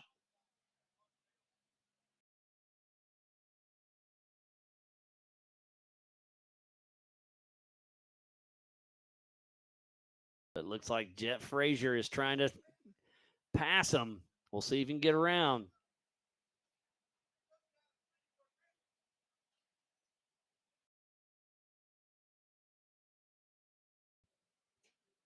Trying to get a visual. Looks like Caden Olick is still out front, but Jet Frazier just does make the pass. So Jet Frazier out there putting down some fast laps.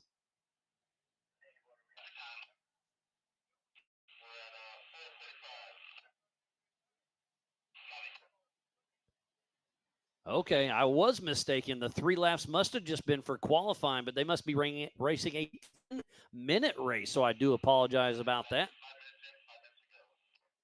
Yep, I was mistaken. The 3 minutes or the 3 laps were for qualifying, but the actual race is a 10-minute race. So Jet Frazier still out there ripping it up. Caden Olak and Tinley Murray still having some fun as well. And tough break for Eli Robbins and Carolina Clare.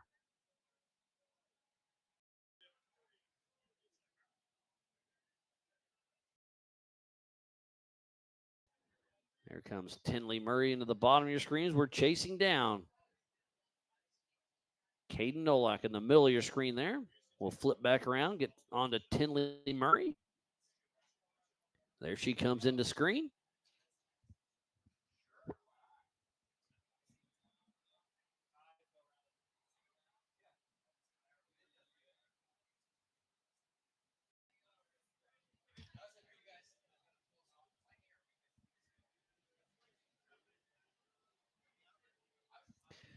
And it is starting to sprinkle out there. It's definitely a little light, but man, this could make it interesting for this race for sure.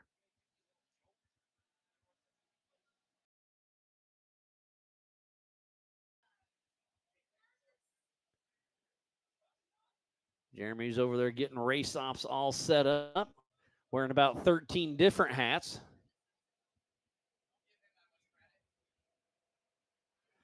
Here's Caden Nolek. Still pushing through. We have about 3 minutes left to go in this 10-minute race.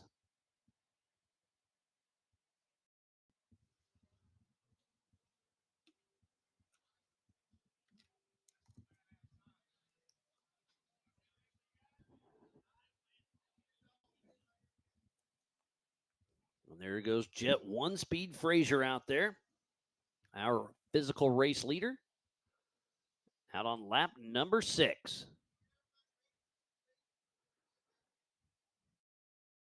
Last lap was a 1:06. His fastest lap is a 59.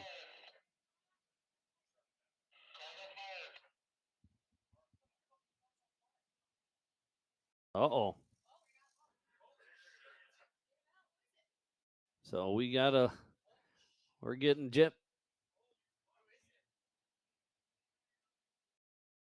So we're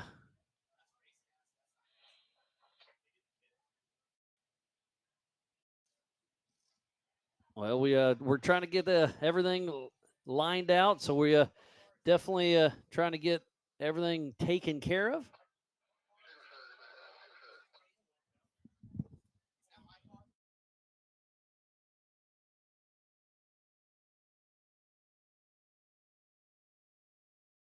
All right, they did get him out of the race car. That was a scary moment for all of us. I apologize for dropping out. I was trying to get some information.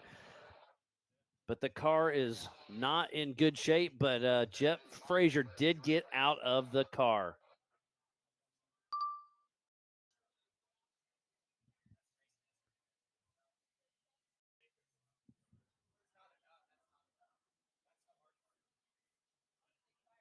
So again, a very scary moment, but everybody is okay.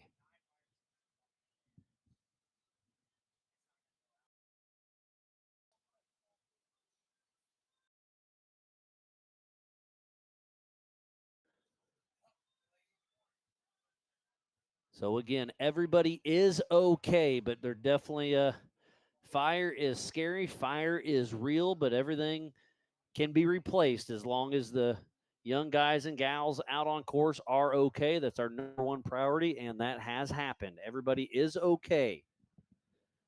But again, scary moment just happened.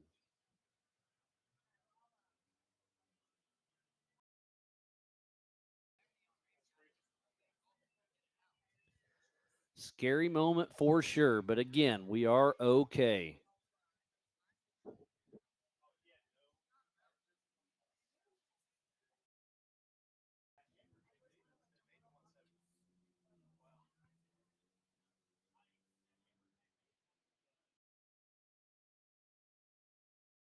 While we wait to make sure everything is okay, we're going to take a break from the action here for just a moment. I do want to update everybody that Jet Frazier is okay. The car did catch fire. It burned pretty good, but everybody is okay. So we're going to step away for just a moment. We'll be right back with some more racing action. Over 25 years of off-road racing dominance. Proprietary patented race technology. Proudly made in the USA. Unparalleled customer service and support.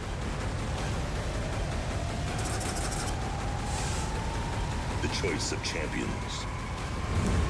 King Shocks. The leader in off-road shock technology. We don't take these lightly. They're not practice or anything like that. We're here to try to win. You know, we're getting bigger car counts. It's a new track. It's a cool venue, and it's a different change of scenery. That's what holds the floor in. But then when the green flag drops, it's all out battle. Mad Max and Thunderdome.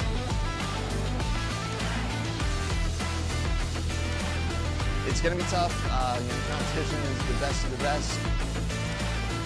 For me, it's just a place to go release some anger and have some fun with my kids, and it's like fist fighting in a goddamn race car. Before racing to me is a way to get out with friends. It's where we spend time together. It's where you get your blood pumping. I'm excited. I have a lot of confidence on where Ultra 4 is going to be.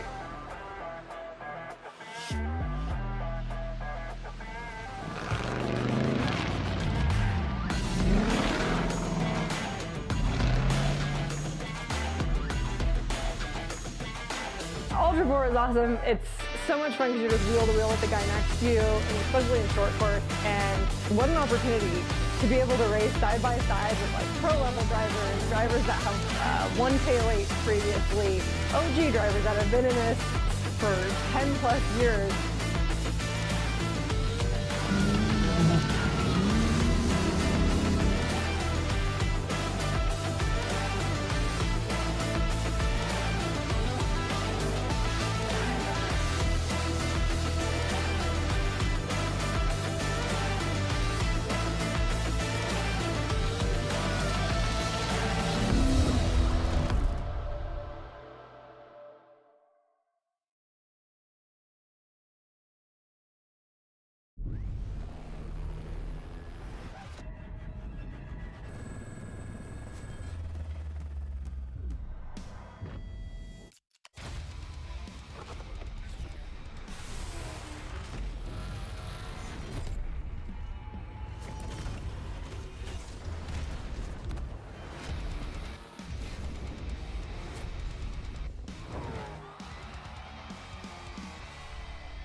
PCI Race Radio is the leader in off-road communications since 1972.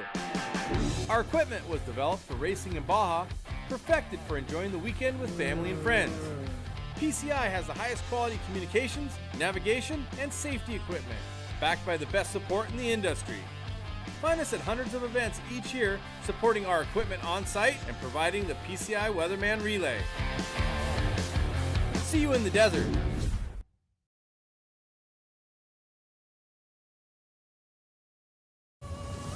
Tested and proven in some of the world's most rugged environments, the all-new Warn Xeon XD and XP line of vehicle recovery winches have arrived, redesigned from the ground up. Warn Xeon XD and XP represent the ultimate in performance and durability on the market today. You'll have the confidence to go farther, and most of all, go prepared.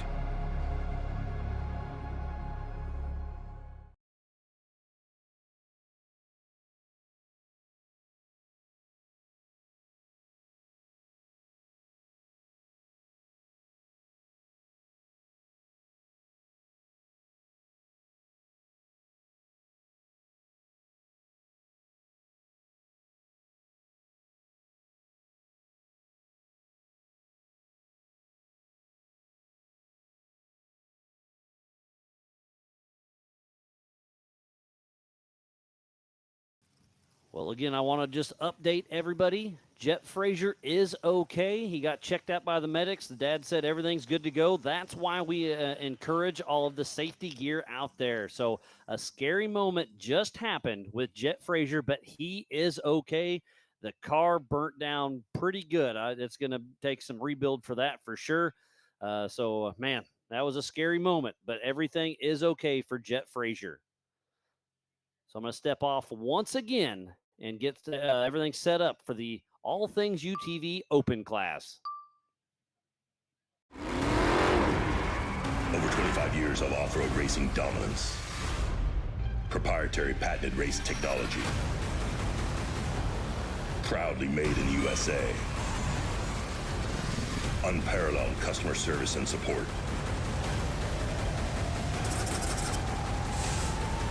The choice of champions. King Shocks, the leader in off-road shock technology. We don't take these lightly. They're not practice or anything like that. We're here to try to win. You know, we're getting bigger car counts. It's a new track. It's a cool venue, and it's a different change of scenery. That's what Ultra 4 is. But then when the green flag drops, it's all out battle. Mad Max and Thunderdome.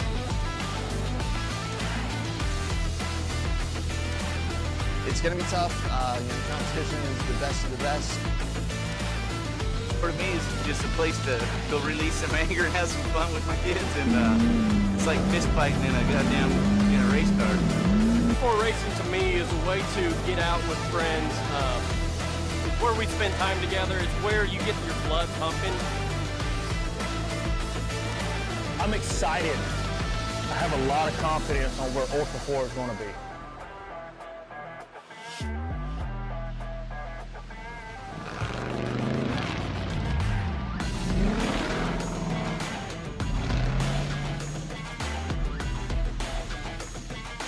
Ultra 4 is awesome. It's so much fun because you're just wheel to wheel with the guy next to you, and especially in short course. And what an opportunity to be able to race side by side with like pro level drivers that have won tail 8 previously, OG drivers that have been in this for 10 plus years.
PCI Race Radios, the leader in off-road communications since 1972.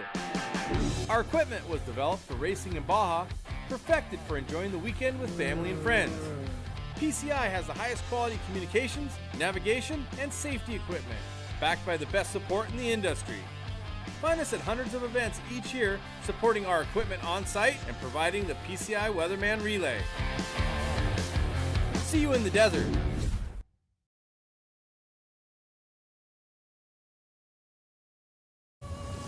Tested and proven in some of the world's most rugged environments, the all-new Warn Xeon XD and XP line of vehicle recovery winches have arrived, redesigned from the ground up. Warn Xeon XD and XP represent the ultimate in performance and durability on the market today. You'll have the confidence to go farther, and most of all, go prepared.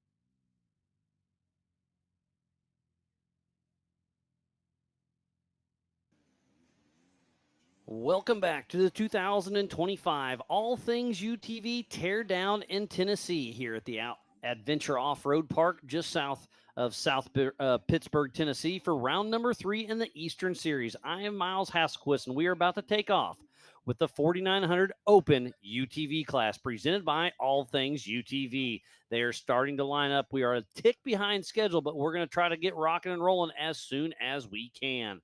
And we'll run through the starting order. It is out front, the 1018 of Paul Wolf. Up next is the 529 Cody Willenborg. Then it's the 334 of Adam Brown. Then it's the 3402 of Nick Anderson. Then it's the 888 of Dan Hill. Then it's the 717 of Mark McCleary. The 375 of Josh Owen. The 902 of Pat Murray. The 98 of Jason Washburn. And coming from the back will be Dylan Harper. Remember, this race is on adjusted time. They will take off one at a time every 30 seconds. So it's going to be a fun and exciting race, that is for sure. Thank you, everybody at back home and here on site for tuning in. Make sure you get on to ultra4racing.livemotorsports.com. Go to the Ultra4 YouTube page, and I'll try to follow along there as well. And then for this race and the rest of the races, make sure you go to Racing Tracks. Find the Teardown in Tennessee. Go over to the 3 hashtags by menu. Hit the 4900 Open, show all.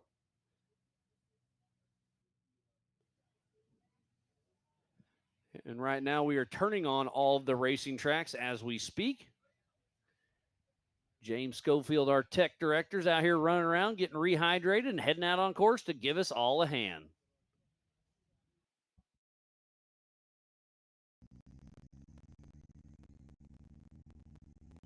So on racing tracks, again, they are just getting turned on right now.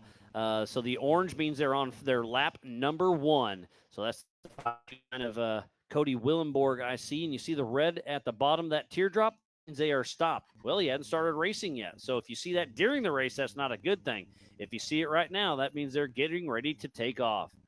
But again, we had just had a scary moment with Jet Frazier. His car caught fire. But again, the safety equipment that is required by Ultra4 USA did its job and got him back safe. He did get checked out by the paramedics, but they did say he is A-OK.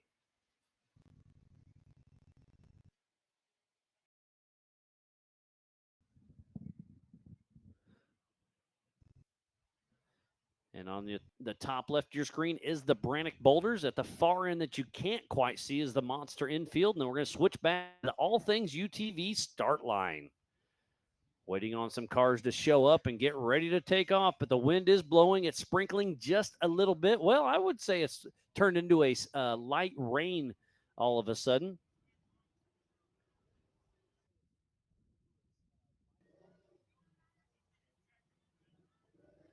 So if you're racing in this race, please get lined up. We're trying to get going.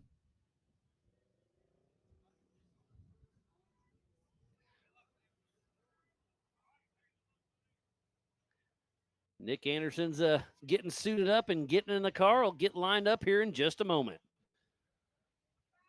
See Josh Owen out there in line, Cody Willenborg. And that pole position, once again, is Paul Wolf.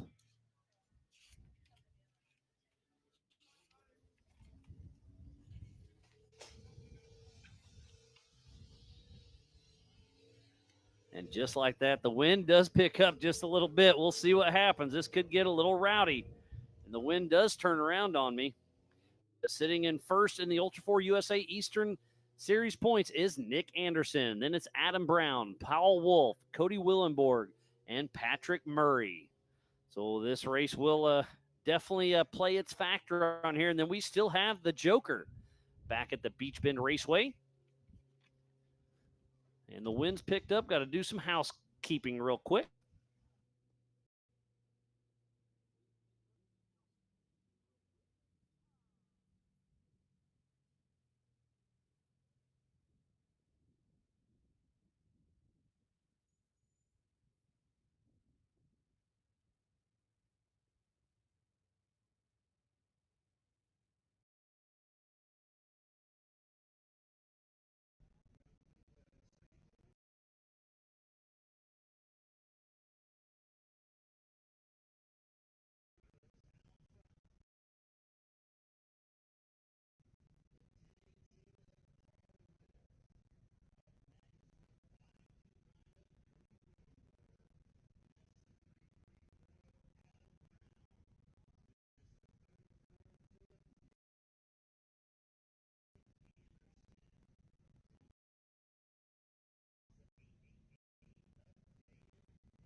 Well, I was moving my stuff here in the Big B studio and just got an update. We are going to do a weather delay. There is lightning in the area. So everybody please take cover. We are going to shoot for a 5:15 start. Weather delay. So I apologize, but again, safety first for sure. So we are going to delay this due to lightning strikes in the area. Hopefully it passes through quickly, it looks like. So our new start time is 5:15 here in about a half an hour. So I'm going to see what's going on before we kick off the All Things UTV Open Race. We're going to step away from the action. Well, there's no action yet. We're going to step away before the action starts. And a 5:15 start due to weather. So we coming back here in just a little bit.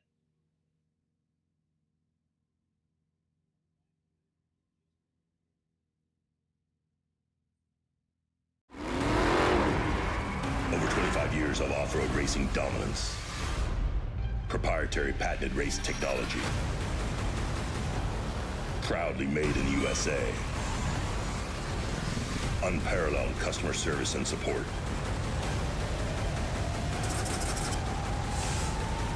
The choice of champions. King Shocks, the leader in off-road shock technology.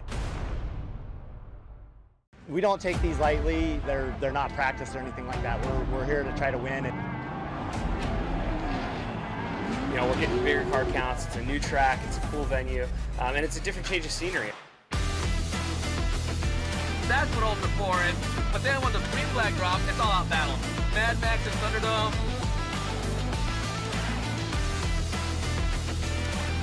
It's going to be tough. The competition is the best of the best.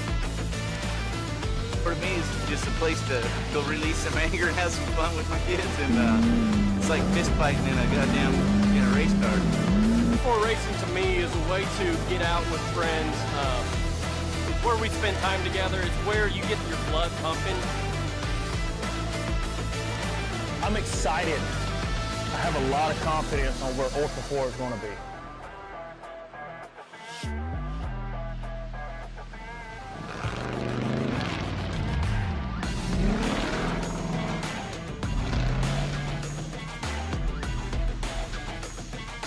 Ultra 4 is awesome. It's so much fun because you're just wheel to wheel with the guy next to you, and especially in short course. And what an opportunity to be able to race side by side with like pro level drivers, drivers that have won tail 8 previously, OG drivers that have been in this for 10 plus years.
PCI Race Radios, the leader in off-road communications since 1972. Our equipment was developed for racing in Baja, perfected for enjoying the weekend with family and friends. PCI has the highest quality communications, navigation, and safety equipment, backed by the best support in the industry. Find us at hundreds of events each year, supporting our equipment on site and providing the PCI Weatherman Relay. See you in the desert.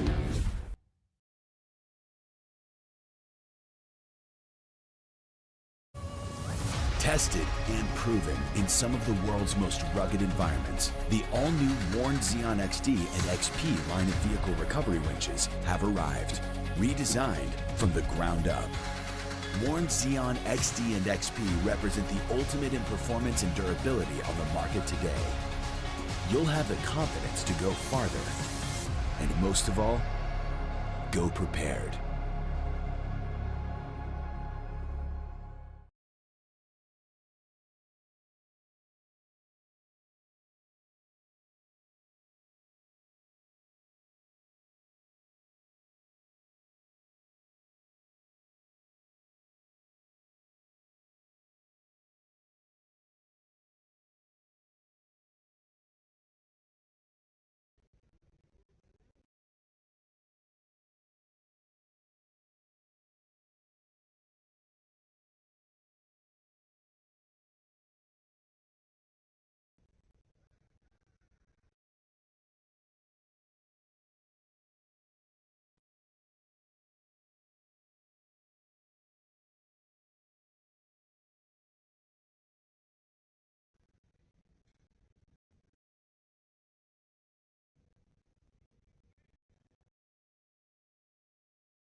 years of off-road racing dominance. Proprietary patented race technology. Proudly made in the USA. Unparalleled customer service and support.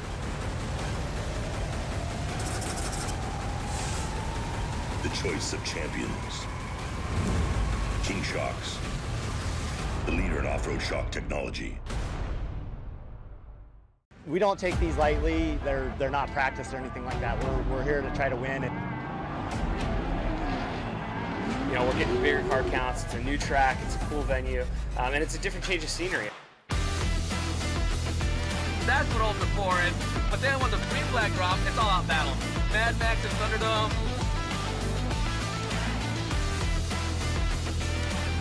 It's going to be tough. Competition is the best of the best. For me, it's just a place to go release some anger and have some fun with my kids, and it's like fist fighting in a goddamn race car. Before racing to me is a way to get out with friends. It's where we spend time together. It's where you get your blood pumping. I'm excited. I have a lot of confidence on where Ultra 4 is going to be.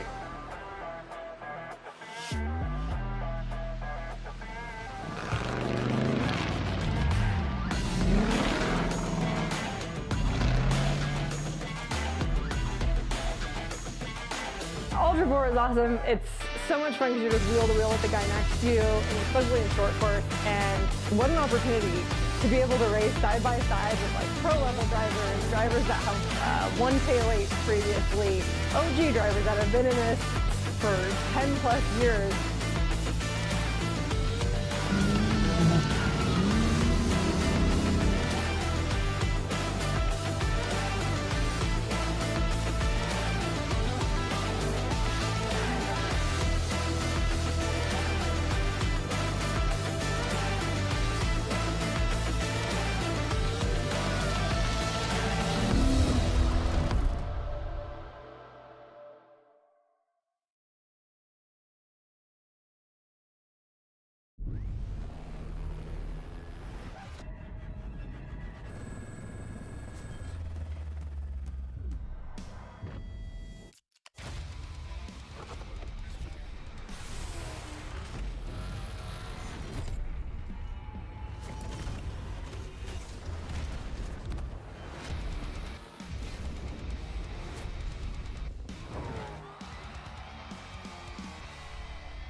PCI Race Radios, the leader in off-road communication since 1972. Our equipment was developed for racing in Baja, perfected for enjoying the weekend with family and friends. PCI has the highest quality communications, navigation, and safety equipment, backed by the best support in the industry. Find us at hundreds of events each year, supporting our equipment on site and providing the PCI Weatherman Relay. See you in the desert.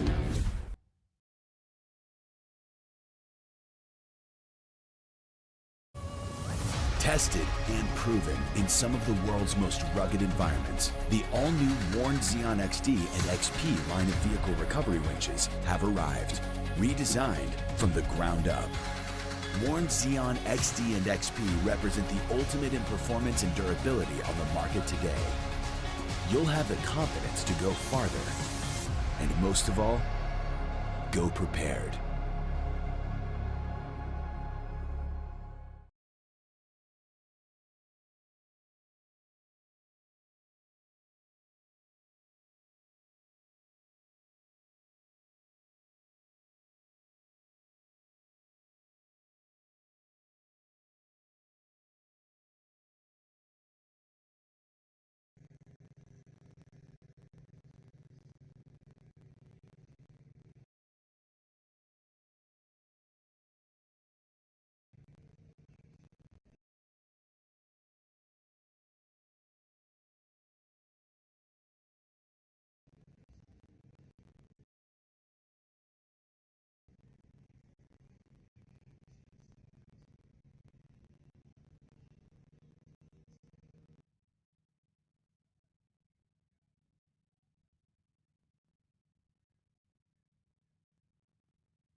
off-road racing dominance.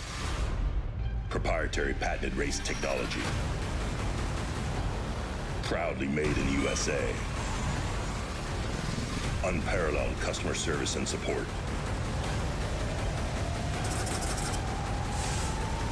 The choice of champions. King Shocks, the leader in off-road shock technology. We don't take these lightly. They're not practice or anything like that. We're here to try to win. You know, we're getting bigger car counts. It's a new track. It's a cool venue, and it's a different change of scenery. That's what Ultra 4 is. But then when the green flag drops, it's all out battle. Mad Max and Thunderdome.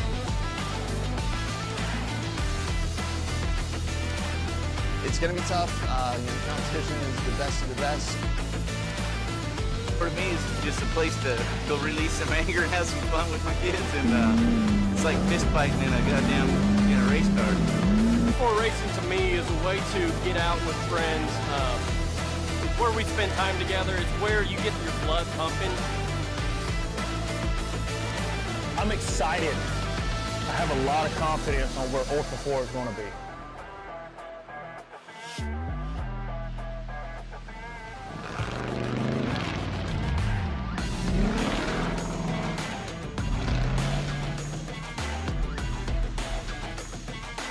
Ultra 4 is awesome. It's so much fun because you're just wheel to wheel with the guy next to you, and especially in short course. And what an opportunity to be able to race side by side with like pro level drivers, drivers that have won K8 previously, OG drivers that have been in this for 10 plus years.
PCI Race Radios, the leader in off-road communications since 1972. Our equipment was developed for racing in Baja, perfected for enjoying the weekend with family and friends. PCI has the highest quality communications, navigation, and safety equipment, backed by the best support in the industry. Find us at hundreds of events each year, supporting our equipment on site and providing the PCI Weatherman Relay. See you in the desert.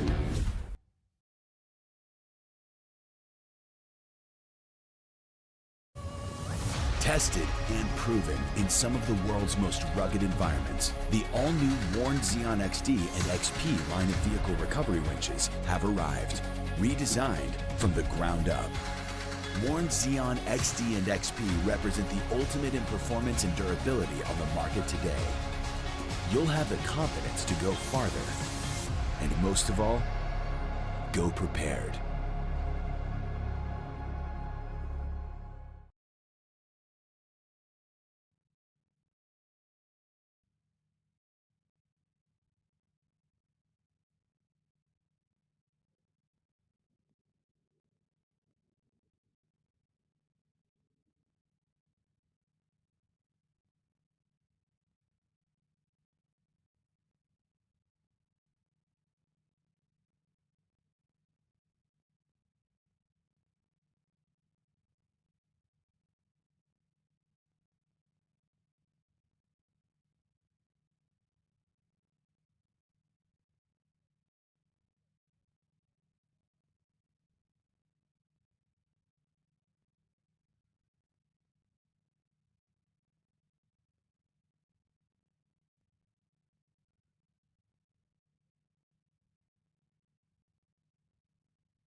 25 years of off-road racing dominance.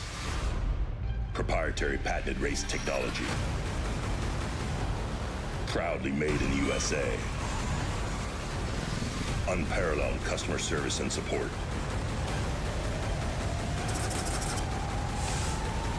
The choice of champions. King Shocks, the leader in off-road shock technology. We don't take these lightly. They're not practice or anything like that. We're here to try to win.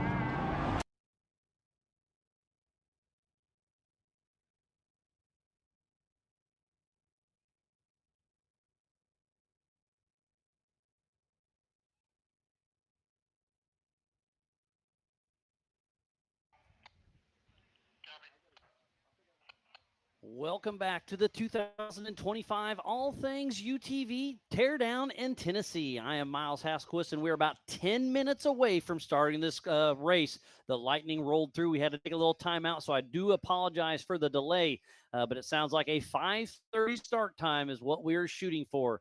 Man, this weather's been interesting. We got some sprinkles of very light rain, but it's kind of pushed through. We've been checking the weather, and it looks like we should be clear to go racing here very soon. So, again, apologize for the delay, but, hey, we can't help what Mother Nature throws at us. Kind of checking everything out. There's still some rain in the area, but it looks like the bad stuff did blow around us just barely, so we did catch sprinkles, but I think we're going to get lucky and should be live racing here very shortly for the 4900 All Things UTV Open class. It's been we qualified today at high noon, and that went very smooth. And the one that's on top of the box for the open class is Paul Wolf, then Cody Willenborg, Adam Brown, Nick Anderson, AA Dan Hill, Mark McCleary, Josh Owen, Patrick Murray, Jason Washburn, and Dylan Harper. They will be taking off one at a time every 30 seconds. This race is on adjusted time. This is a 4-lap race at 5 miles per, so 20 miles out there for these guys to be out there battling. It's going to be one heck of a race, so be sure if you need to grab anything, I'd do it right now. Go grab some snacks, some of your favorite beverages. This thing is about to go down. If you are here on site, we have a couple food vendors over there. Go check them out. Roxy is on site selling all the things. You can also get on kingofthehammer.com and order your stuff for yourself back home. Do some early Christmas shopping.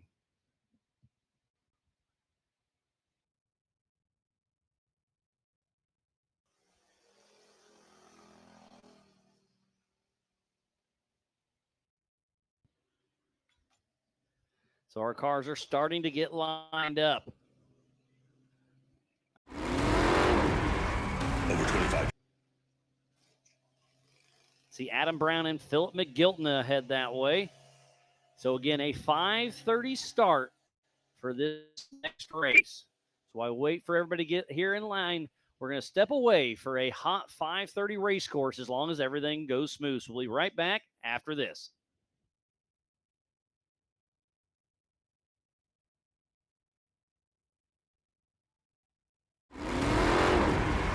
Over 25 years of off-road racing dominance. Proprietary patented race technology. Proudly made in the USA. Unparalleled customer service and support.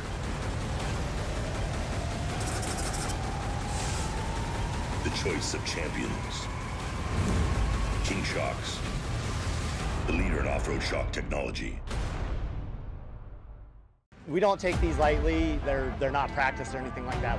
We're here to try to win. You know, we're getting bigger car counts. It's a new track. It's a cool venue, and it's a different change of scenery. That's what Ultra 4 is. But then when the green flag drops, it's all out battle. Mad Max and Thunderdome.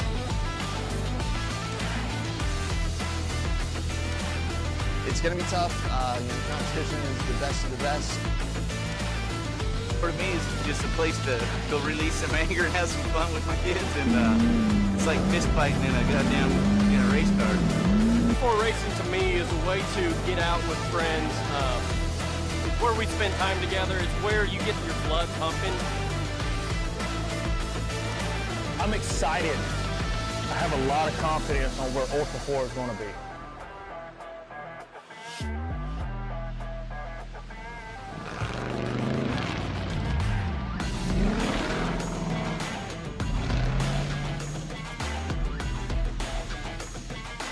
Ultra 4 is awesome. It's so much fun because you're just wheel to wheel with the guy next to you, and especially in short course. And what an opportunity to be able to race side by side with like pro level drivers, drivers that have won K8 previously, OG drivers that have been in this for 10 plus years.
PCI Race Radios, the leader in off-road communications since 1972. Our equipment was developed for racing in Baja, perfected for enjoying the weekend with family and friends. PCI has the highest quality communications, navigation, and safety equipment, backed by the best support in the industry. Find us at hundreds of events each year, supporting our equipment on site and providing the PCI Weatherman Relay. See you in the desert.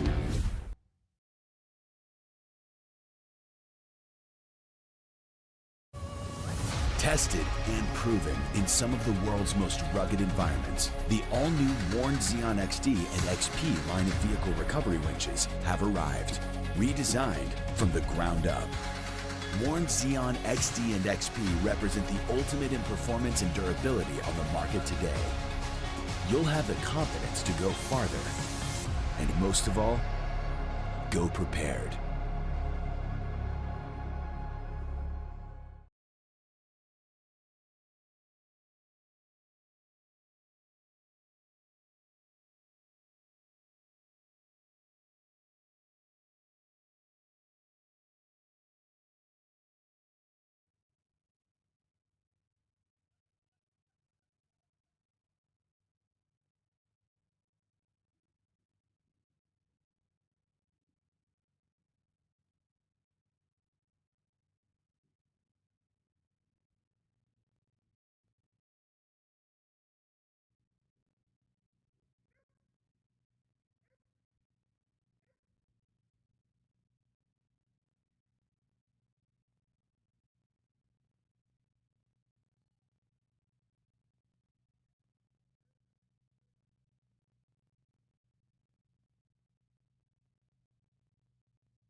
Welcome back to the 2025 All Things UTV Teardown in Tennessee here at the Adventure Off-Road Park.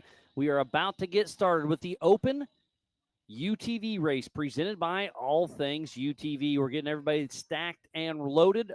Again, apologize for the late start, but weather happened, and we can't help what Mother Nature throws at us, but we're doing our best. But I do want to give you a quick update once again that Jet Frazier is okay. And after we get this race underway, he's going to hop in the Big B studio with me and have a quick chat to let everybody know he is A-okay. The kid was still all smiles, so that's all we can be thankful for right now.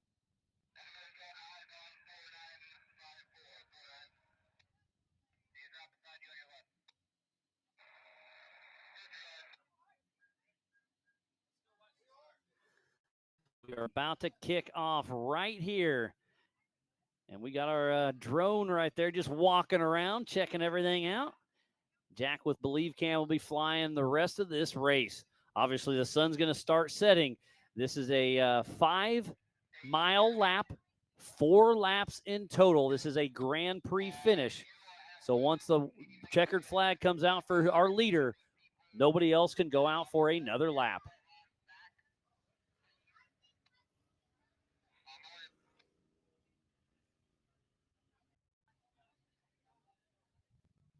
I'm going to guess we're going to be around that 20-minute lap time. Again, I could be way off, but that's my guess, is roughly a 20-minute lap for our fastest guys out here in the All Things UTV Open UTV race. And what is an open car? Well, you can have up to a 2,000cc maximum engine. We kind of had to build this class for the Pro R, and then it's an open class. Dream it, build it, and come race it. One of the cars that sticks out for me is Jason Washburn in that wide open design single seat car. Adam Woodley and Jason teamed up together and get this built up, and it's an absolute beautiful car. And that's what the open class is for. So we'll get everybody back off the line just a little bit. We'll get this race underway.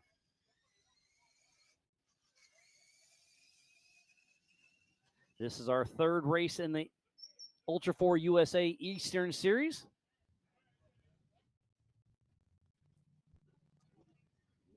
And let's see who won this race last year in the open class. It was Scott Raymer. So we will definitely have a new leader out here. I see who's won the UTV race in 22 is Jamie McCoy, Jay Shaw. Jay Shaw took a pretty hard hit in qualifying. Jamie McCoy not here. Mike Park not here.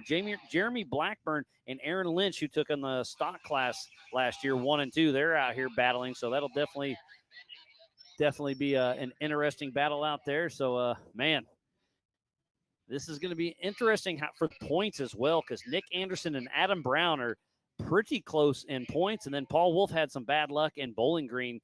So we'll see how he shakes out here, and then we'll go back to Bowling Green for that Joker. So it'll be very interesting to see how it shakes out points-wise. Make sure you go to ultra4racing.livemotorsports.com for the same timing I have here in the Big B studio. And then go to Racing Tracks. Go up top, hit those 3 little hashtags next to menu. That'll drop down. Scroll down to 4900 open class, see all, and you can see them all sitting at the start-finish line. And you see that every car has a red teardrop at the bottom. That's because they're not moving. That's because we haven't started racing yet. So once they're on the course, they'll turn colors as they go.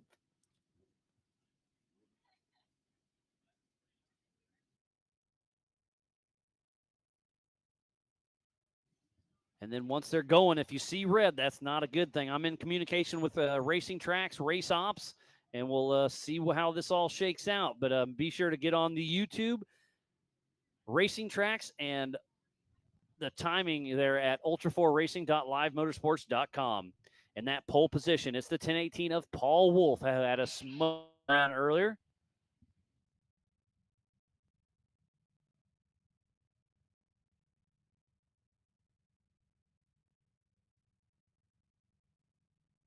And I'm listening to the PCI Race Radio. Race Ops is talking. Recovery is in place. It looks like we are about to drop the green flag to go racing here for the 2025 All Things UTV Teardown in Tennessee. It is about to go down. This is going to be one heck of a race.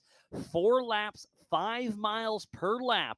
Who's going to be the fastest one? Could it be Paul Wolf, Cody Willenborg, Adam Brown, Nick Anderson, AA Dan Hill, Mark McCleary, Josh Owen, Patrick Murray, Jason Washburn, or Dylan Harper?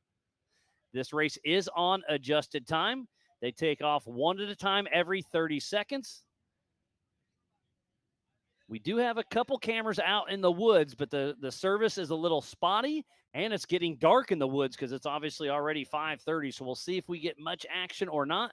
But tomorrow morning at 7:30, we go hot racing for the 4,900 stock class. So be sure to stay tuned into all of that.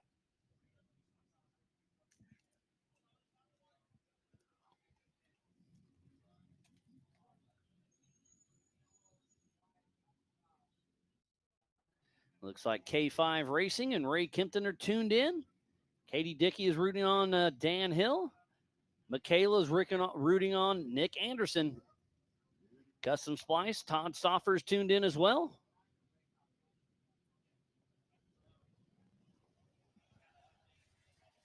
It's been a long, hot week, but the weather kind of moved in and cooled her down. It's dropped down all the way to 81 degrees. It was been mid-90s off and on all week. It's been a absolute drencher out here.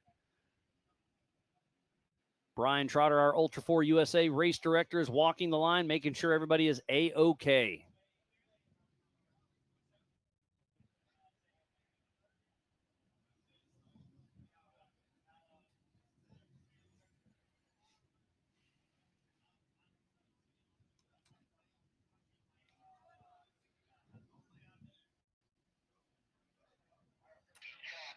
Thank you again.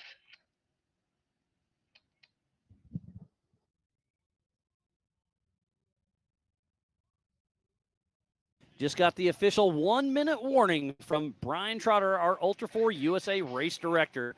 So we need to give a huge shout out to all of our volunteers, the Ultra 4 USA staff, everybody here at Adventure Off-Road Park, the media, safety, USAC, racers, fans, and all of our marketing partners. We have off the line first is the 1018 of Paul Wolf out of Alton, Illinois with Wolf Racing. In the Can-Am with Badlands Off-Road Park, Alltech, Nitto, and Raceline. So our first off the line is none other than Paul Wolf. Up next will be the 529 of Cody Willenborg and Randy Dassenbrock riding shotgun out of Herrick, Illinois with CW Motorsports. And his Polaris Pro R with AMS, All Balls, Tire Spine, Bellray, I&W Fab, Braille Batteries, Optimate, Polaris Razor, and CW Motorsports. So we have two of them on the line, Paul Wolf and Cody Willenborg. Third off the line is the 334 of Adam Brown and Philip McGilton, Selma, Alabama, with All Geared Up Racing. In his Polaris Pro R, Craftworks Supercharger, MRT, CA Technologies, PPEI Tuning, Craftworks, and Trail Armor. So we have our first three off the line of Paul Wolf, Cody Willenborg, and Adam Brown. They are taking off one at a time every 30 seconds.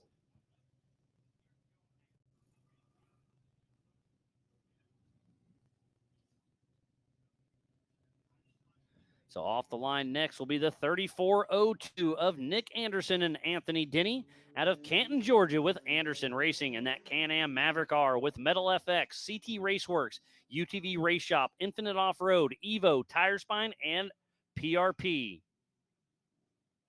He's got 5 podiums with us here at Ultra 4 USA. Him and Adam Brown and Paul Wolf are battling for the Ultra 4 USA Eastern Championships. We'll see how that all shakes out. So off the line next will be the 888 of AA Dan Hill with Cole riding shotgun out of Omaha, Nebraska with FP Racing. He's in a Can-Am with CT Raceworks, MRT, RCV, Natural State Racecrafts, and G-Force. So far, so good. We have the Nick Anderson clam. They just watched him take off the line. They're walking back to get on their radios to see how everything goes for them.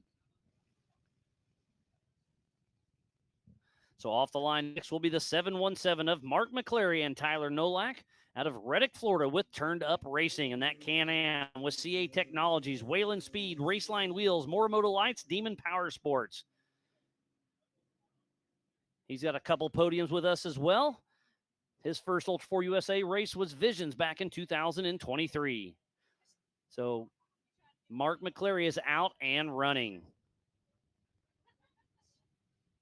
So up next is the 375 of Josh Owen and Tyler Harvey out of Westminster, South Carolina with Masher Motor Racing. And that Can-Am Maverick car with 240 horsepower, S3 Performance, G-Force, Raceline Wheels, Knott Construction, and Jock Construction. His first Ultra 4 USA race was Rush, Kentucky back in 2023. And you can tell how dark these woods are already getting. So it's going to be hard to bring you too much coverage from out there. So we'll just have to wait and see. Again, watch live timing, watch racing tracks. So off the line next is the 902 of Patrick Murray with his daughter Mia riding shotgun out of Vass, North Carolina with Sinpuri Motorsports nonprofit. And that CA Technologies Can-Am, Mavar, ZRP, MRT, G-Force, Factory UTV, Warren Racing, Wayland Speed, and PCI. He's been racing with us since 2018.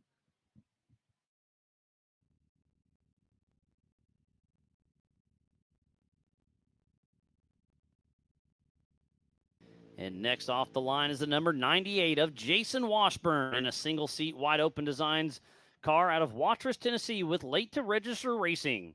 And that single seat wide open Turbo R with Radflow Shocks, RCV, Sandcraft, and Warren Racing. His first Ultra 4 race was this year at King of the Hammers 2025. He definitely struck the new car blues, had some electrical and some injector issues, so did not have the showing you want, but apparently he's got it figured out.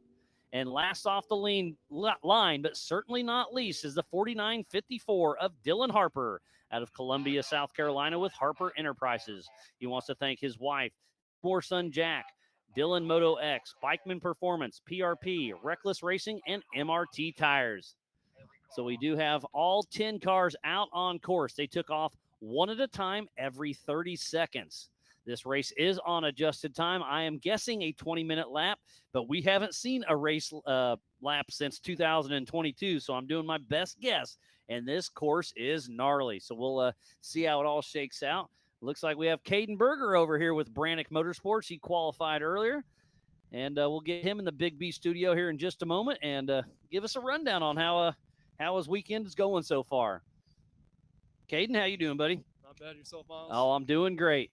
I saw you having some drivability issues earlier, but it looks like you got everything squared away because you were ripping when you were out there on qualifying. Yeah, we were fighting some motor problems, but got it all sorted out and laid down a P3.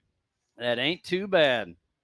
Not at all happy with it. Yeah, you got to be excited with that. And, your grandpa Stan Haynes, Mr. Brannick Motorsports, and you've been around since you were this tall, and to see you work your way up, and now you're driving in the 4800 Brannick Motorsports Legends class. How cool is that? Yeah, it was the dream.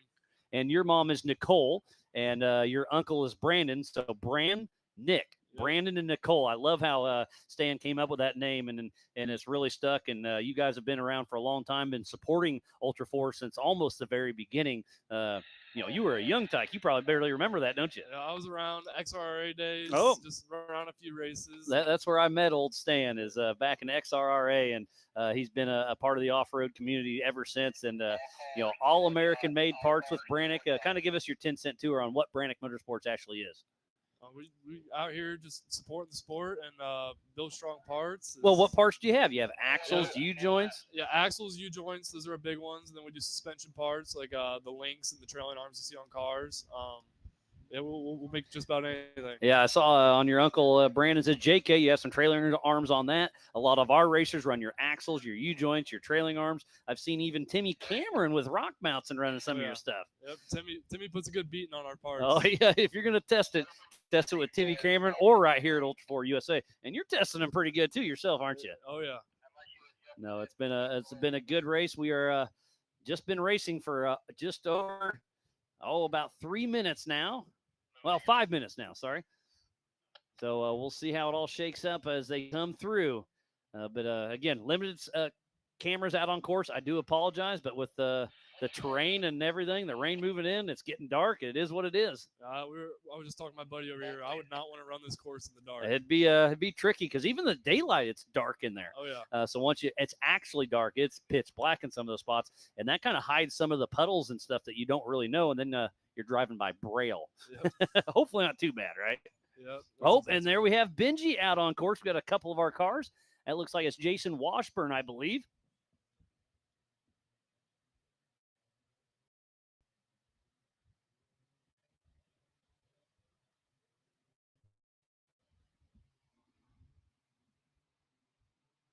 All right, kind of keeping everything in track. Benji's out there asking if his camera's working. We saw it. It was a little frozen, but that's what we got.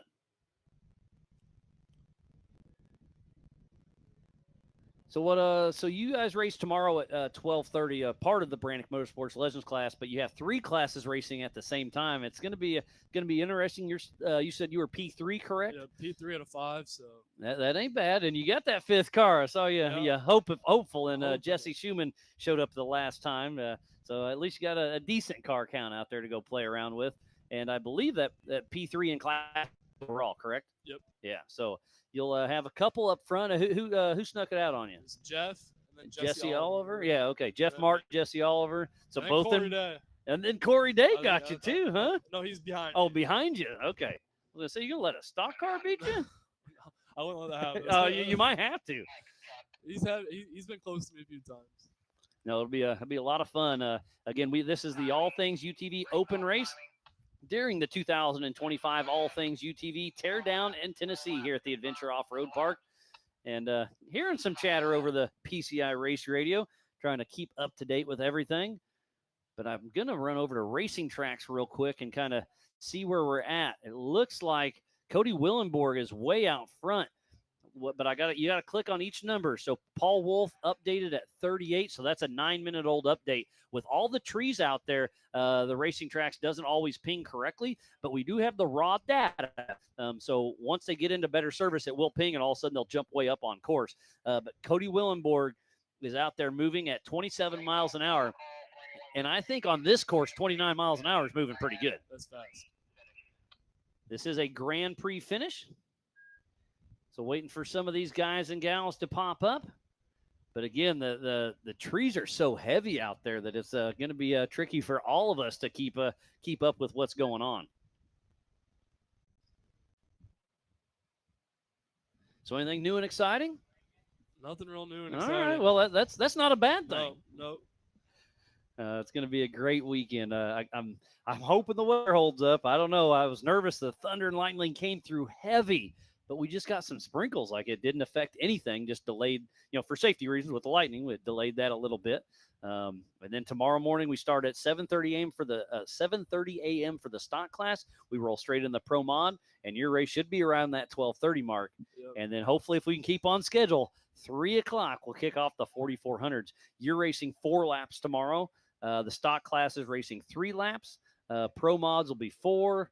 The 4500 mod will be 4, and then the 4400 are racing 6 laps. Yep. That's going to be gnarly. And you got a few of your Team Indiana buddies out there racing that one as well. Yep, Chad Hunt and Jonathan Dawes. Yep. So they'll be out there. And Jonathan Dawes, if I remember right, is in second in the points for the 4400. Let me roll through here.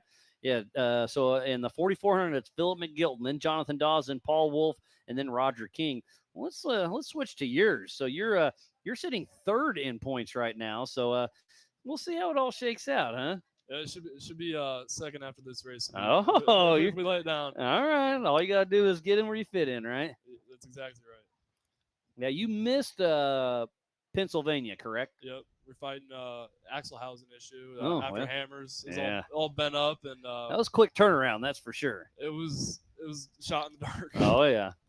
Well, Caden, I'll let you do your thing, but thanks for coming and say hey. Thank you, boss. Again, thanks to tell your mom, your uncle, and your grandpa. Thanks for everything that Brannick Motorsports brings to the table. Will do. Thank All you, right, boss. best of luck tomorrow, buddy. Appreciate it. So Caden Berger, part of the 4800 Brannick Motorsports Legends class. And we got another special guest that's ready to hop in. You ready, Jet? Come on in, buddy. So this is Jet Frazier, the Youth 170 that caught fire earlier, but this is going to show you right now that he is A-OK. Let me get this a little tighter for you, buddy. All right, you feel good there? Can you hear me now, Jet? Yes. Hey, the world can hear you now. You may have to stand up so they can see you. Stand up, buddy.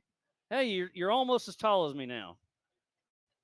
So obviously that was a scary moment that happened earlier. But the Ultra 4 team, AOP, your mom and dad, they all hopped in, and I'm really glad to see you're doing all right, buddy. That was scary.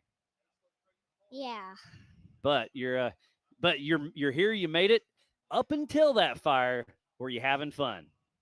Yes, I was until my car got on fire. Yeah, well, that's part of racing. It's you never want it to happen, but it absolutely can. So that's why we make you wear all that safety gear and all that stuff. I know it's not fun to wear it when it's so hot, but I'm so glad you were, and I'm so glad you got out of the car okay, buddy. Don't thank me. Don't thank my dad. Don't thank my mom. Just thank Radical Race Gear. Okay, Radical Race Gear. There you go, throwing it out there. You got some cool stuff. You were looking good in that race suit, and during the race, you were leading that race. You were out front, really putting it down. What was your favorite part of the track? The jumps. The jumps. That first jump, the King Kicker had a little bit of. Did you get some airtime? Yeah. What was your dad yelling in your ear? Was he saying go, go, go, or slow down? No, I just told him only yell if it's an emergency, and he did that. And he did. All right. Your family's out here. I love seeing you come out. You've raced with us quite a bit, and hopefully you can get that car back home, get it fixed up, or find a new one. We'll see how it is. But no, your dad's saying we'll get that thing fixed up. And again, it's just so fun to see the future of our sport. It's looking bright. You're out there running strong until racing happens. And your dad yelled in your ear just like you told him to. And the crew got you out safe and sound. And I'm really stoked that was a scary fire. And you coming out here right now, act like nothing happened. That's true. Yeah. So what are you going to ask Santa Claus for Christmas? Some new parts and money. Some money and some new parts for that race car, huh? Or you just want spending money? I just want the money to get parts. Okay, you just want that race car back in action. I love it, buddy. Anything else new and exciting? You having a fun summer so far? Yeah. What are you having any summer trips planned, or are you just racing? Probably just racing. Just racing. Hey, there's nothing wrong with that. I can't think of anything better. What grade you going into? Third or fourth? Second. Second grade. Okay, well, you're pretty tall for a second grader. And I hear a Mavar in the background. That could be Paul Wolf. We'll see if it is or not. Who's your favorite racer in these classes out here today? My shot tuner. Oh, you're shock tuner. All right. No, out on course, do you have any favorite racers that are out there racing? Any of your heroes or idols? No. No, you're just here to race. You going to stick around tomorrow and watch some of the big dogs race? Yeah. Heck yeah. All right, buddy. Well, thanks for coming in and joining me. And again, I'm glad you're all right, dude. That was pretty scary. But again, your equipment, your rad racing gear took care of you, and you're okay. Yeah. All right, buddy. Well, thanks for coming and chatting. If you want to come back tomorrow, you're more than welcome, all right? All right. All right. Jet, one speed racer, one more time to the crowd. What do you want to tell them? Jet one speed. All right, buddy. Well, thanks for coming in. Always a pleasure, and it was a good time.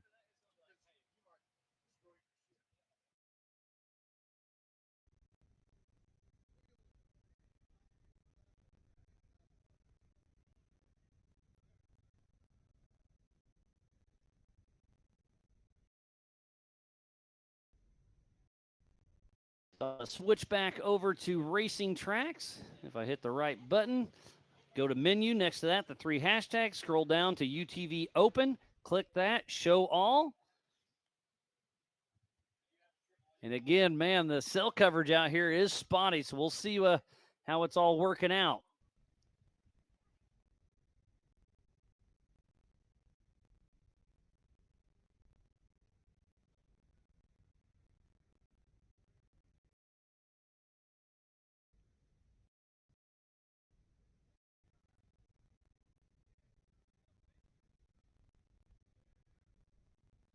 So again, the foliage out here is super thick. That's why our cameras are barely working out there as well. So Racing Tracks is lagging. But remember, we do have that raw data that is downloaded. But I'll bet you when they pop out, hopefully in a spot or two, it will update quickly for us. But they will be coming through here in just a little bit. And I keep hearing them, and it sounds like I hear a Mavar. I can only guess that's Paul Wolf. Again, we'll see when I get some physical eyes. We'll get these cameras turned around. They'll be coming out of the woods here in just a moment.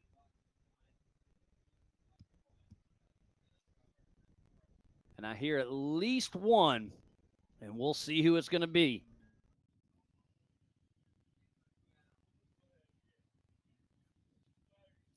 Again, thank you, everybody, for tuning in to the 2025 All Things UTV Teardown in Tennessee. And it's definitely a Mavar, and it is definitely Paul Wolf, who took off physically out front and is still in the lead. So Paul Wolf is going to check up for the Brannock Boulders as he heads in there. Definitely playing a smart race. We saw during qualifying a few people absolutely sending it through there. So Paul Wolf checks up, plays it smart. Remember, they took off one at a time every 30 seconds.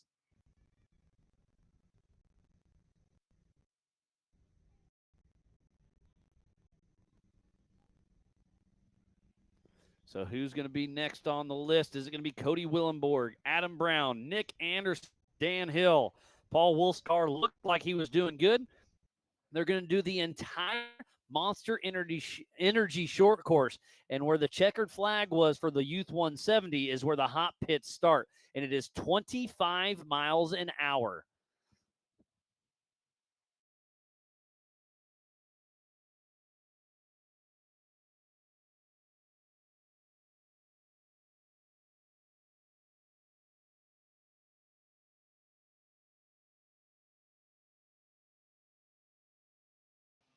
I just popped over to Nick Anderson's pit because I was assuming they could make this entire race without stopping for fuel, and he said, absolutely. It's only 20 miles. It's a gnarly 20 miles.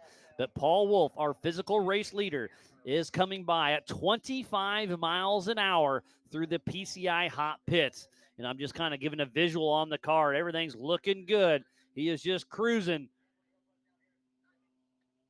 So laser focus from Paul Wolf as he's cruising through.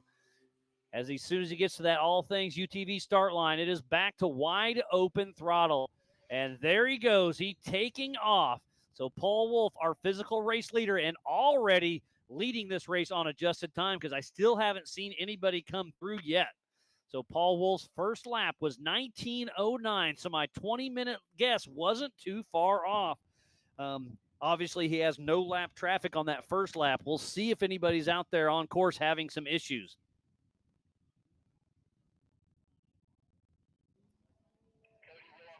That white guy is tuning in. Shane Saw, KG Grubbing, and the white guy.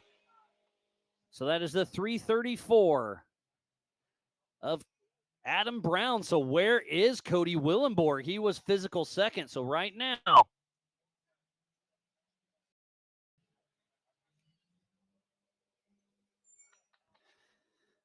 so how far back is Cody Willenborg? Adam Brown is physical second out on course right now, but Paul Wolf has a pretty decent lead. That's definitely more than a minute. We'll find out as he comes across the All Things UTV finish line.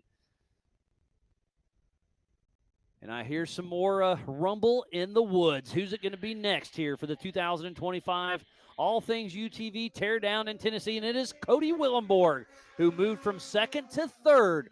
Not exactly sure what happened with him, but he did get passed by Adam Brown as he heads into the Brannock Boulders.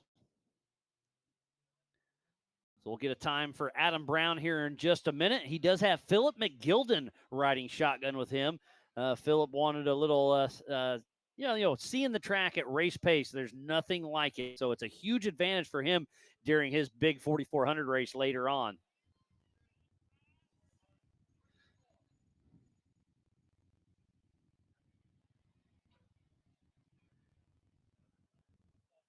So Adam Brown is at 25 miles an hour in the PI hot pits. And it's I'm going to say just over a quarter of a mile Uh-oh, and I see Anderson Racing getting a jack ready. So Nick Anderson maybe have a flat tire. Oh, they're going to pull in for Cody Willenborg. Oh, and he blows on by. We thought maybe they were going to do a tire change. Oh, he does have a rear spare, so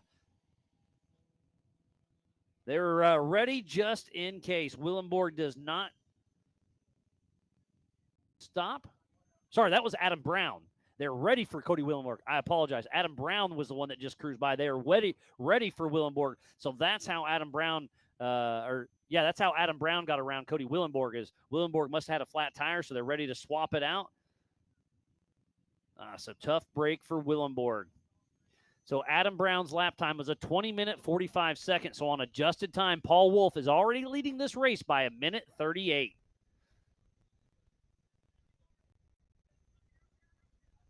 So it looks like the right rear tire is aired up, but they're definitely going to change it, it looks like. So not sure exactly what's going on. But the right rear of Cody Willenborg, they're going to take that tire off, swap it, and get him back in action. And the Nick Anderson team is all hands on deck trying to help them out. And it's definitely I'm going to call it a heavy sprinkle, possibly a light rain once again, which in the woods, all that foliage, I don't think the traction's gone away yet. And I'm looking at Willenborg's tires, and everything looks to be A-okay to me. And they are just patiently awaiting that right rear tire change. This is going to be a pretty good change, but it's going to feel like an eternity. I hear the lug nuts going back on. So the PCI Pit's first victim is Cody Willenborg, and he is taking off. Cody Willenborg and Philip McGilton. Physical third. They started second, so that means on adjusted time they're in third spot. But we've only seen 3 cars head out for their second lap of 4. So where is Nick Anderson, Dan Hill, Mark McClary, Josh Owen, Patrick Murray, Jason Washburn, or Dylan Harper? And we're following Jack with Believe Cam as he's chasing Willenborg into the wilderness.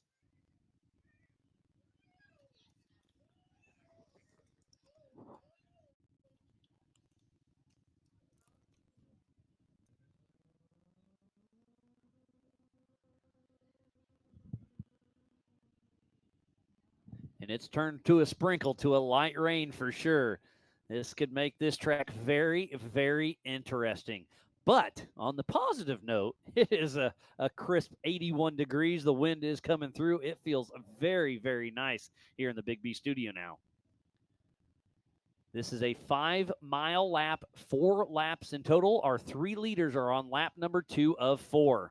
And I hear somebody coming out of the woods or in the woods. It definitely echoes through here, so I'm not sure exactly how far out they are.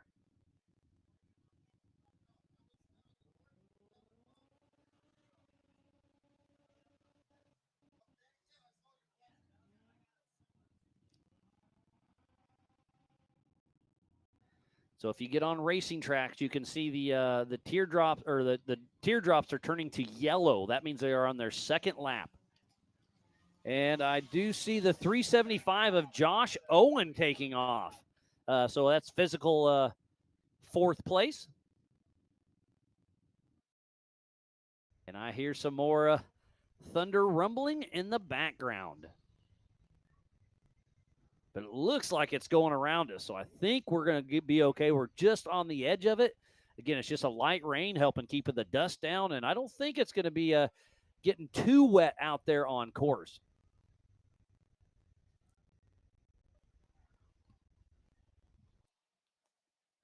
So our physical race leader is Paul Wolf, the number 1018 of Alton, Illinois, with Wolf Racing.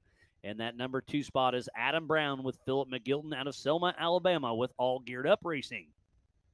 That 3rd spot is Cody Willenborg and Philip McGilton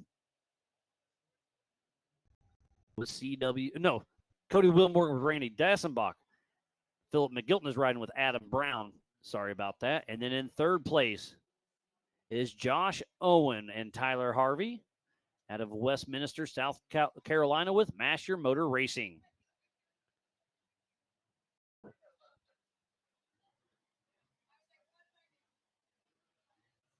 So we'll see if we can get somebody to hop in here with me. Any takers? Oh, and I hear a few of them coming. So we may have a little bit of a bottleneck out there because I hear 2 or 3, I believe, coming through here.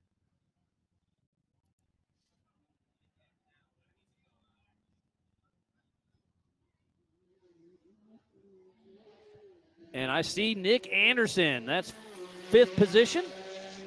And then behind him is Jason Washburn. Jason Washburn started back in the pack. And I just saw Josh Owen heading through. So he is heading out for lap number 2 of 4.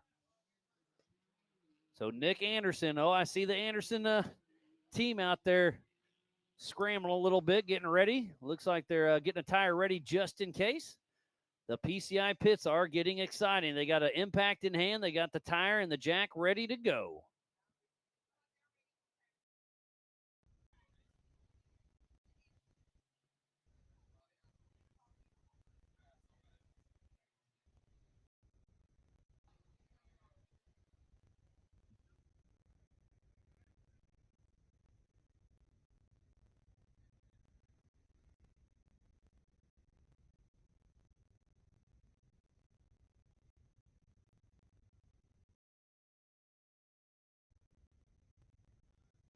So we got Gavin Smith that's racing in tomorrow morning stock class race out there. Remind me where you qualified at today. Let's see. I'm co-piloting with Aaron tomorrow in the stock class. You're racing though. Yeah, I'm racing Pro Mod. So that's tomorrow mid morning. Yeah, I think it was in. I think I took 4th place, but I blew my. Oh, you said that. You text me right off the jump. So I Oh. lost about. I would say about. Well, I put it beside Jeremy Blackburn's video. Right where I broke it, and I lost about 16, 17 seconds just right there. I hate to hear that. There goes Mark McClary through the Brannock Boulder. So, and what'd you break? Remind me. The plenum, Off the turbo. Yeah. Okay. So do you have parts to get that fixed? Yeah, I took it off the pre-runner and we got it fixed out. So 2 for 1 special, huh? Yep. All right, and here comes Nick Anderson of the PCI pits right here. And I don't see a flat tire, but they're ready. Nope. Oh. Well, that was a close one. 25 miles an hour. Nick Anderson and Jason Washburn are really close. But Nick Anderson sneaks out just ahead of him. That was a drag race at 25 miles an hour. So what's your strategy going into tomorrow's race? Probably just stay alive. And Well, that's a good thing. Yep. Keeping the car alive, I assume. What you mean. Yeah, absolutely. Keeping the Because car obviously alive. you want to stay alive. Yeah, I hope. I'll keep the car alive, and confident that I'll be on the box if I can keep the car alive. I like it. And are you running solo? Aaron Lynch is supposed to ride with me, so Okay. we're gonna do a little swap. I'm gonna ride with him in the stock race, and we're Cool. gonna turn around, jump in my car, and he's gonna ride and co-pilot with me. So. Yeah, and you've had a pretty good season so far with Ultra 4, and it's been a lot of fun. Thanks for coming out and supporting everything. And Yeah, no man, problem. you guys put on a great show. Yeah, I love it. Nothing like it. And here comes Mark McClary. So the PCI pits are being pretty popular right now. They're shaking the front end, it looks like. Nope, they just kind of gave it a quick shakedown. This course is extremely tough on everything. So Mark McClary in and out. Nick Anderson came for a viewing, but everybody's moving pretty good. Yeah, Seen a tire change for sure, but other than that, everybody's cruising. Where is Dan Hill, Pat Murray, and Dylan Harper though? I knew that Dylan ripped off the front right side of his car, and they got it welded back together right before Really? the race. Yeah. Okay, I missed that. He ripped out the bottom A-arm mounts on both of them. That's hard on equipment. Yeah. And I did looking at racing tracks, and I do see Dan Hill stopped there. He just popped up. He's moving again, but Dylan Harper is stopped at race mile 3.5 or so. So, yeah, we'll see how that shakes out. If you're on racing tracks, go to those little 3 hashtags by menu, hit that. Scroll down to 4,900 open, show all, and you can see who the yellow are on lap number 2. The orange is on lap number 1. Man, this weather's been interesting. It's been hot, and then it's windy, and then now it's raining a little bit. The thunder and lightning, we had to delay the start. But, man, it feels good right now. It's been hot all weekend. It feels great. Hopefully the rain holds off out of tomorrow. Yeah, I mean, I don't know. Well, I've been looking at the weather for too long, and it's just back and forth. And I know. I mean, you can plan for whatever, and it is what it is. At Only the end of that the day. man up above will tell you that answer. I feel you there. Yep. So tomorrow's strategy, you're just going to play smooth, consistent, keep the car just together. Stay smooth as fast. So, but you're still going to drive hard. Yeah. You're just not going to drive. Yeah, once you put 100%. once you put that bucket on, the visor goes down. Yeah, things change a strategy little goes bit, out the yep. window. I get that. So, thanks for coming and Yeah. having a quick chat, buddy. No problem. Have fun riding with Aaron tomorrow, and then Yep. good luck during your race for the Pro Modified class. Thank you. All right. Gavin Smith.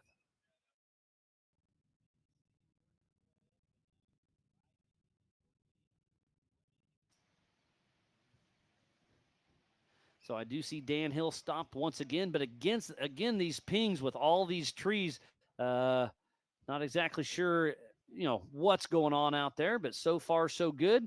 Haven't seen Dylan Harper, Patrick Murray, or Dan Hill. The rest is out on lap number 2 of 4. So Paul Wolf is 1 minute 38 seconds ahead of Brown. Cody Willenborg is 1 minute 9 seconds behind Brown. Josh Owen is 2 minutes behind Willenborg. Jason Washburn is 54 seconds behind Owen. Nick Anderson is 2 minutes behind Washburn. Mark McClary is only 17 seconds behind Anderson. And it's only 8.5 minutes splitting our top 7. That's pretty good. I think this attrition is going to be very high out there. These guys and gals are going to have to play it smart. And I do like we had the Youth 1000 race scheduled for tonight, but we didn't have anybody show up for it. I know Peyton Dunford had some mechanical issues. She was unable to make it. Hate to hear that for her. But we made the call to let the open run together, and a lot of these guys run open and pro modified, so it gives them overnight to fix their car. As the double A Dan Hill, the number 888 out of Omaha, Nebraska, with FP Racing is coming through. He's about to enter the Brannock Boulders as we speak, and the car looks like it's in pretty good shape, so he's still pushing strong and having fun out there for the 2025 All Things UTV Teardown in Tennessee. And I believe I hear somebody else coming through. This could be Dylan Harper, I'm going to guess. So where is Patrick Murray? He's got his daughter Mia riding shotgun with him. So hopefully they're having a good time out there on course.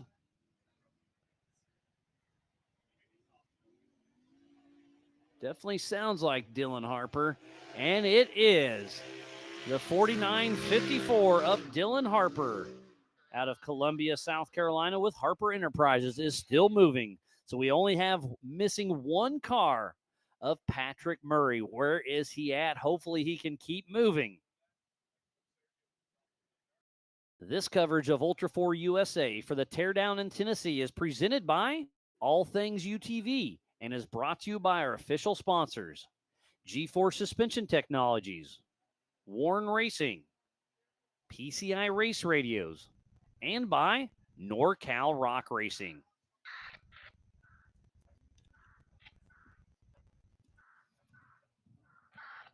And we see Dan Hill cruising up the PCI pits, heading our way.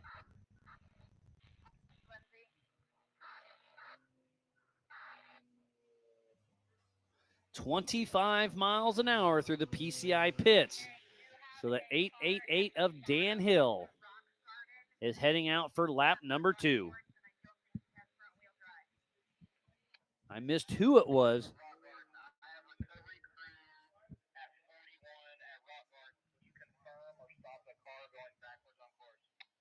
Sounds like somebody.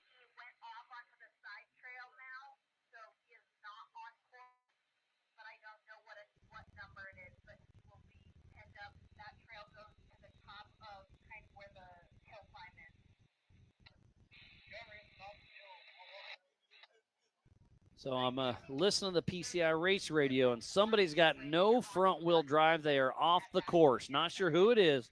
All these cars are starting to look the same.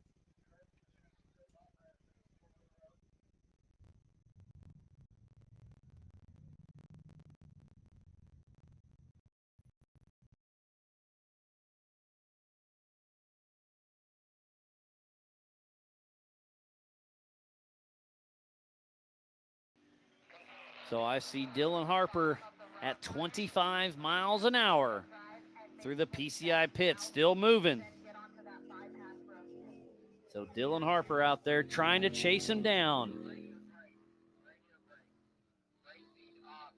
So that puts Dylan Harper in 8th position, just ahead of Dan Hill. So he is heading into the woods for his second lap of 4. This is a 5-mile lap, 4 laps in total. Out front, it's Paul Wolf. Then it's Adam Brown, Cody Willenborg, Josh Owen, Jason Washburn, Nick Anderson, Mark McClary, Dylan Harper, Dan Hill, and not seen Patrick Murray. Hate to hear that for him. We have Dylan Harper fans and Dan. Thanks for tuning in, Katie. Part of Power Sports Nation.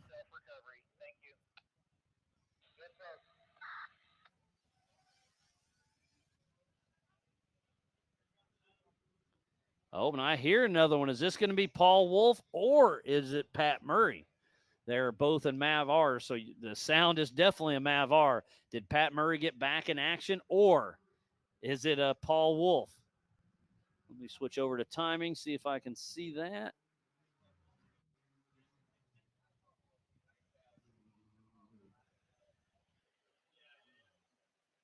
So I'm just patiently awaiting. Well, there it is. Who's it going to be? It's a brown UTV. Oh, it comes to a stop, it looks like.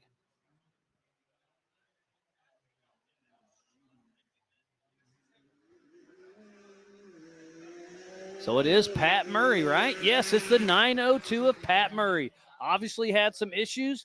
Looks like all his tires are okay. Not sure what happened, but he probably, obviously he had some issues on course. Did he roll? Did he have a flat tire? It looked like his rear tire was still full of air. Not sure exactly what is going on. And here comes Paul Wolf, the 1018, physically leading this race, already running into lap traffic behind Patrick Murray. So Paul Wolf is about to be at the halfway mark for this race. Paul Wolf up front, pushing hard as he hits the Brannock boulders. What a great run Paul Wolf is having in the All Things UTV Open race.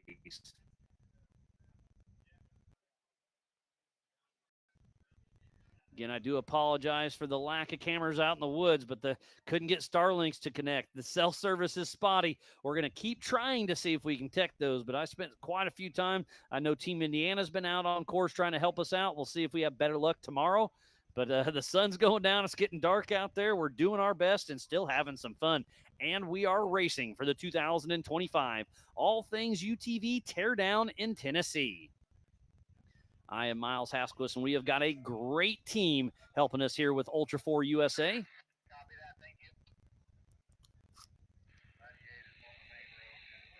Oh, no, and I just got an update over the PCI race radio. It is 98 of Jason Washburn. He must have been the one that lost front-wheel drive. Not sure exactly what happened, but I'm going to guess he's the one that was having issues, and it sounds like his day is over. Tough break for Jason Washburn and that beautiful built wide open designs car. So it does look like Patrick Murray Patrick Murray stops. Paul Wolf still on the mission. So heading out for his third lap of 4 is Paul Wolf, number 1018 out of Alton, Illinois. With his Can-Am Maverick R, Badlands Off-Road Park, Alltech, Nitto, and Raceline wheels. And Patrick Murray, again, I don't know what happened, but the car looks really good out there. See if anybody, maybe Pam can give us an update from the pits. Do you know what happened to Murray? All right, we'll keep looking around. Is Anderson still doing good?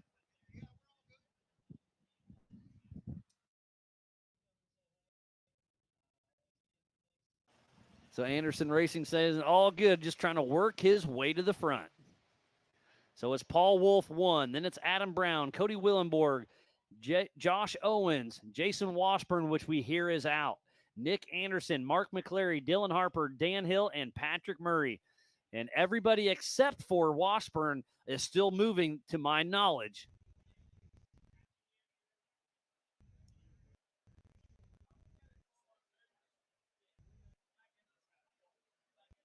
I assume the attrition's going to be high, and it is a light rain still going out there, which is perfect for the dusty areas, but in the woods, man, that red clay gets extremely slick out here.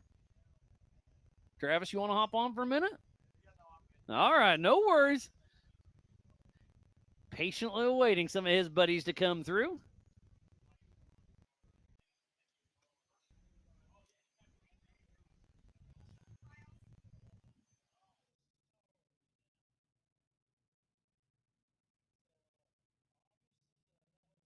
So it does sound like Patrick Murray had to winch out there, so he put his daughter to work. Old Mia had to earn her keep out there. This track is very tough. The other day we got here, and it's been pretty dry, and it was slick that day. So with this little bit of rain, those rocks don't have a whole lot of traction. So Patrick Murray had some issues, but was able to get back and moving. The only car that I hear is out is Jason Washburn. So we'll see if we can get him up here, but a tough break for him, but that's part of racing.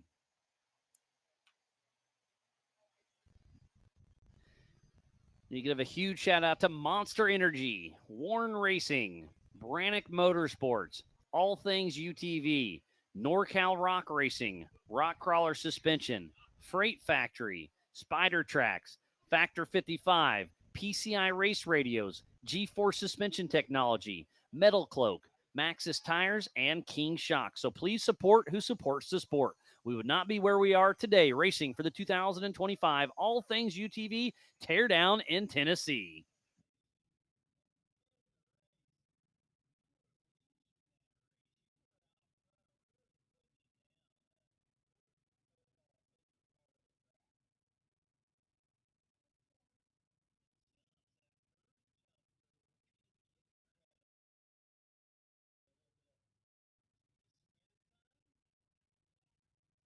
Still waiting for some of our competitors to come through. Where are they at? We only have Paul Wolf out on that lead lap. So Paul Wolf is out on lap number 3 of 4. Where's Adam Brown, Cody Willenborg, Josh Owen, Jason Washburn, Nick Anderson, Mark McClary, Dylan Harper. We just saw him come through, Dan Hill and Patrick Murray.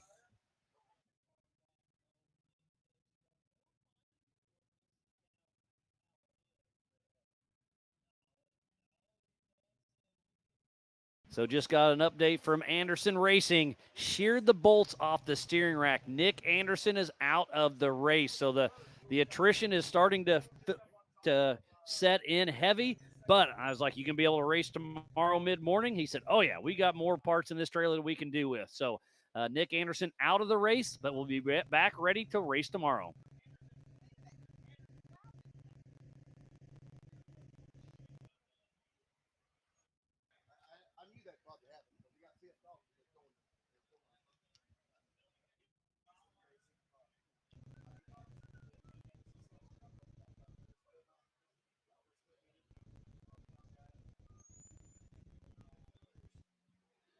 So, Michaela, I hate to break it to you, but Anderson Racing is out of the race. Tough break. Oh, my buddy Chris May with May Motorsports is tuned in, rooting on his South Carolina buddies of Josh Owens and Dylan Harper. Oh, we got somebody coming in. That, man, it's hard to tell. I'm going to guess that's Cody Willenborg. Sounds like a Pro R. We are about to find out.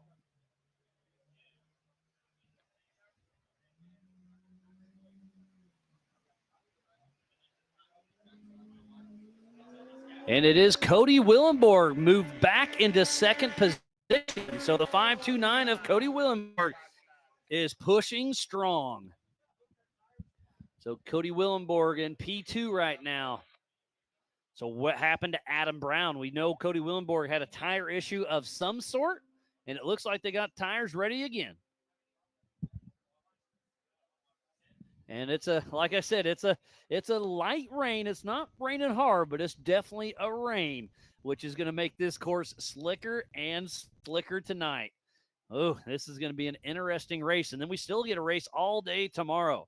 Let's click on the weather once again. It's saying it rain for the next hour or so, but then it looks like it gives up and doesn't start. Well, there's a 15% chance of rain starting at 1 p.m. tomorrow. So that means it's 85% chance not to rain. That's what I'm looking at. We'll see.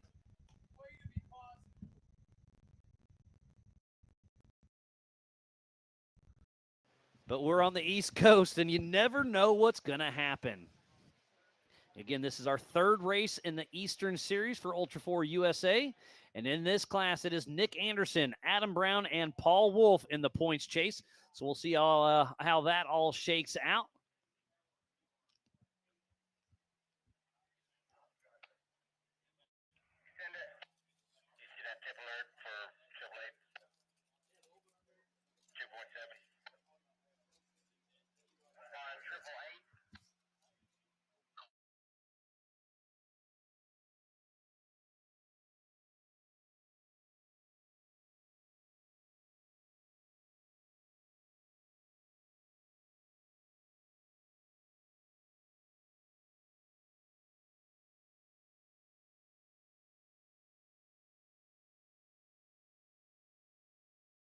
And I see Cody Willenborg back here in the PCI pits changing a left rear tire. So tires are definitely an issue. They're taking the microfibers and wiping off their visors. Philip McGilton riding shotgun with old Cody Willenborg. I keep mixing that up. Philip McGilton's riding with Adam Brown. I apologize. Cody Willenborg, Randy Dassenbach riding shotgun. So P2 is back in the PCI pits, heading out for lap number 3 of 4.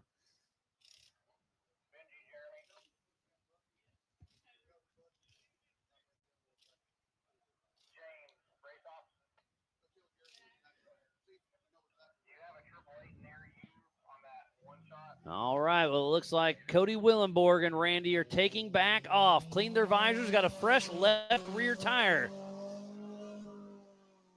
And Cody Willenborg is sitting 4th in the Eastern Series points in the 4,900 All Things UTV Open class. So this is going to be interesting to see how it all shakes out. We only have 2 cars out on the lead lap, and I haven't seen a third yet. So the attrition is going to be extremely high.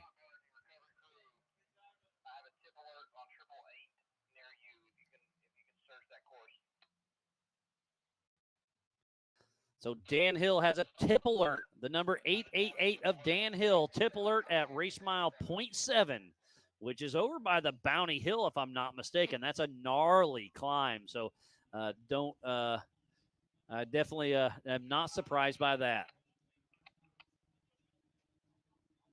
So I finally hear somebody coming out of the woods. Who's it going to be? It's a Mav R. Josh Owen. There's the back number, 375 of Josh Owen.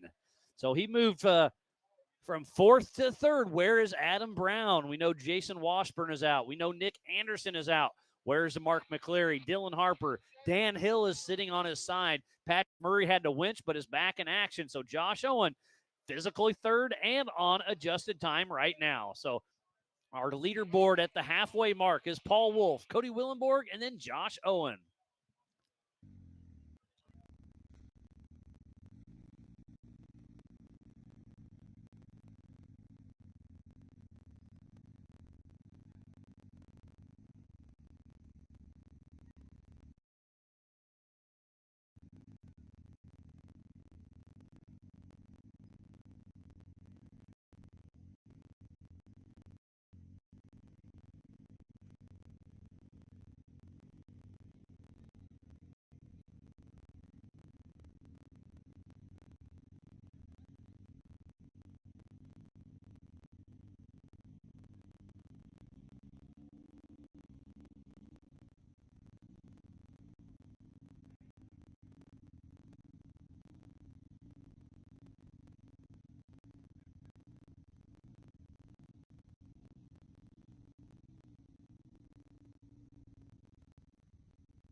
Here's our physical third spot of Josh Owen.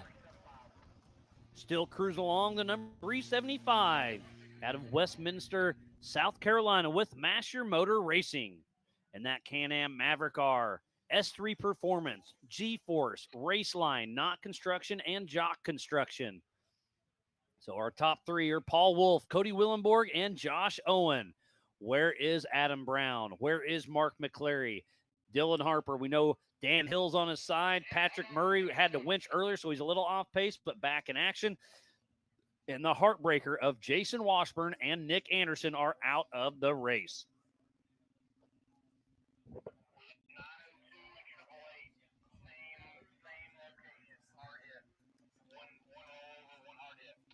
So it sounds like 902 of Patrick Murray and Dan Hill are both having issues in the similar location.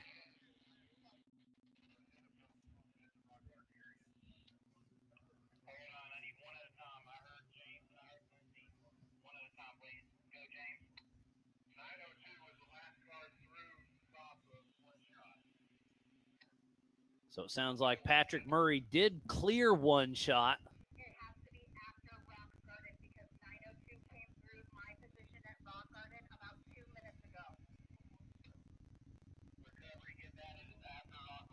And the rain has picked up just a little bit. It's just a steady rain right now is what I would call it. But luckily enough, we're in the Big B studio and under a nice canopy and still hanging out and dry, nice and cool for once. And if you're just tuning in, this is the 2025 All Things UTV Teardown in Tennessee here at the AOP Park. And I hear some more cars coming through. And one is definitely a Mav R, so I'm going to guess that is Mark McClary. Just listening by ear.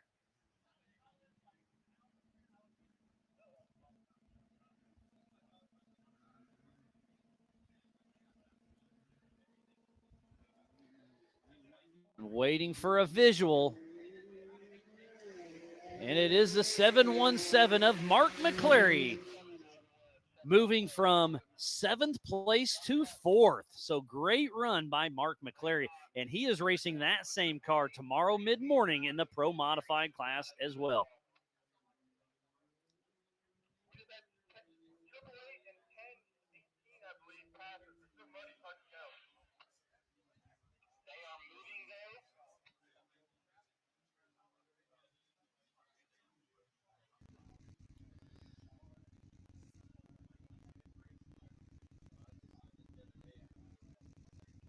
So the attrition is starting to set in for sure.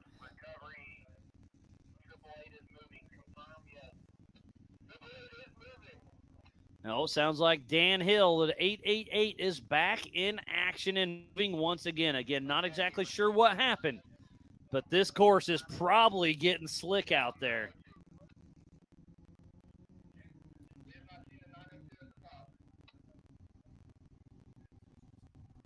So Paul Wolf, the next time around for him will be the white flag.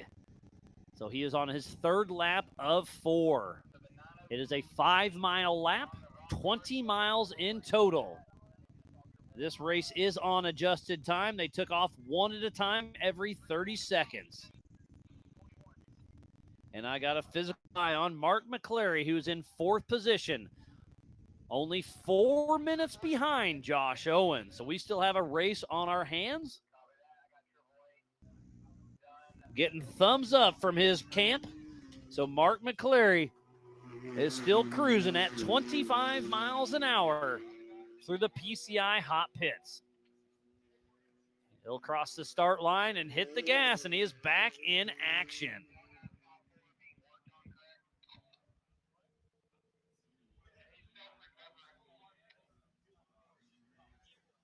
Sounds like 49.54 of Dylan Harper is recovering himself.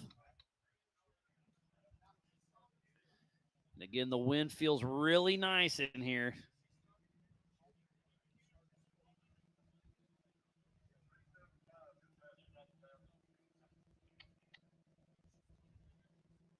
Lots of chatter over the PCI race radios.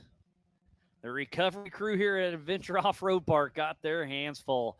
Benji and Eddie put together a great team, teaming up with Ultra 4 USA, and everything seems like it's going smooth.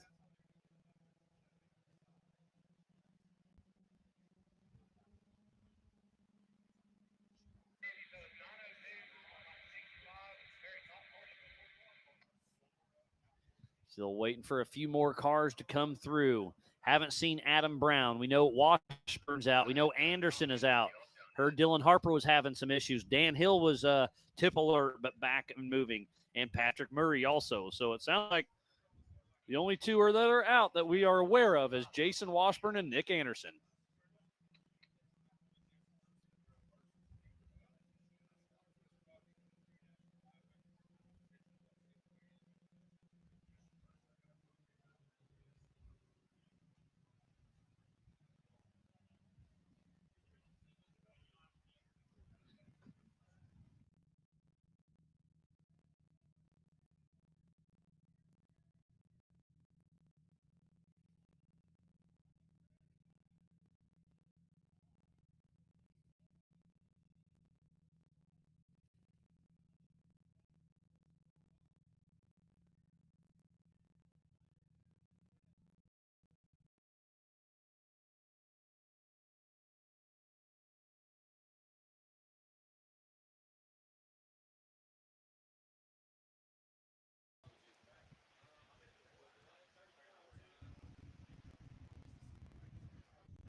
So Shell Hill is rooting on Dan Hill, who's keeping on moving. And Tabitha Harvey is rooting on Master Motor of Josh Owens. Thank you, everybody, for tuning in back at home.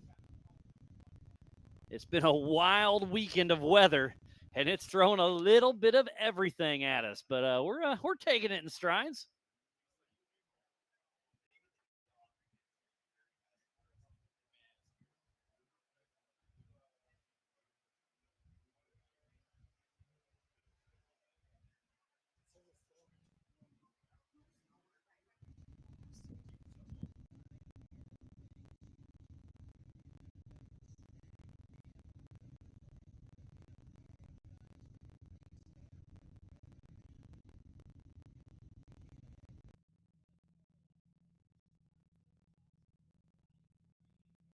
But looking at my time, I suspect to see Paul Wolf coming through for that white flag here in just a little bit. But again, we only have 4 out on the lead lap of Paul Wolf, Cody Willenborg, Josh Owen, and Mark McClary.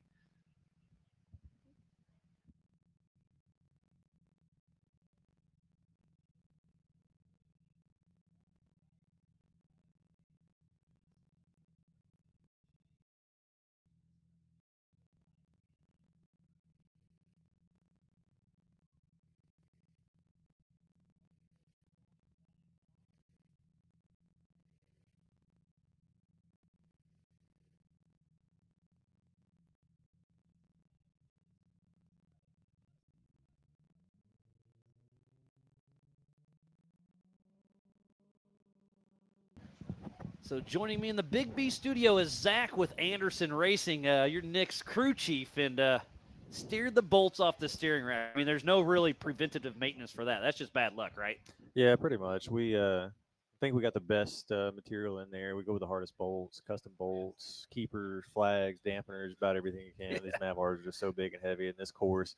You guys are beating on it. This course is rough. It's rough. I mean, even if you try to take it lightly, which Nick was, not doing. giving it his all just yet. He wasn't giving it 110% yet. He was still in cruise control. Yeah, we had some GPS file issues, and they basically just went and mapped out the course and got a solid line in pre-running, and went basically pre-ran the first lap, and they're about to start turning it on. But this place is absolutely brutal. Ultra 4 picked a really, the teardown in Tennessee is a really fitting name. Yeah, no doubt. It really is. The attrition's going to be high. Obviously, it bit you guys. It got Washburn as well. Yeah. And it's been wild. And you guys have to race this same exact car tomorrow mid-morning, right? Yeah, we've got we could probably fix this rack. We've got spare bolts. We've got an extra rack, all that stuff So ready to go. you got everything you need. You'll just see how bad it is and what you need to repair, and you'll be back in action. We've got everything we need but the car, and I think that's going to be the worst part. Oh, covering just covering getting this the rain car and getting it back. up there. Yeah, we had a similar issue in Oklahoma. We broke the steering rack in the Pro Mod race. Sheared the bolt, same thing. That's why we upgraded bolts, upgraded flag, upgraded the dampener, all Man, that. it's still fighting it. Huh? Yeah, it's and I don't know. These rocks are brutal. I actually broke a steering flag on a Mavar here last week. Completely different setup. But yeah, it's just these heavy cars and these big rocks and all that. And who do we have here? Is that Paul Wolf? Man, yeah, 18 of Paul Wolf. We'll be getting the white flag here in just a couple minutes. So Paul Wolf still looks like he's pushing strong. You and Nick Anderson and Paul Wolf have been battling all season. Your driver, and this is a heartbreaker for you guys. You're letting him slip away. Yeah, you've had him in your sights. Yeah, in the open class, we had a pretty big lead on them in the East Coast points and then national points and everything with our hammers points, and we're looking to do really well here and then the Joker race to maybe replace something. But yeah, we came in here really hoping to get out ahead of Paul. You know, in Indiana, when I think it was lap 1 of the Pro Mod race. I think we set the fast lap time by about by about a minute 20 seconds or something. That's pretty impressive. The average lap time, we kept telling Nick to let off a lot of brakes, a lot of flips in that race. And the helicopter couldn't even keep up with him, I saw. Yeah, some great helicopters, man. That was pretty wild, wasn't it? Yeah, Dylan Pats, Big Hill Media, David Cruz. All those guys, their film crew, and the Badlands helicopter was absolutely amazing. Yeah, it was like a fun. little mini Hammers experience. Yeah. I mean, there's racing's cool. Don't get me wrong, but you throw helicopters falling a race car, you can't get much cooler than that. Yeah, it was pretty exciting. We were looks like Paul might be coming into the pits. It looks like he's getting waved in. Yeah, it looked like he was having some brake issues during qualifying. I think the rocks here at AOP got the best of his suspension too. But the guys from his guys jumped in, got everything changed out. I think he got all his brake problems solved, but. They're waving him in. I'm not sure. Yeah, okay, there he dives in. So Paul Wolf's going to come in. They're going to check the car, and they just wanted to look at the steering. They're going to shake it. Oh, they're actually going to have a quick chat. There he goes. So just a quick visual. But Paul Wolf is heading out for his 4th and final lap, and it looks like he's got a pretty good lead. I think he's sandbagging everybody. He's like, "Oh, I got brake issues. I got this issues." Yeah, and he just goes out and just lays down lap records, lap after lap. He's a racer, man. He's a professional. He's definitely the top of the game with Ultra 4 right now. That guy is unstoppable if he has a good day. Yeah, he's fun to race with. He's been a lot of help. And that's what I love. You just said that he's the guy to beat, right? Well, he still talks to you and helps you out and gives you pointers. You have similar cars, and I just love that about Ultra 4 USA is you're there to race and you're there to help each other, and it's just a really cool fit we have. Yeah, we were. I think the person that said it best to me was I was joking around with Jay Shaw either right before Hammers. Haiti's not here; he sold his car, but we were running around and we've helped Jay out with some work and some parts because it's just praise to him, and he's a privateer out there. He's got some good sponsors, but when it comes to the race, it's just him. And it gets expensive in a hurry, and it does. So we're working on stuff and. It's like, oh, you're probably gonna give us parts. I said, oh no. He said, if I beat you guys, I want y'all to be running your best. So I'll give you all the parts and help and everything. That. So we kind of adopted that mentality too. Yeah, and you guys gave Miller Richmond an A arm, right? Yeah, or a control arm, or whatever you call those that things. upper control arm on the Mavar. Somehow he split one. We managed to split one too. That's this place that you side load that front suspension, and that Maverick upper control arm, the ball joint are extremely strong, and you got to do something to bend it or break it. Not a lot of people have done it, but we have. So we had some spares. I mean, there's some rocks and trees that can do that. Oh yeah, yeah. Unfortunately for us, we got onto the Mavar basically as soon as it was available. We got one as soon as Hammer 2024 was over. We raced it all last year. We raced Bowling Green, Indiana, so we kind of had a leg up on everybody. Knew what was going to break. Knew what we need to reinforce. Getting the game plan on what parts are carrying the trailer. 100%. And to tell a secret, I don't know if Paul want me to tell it, but he's running a lot of our parts on his car, stuff that he couldn't get, just availability issues, tariffs, and whatever else. The game. Some of the stuff, and it's just like, I didn't know this was an issue. He gives us a call, and it's like, well, we've got 2 or 3 of these. We'll send them to him. I mean, we'll help him install and all that stuff because we know he'd do the same thing for us. A lot of the guys in the pits would do the same thing for us. So. And here comes another car. Looks like that's the 888 of Dan Hill. He is a lap down. So now that the white flag has came out, it'll come out for the rest of the field. This is a Grand Prix finish race, so he will be a lap down because Paul Wolf did put a lap on him. He did have a tip alert, so great to see him back and moving. Oh, and I see a couple racers. Is that your guys? So running through the Brannock Boulders is Nick Anderson and Anthony Denny running towards you. So you probably need to hop out and see what they need. Yeah, huh? it looks like they brought their timer. I think they're still trying to finish the race. I don't tell them they're 2 laps down, but But hey, if they can get it going. Well, Zach, always a pleasure, buddy. appreciate it, Miles. Get busy. Get that car fixed tonight so you can get racing tomorrow. We'll have it done in a couple hours. You'll see us out front. All right. Good luck tomorrow, Zach. Thanks for joining me up here, and best luck to Nick Anderson, the entire team. So that's a good point. This is a no chase race. Nobody can come help you except for fellow racers or Ultra 4 or AOP recovery crew.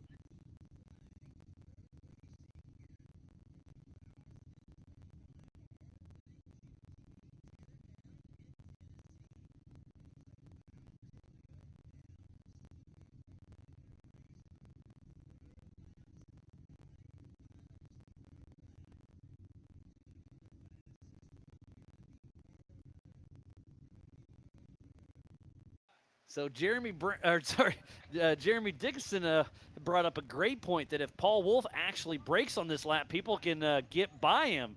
So it's not technically the white flag. It's not Grand Prix till the checkered flag flies. So Paul Wolf, as long as he keeps running clean, he's going to win this race. And he's pretty good lead ahead of everybody. And just got an update from the pits that when Paul Wolf was coming through the PCI pits, they were worried he had a flat tire, so they kind of came through, kicked the tire, and sent him back on his way.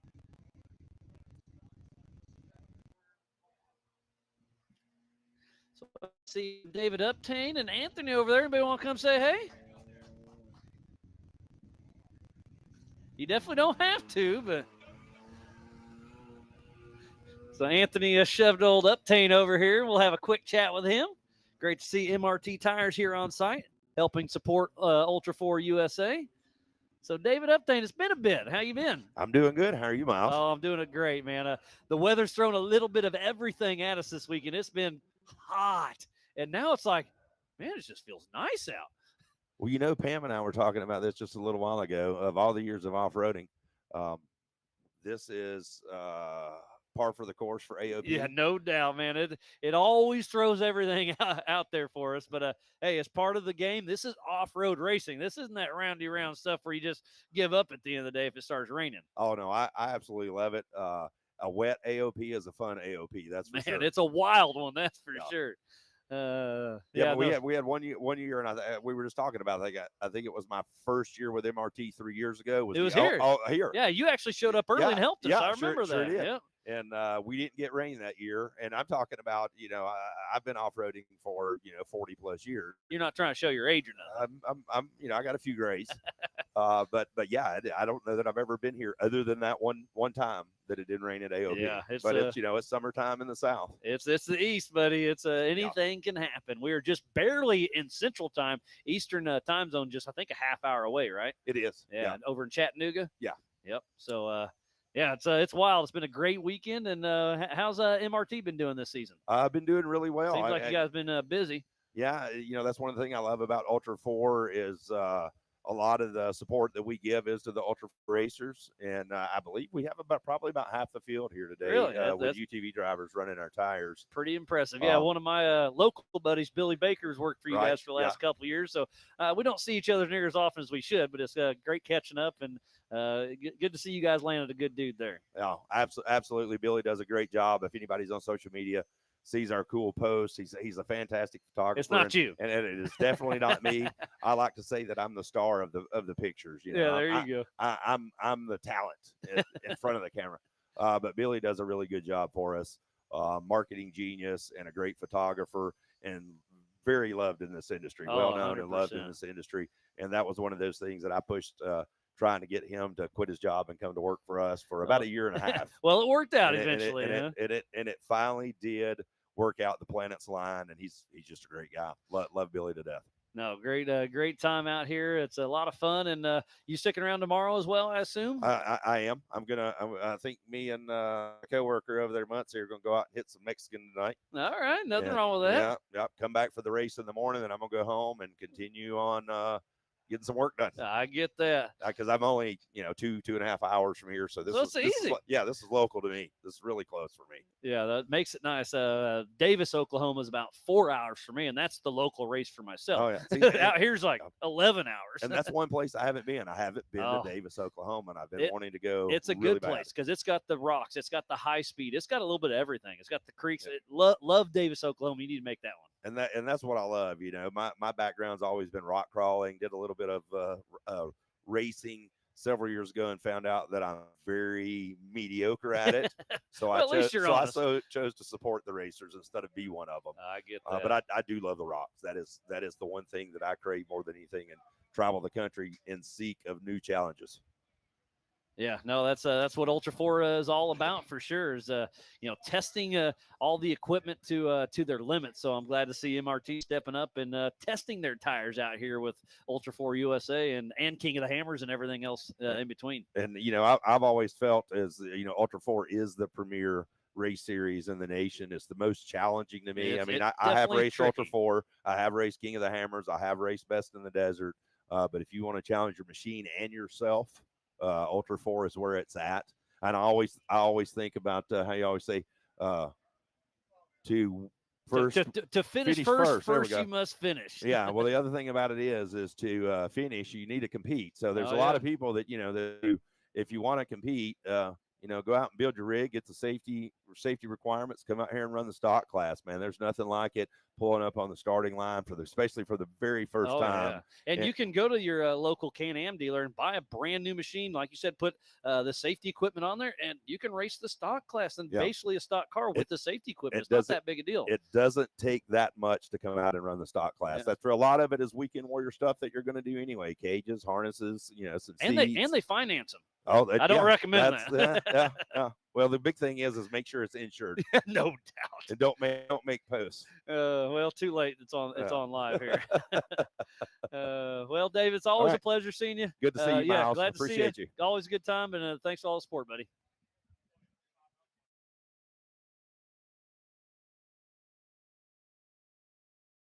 And I hear something in the distance. Who's it going to be? Still waiting on Cody Willenborg, Josh Owen, Mark McCleary, Dan Hill, Adam Brown. Haven't seen Dylan Harper and Patrick Murray for a while.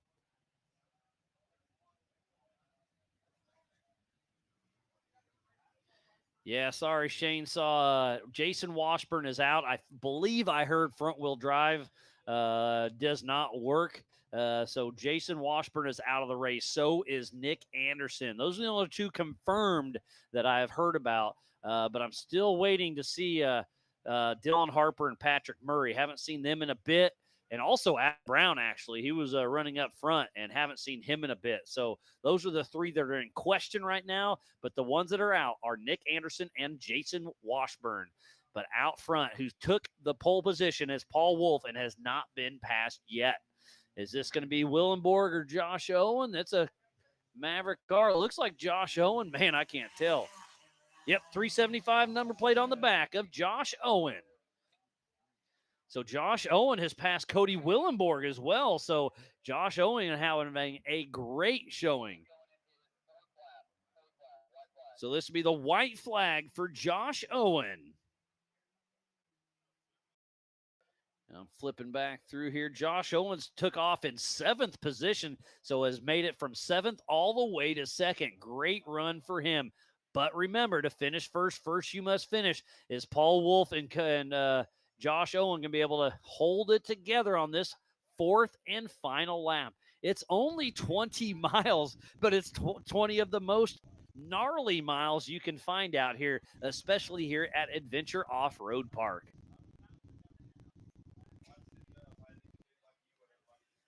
This coverage of Ultra 4 USA for the Teardown in Tennessee is presented by All Things UTV and is brought to you by our official sponsors, Brannick Motorsports, Rock Crawler Suspension, Spider Tracks, Metal Cloak, and by Factor 55.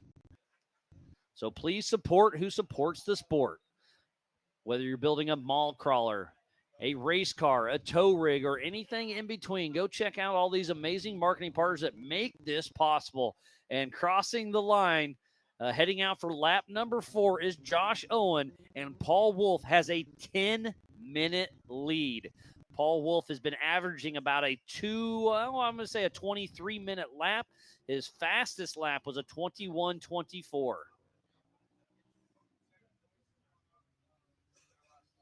So Paul Wolf is out front leading this race. Can he keep it together? And the 375 of Josh Owen is still moving strong out of Westminster, South Carolina, with Tyler Harvey riding shotgun with Masher Motor Racing and that Can-Am Maverick R, S3 Performance, G-Force, Raceline, Knott, and Jock Construction. But I hear and see a few lights in the distance, so we got that may have been Josh Owen taking off. Nope. Yeah, there's 2 more coming. Thought I heard him. And this looks like Willenborg, I believe. Yes, Cody Willenborg, and then maybe Pat Murray. Yes, it is. So it's Pat Murray, who is a lap down, but then it's Cody Willenborg in that 3rd position.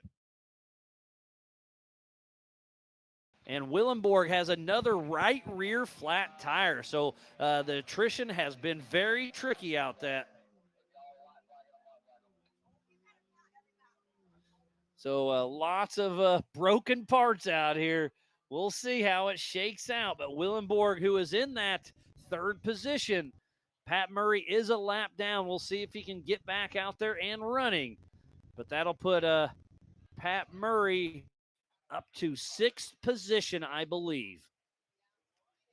So where is Adam Brown? Haven't heard, but it's not looking good for him. Haven't seen much of Dylan Harper. Not looking good for him.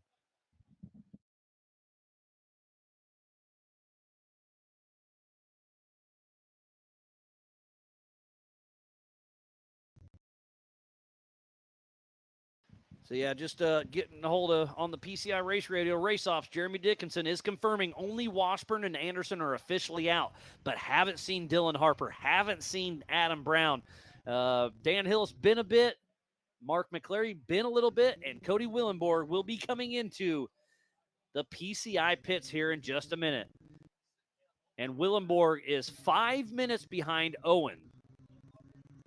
So Willenborg, can he make up 5 minutes plus a tire change? I don't know. If Josh Owen has a smooth race, he'll get that 2nd position.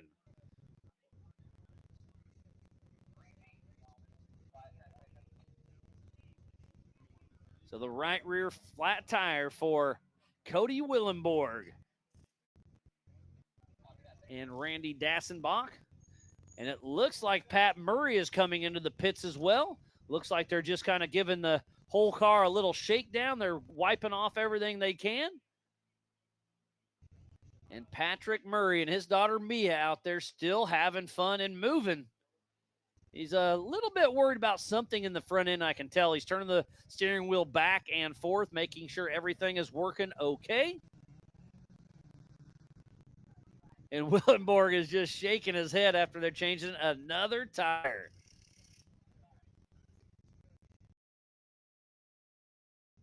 And it looks like Patrick Murray is going to get out in front of Cody Willenborg. 25 miles an hour, no passing in the PCI pits, and we are back and rolling.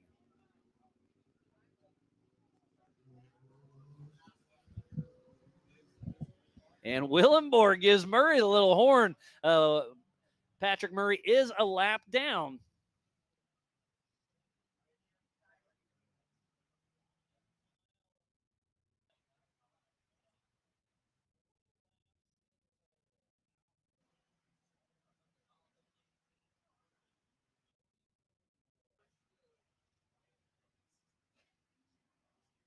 Trying to check everything, make sure I'm not missing out much. Everything seems to be coming to play pretty good.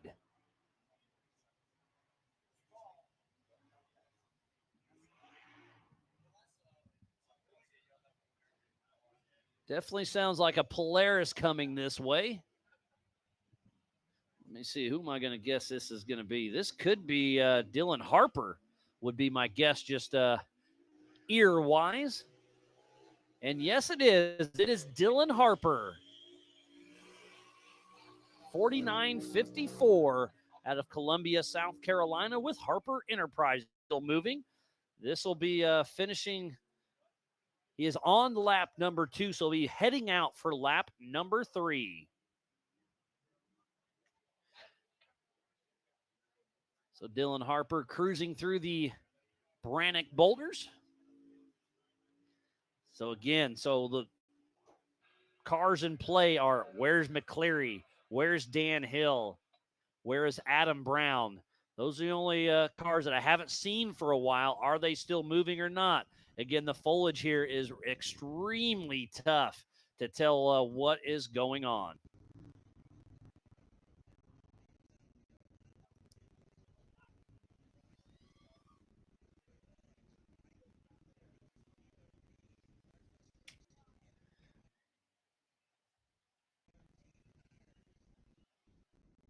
So we are just patiently awaiting to see who it's going to be coming through next for the 4900 All Things UTV Open class. We have Roxy here on site selling all the things. She's got all the Ultra 4 and King of the Hammer swag. Go make sure you check out her. We've got a couple great food trucks here on site. G-Force Racing Technologies is here, and so is Warren Racing. So make sure you go kind of tool around in between activities and show some love to the people that are here on site.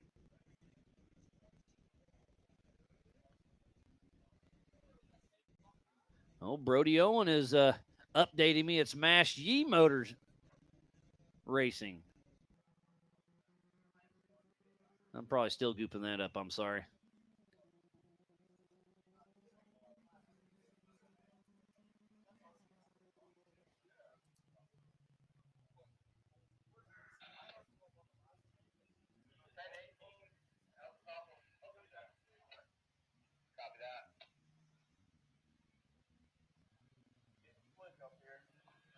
And I'm hearing over the PCI race radio, it's getting slick up there from the volunteers. So people are definitely going to have issues on this 4th and final lap for our leaders, who is Paul Wolf, Josh Owen, and Cody Willenborg. And let's think about this. Paul Wolf is out there by himself, so if he does have issues, recovery is going to take him a lot longer because he'll have to winch and control everything all by himself. Josh Owen and Cody Willenborg both have co-drivers out there. So I do have a physical eye on Dylan Harper. The 49.54. Car still looks like it's in pretty good shape, so we'll see if he's got enough to hold it down.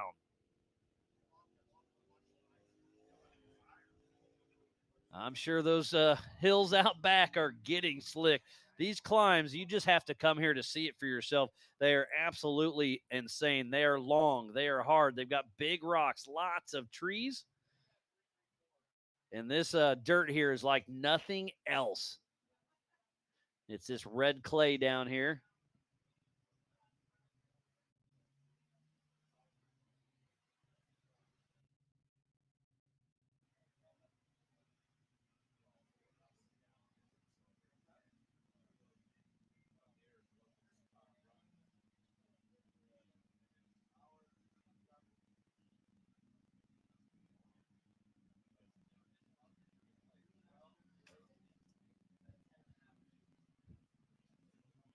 So I expect to see Mark McCleary or Dan Hill through next. Or is Paul Wolf going to be able to pass half the field? That would be pretty wild. He's already passed Anderson, Washburn, Brown, Harper. Believe Patrick Murray. We'll see. Where is Dan Hill or Mark McCleary? Who's going to be able to come out? And is it going to stick with Paul Wolf out front? Then it's Josh Owen. Then it's Cody Willenborg. 1, 2, 3. The attrition is extremely high. Officially out is just Jason Washburn and Nick Anderson. But I have a feeling that Adam Brown,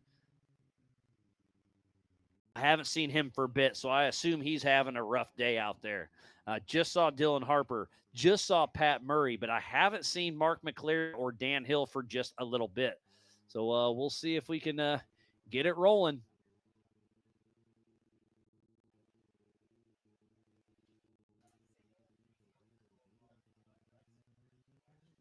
Trotter, everything going good, buddy? All right, all smiles from Brian Trotter, the Ultra 4 USA race director. Finally gets a little bit of a break. It's been a busy day, huh? Just a little bit. Just another day at the office.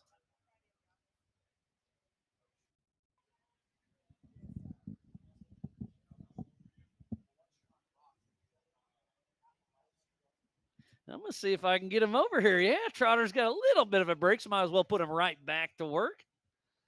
So Brian Trotter is our Ultra 4 USA race director, and he's done a great job the last season or two, and great to have you on here, and always a pleasure working with you, buddy. Oh, absolutely. Yeah, it's been a day for sure. Yeah, so. It's been a good day, hasn't it? Oh, well, it's not over yet. So, yeah, no doubt. We got our leaders out on lap number 4 of 4, but it's only Paul Wolf, Josh Owen, and Cody Willenborg. And over the PCI race radio about 3 minutes ago, I heard one of the volunteers saying it's getting pretty slick out there. So recovery may be a little interesting tonight. Oh yeah, it's well, it's definitely gravity assist when you go downhill.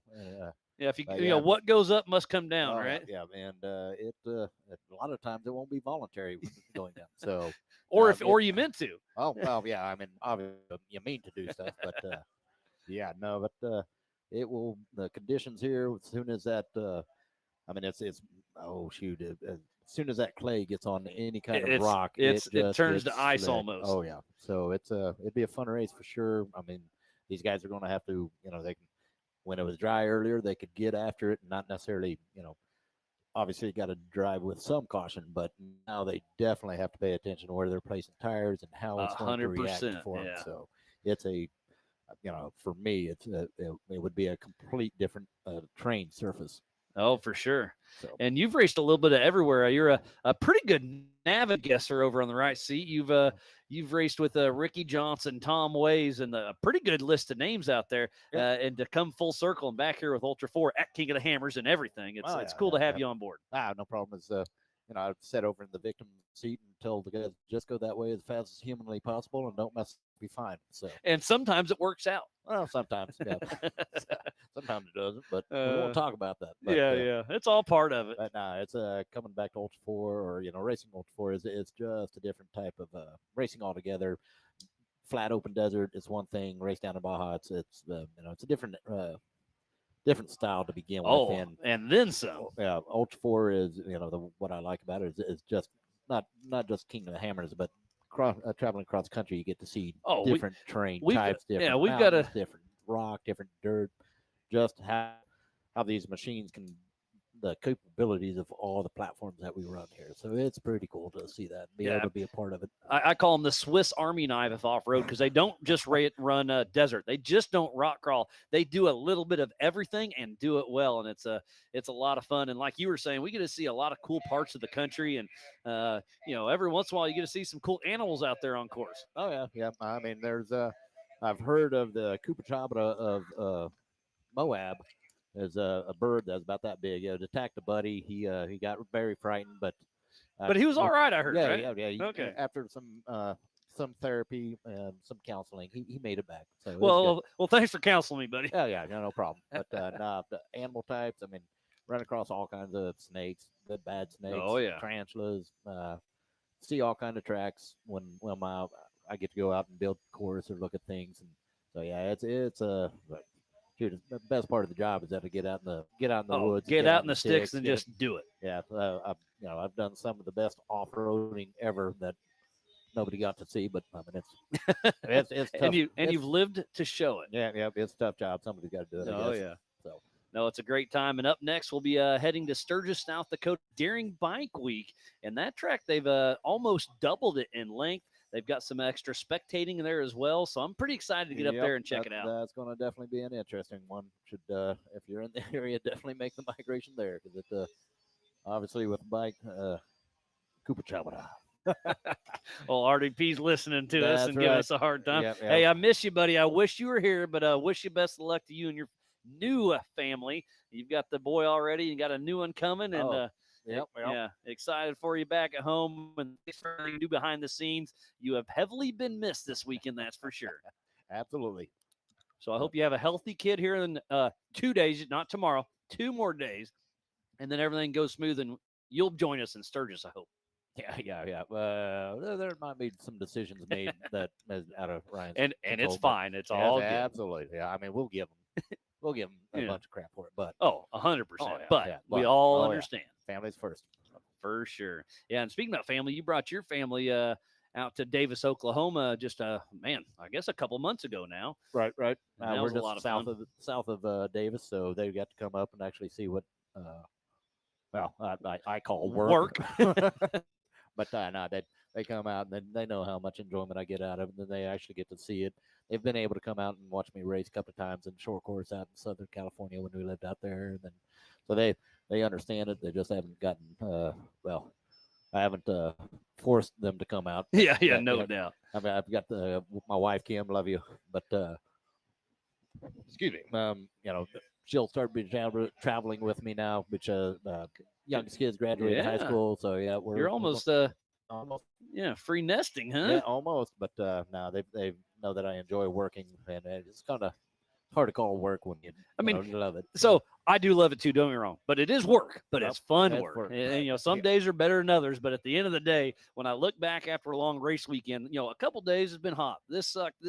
But at the end of the day, it's been a great weekend. I've loved it. Yep. Oh, yeah. Can't ask for better volunteers, better people. Yeah, Benji and Eddie, they put together a great team. Guys that show up here, I mean, these guys know these hills like the back of their hand, and it's just easy enough.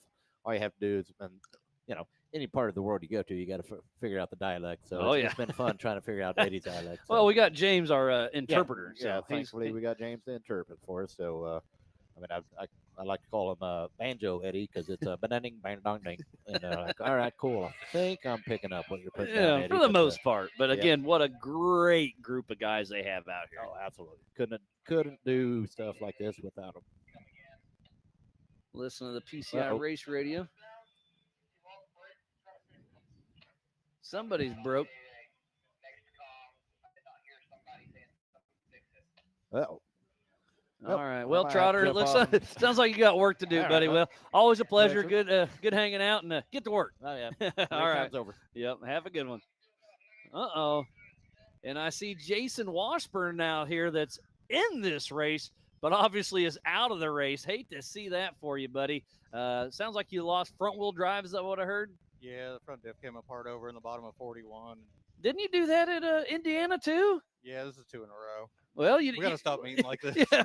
So is it the right foot or just bad part, or what's going on? I don't really know. I was trying to take it easy on it and hadn't really had to go too hard to shoot the ledges because the rain hadn't set it in yet. Okay, so you were still racing before the rain actually hit? Yeah, we had caught up to Nick on the Yeah, you guys were close out here. We were going, and I knew I had him on corrected because I started all the way at the back. So I was like, I'm just going to stay right here behind him. And it was funny. I was talking to him after the race, and he's like, I never seen a push to pass. I was like, I never pushed it. I was like, I was just there watching. You're fast. I just wanted to follow you. Like, we were having fun. We were trail riding. And that's what it's all about. And you're just down the road out of Murfreesboro, Tennessee, work for Adam Woodley and Wide Open Designs. And I saw Adam. We haven't hung out yet, but, man, he's been around the sport for such a long time. It's great to see Wide Open Design out here representing with Porterfield and yourself. Yeah, Adam's such a great guy. I mean, I've been with him for a little over 11 years. Oh, now. that long, huh? Yeah, run the back shop for him now, and he's one of my best friends, and it's great to work with somebody who's that good.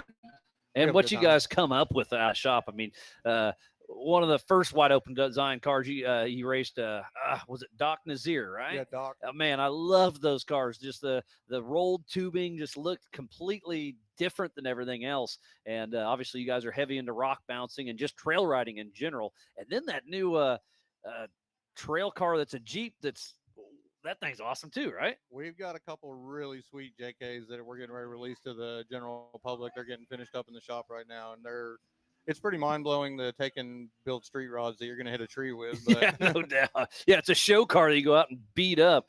And who is this? Oh, the left front tire is so he's got a tie rod or something out, and I'm trying to get a physical eye on it. This could be Paul Wolf. And the left, I can't tell who it is yet. That is Paul. It sure looks like it's our physical race leader who is winning this race. It looks like the left front tire is not going the way he wants it to. So it must be a tie rod or something. Tie rod swinging underneath of it. So man, he's got about another 3/4 of a mile to go. Can Paul Wolf make it through the Brannock Boulders to win this race? What a tough break it is. But hey, to finish first you must finish. Hopefully that tire doesn't fall off. We've seen this before with Matt Zeiler, who came through Missing the whole right yeah, front. yeah, missing the completely right front. So we know it can happen. And remember, he is racing this car tomorrow at 10:30 as well. So hopefully he can get this car to the finish line. And look at that left front, just completely angled to the right. And he's just got enough bite with that right tire to keep her straight. But he is giving it his all. And to see Paul Wolf having struggles, you know it is hard on course. But the checkered flag is in hand, and it's looking like Paul Wolf should win this race if he can make it all the way around. And it looks like I see him stopped at the top. No, he just dropped into the monster short course. So 1, 2, 3, 4 turns to go for Paul Wolf. Can that tire hold on? Man. It's a fun race, man. It's wild. And I know you love the tight and technical and hard stuff. So Indiana put you through your paces. Tennessee has done it as well. I hate that for you. We wheel here so much because it's so close. Oh, yeah. You're an hour down the road, right? Yeah, know all the trails and kind of had a plan of just where I was going to run at and try to take it easy the first 3 laps and then turn it up a little bit on the 4th lap and just try to make a finish because that's, like you said, you got to finish first to, see the finish. But Oh, yeah. And Racing Tracks just gave me an update. Dan Hill has a mechanical alert at race mile 2.7. So tough break for Dan Hill, who is currently in 5th position. And, man, I see Paul Wolf. He still has a little ways to go. That steering is really starting to fight him. he's pushing it around there. I see him go forward, pull back. Man. Looks like he's got about 1, 2, 3 more turns to go, and he'll be in the zone. Pretty wild for Paul Wolf. We're watching ultra4racing.livemotorsports.com to see how he can make it up. So how far back is Josh Owen? It was a 10-minute lead, but if Josh Owen had a smooth lap, obviously Paul is having issues, but I haven't seen him yet. Let me see where Josh Owen started. Josh Owen started in 7th position, so that's roughly 3.5 minutes of time correction. If we see Josh Owen in the next minute or two, it could be down to the wire. But right there, the checkered flag is out. And patiently awaiting Paul Wolf. Jack with Believe Cam is out there flying around, doing a great job all weekend long. Looks like that's Tennessee Mike down there waving the flag for us. Yeah, the crew here did a great job this weekend. They always do. Benji and Benji and Eddie are great people. Some of our Benji's been following us to most of the series. Oh, and there comes Paul Wolf trying to make the corner. He's going to back up again. But if he can make it this final turn, I think it is his race in the bag. Adjusted time is out there. Don't get me wrong, but I haven't seen Josh Owen yet. It looks like the drone just froze on us just a second. I thought I heard one coming. I saw you over there looking. And it's just far enough I can't quite see. Oh, I do hear something in the woods now. Oh, there's Paul Wolf there. Perfect. So literally has just a little, like another 50 feet to go. Can he get it through? And he's losing some precious time. But there is the All Things UTV finish line, and it is, not yet. We're getting a little excited. Paul Wolf has to back up to try to straighten up that wheel. Hopefully he can get through there, and he does. Paul Wolf, our physical finish leader for the 2025 All Things UTV Teardown in Tennessee here at the Adventure Off-Road Park. The 1018 of Paul Wolf out of Alton, Illinois with Wolf Racing. In the All Things UTV Open class with his Can-Am Mavar with Badlands Off-Road Park, Alltech, Nitto, and Raceline. He has got the wheel pinned completely the other direction, trying to get that thing to go straight. He's trying to get in the pits, but it's definitely fighting him. And remember, Paul Wolf has to race that car tomorrow, so he still has a long night ahead of him. And it's definitely not going where he wants it to. I wonder how long he was actually out there pushing. And it looks like that's Anthony Denny, part of Anderson Racing, out there helping Paul get that tire straightened out.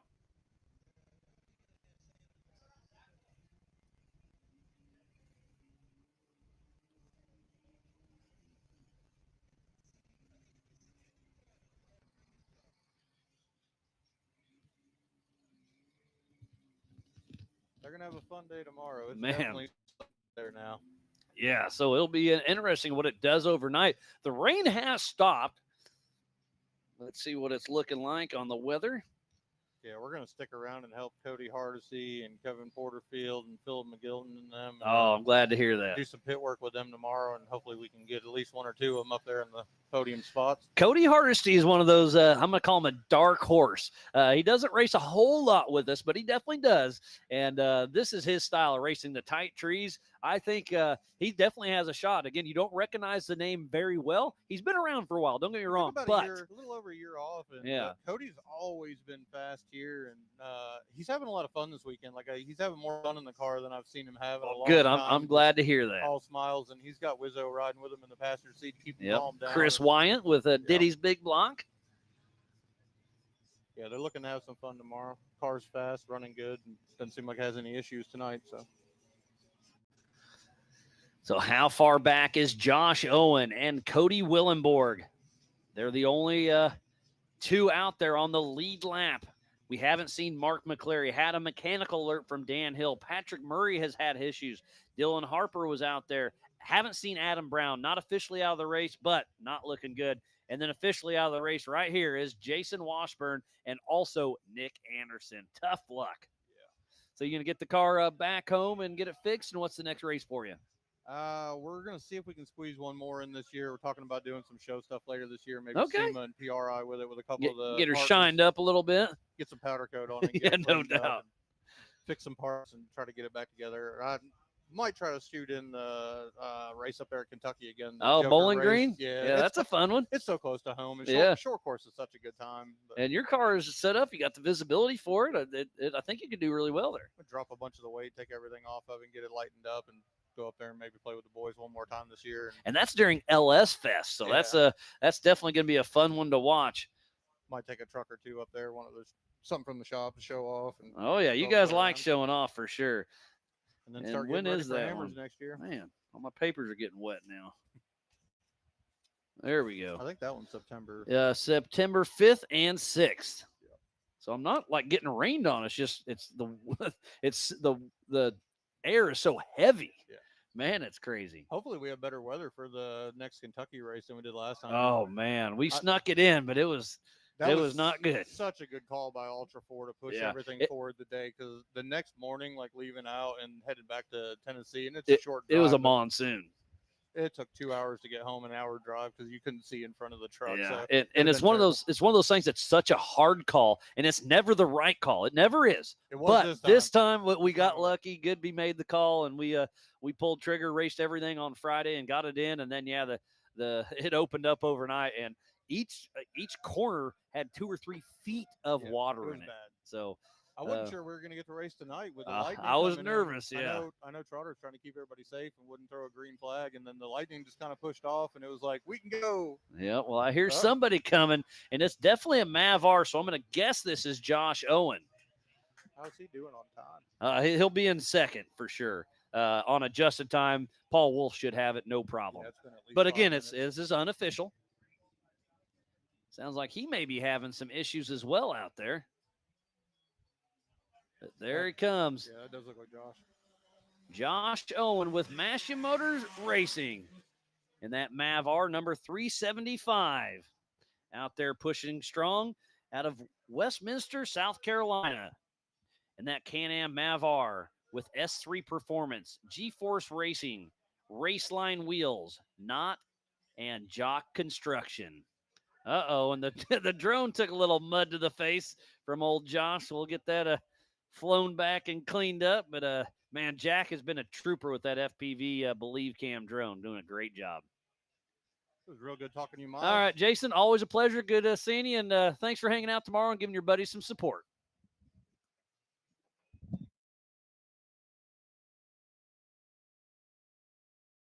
So physical second, and I believe on adjusted time will be the 375 of Josh Owen.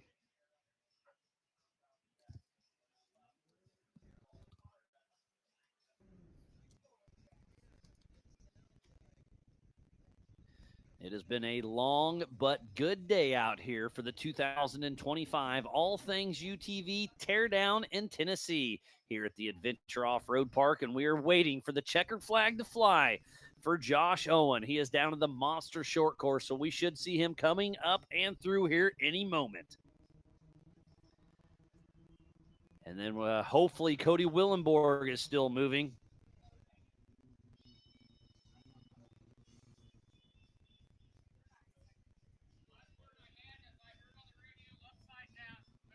Uh-oh. Unofficial upside down for Cody Willenborg. Man. So Josh Owen does make it across the line. Unofficial second place goes to Josh Owen. Again, a huge shout out to King Shocks, Maxxis Tires, Metal Cloak, G-Force Suspension Technologies, PCI Race Radios, Factor 55, Spider Tracks, Freight Factory, Rock Crawler Suspension, NorCal Rock Racing, All Things UTV, Brannick Motorsports, Warren Racing, and Monster Energy. So please support who supports the sport. We would not be doing this here today without each and every one of them.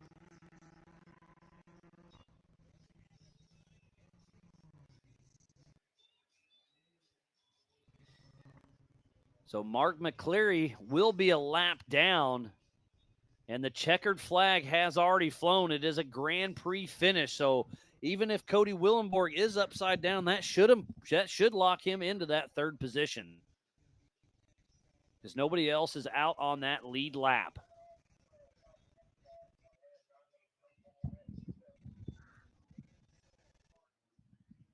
So recovery's going to have an interesting night tonight, and the sun is starting to go down.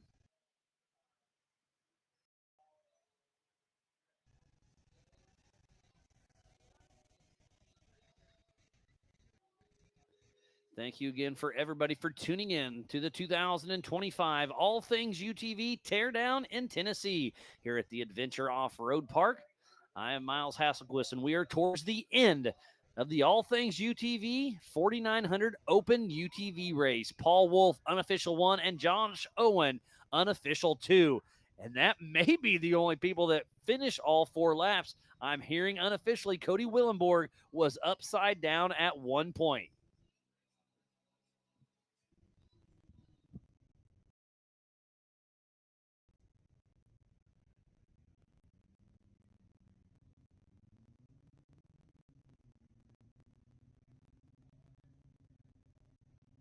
And big smiles from Josh Owen as he cruises on by, unofficial second place. We're going to see if we can get Paul Wolf over here for a quick chat. But he's got a lot of people over there, I'm sure.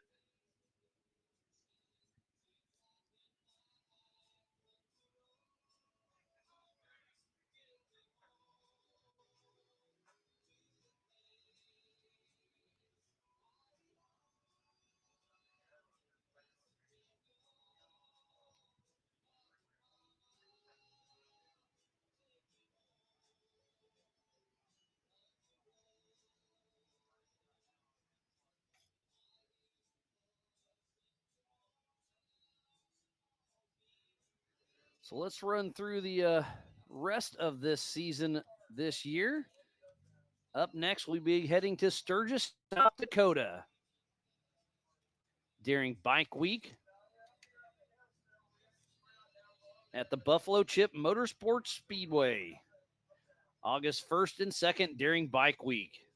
And then to finish up the Western Series, we're going to run up to Vegas to Reno, August 13th through the 16th.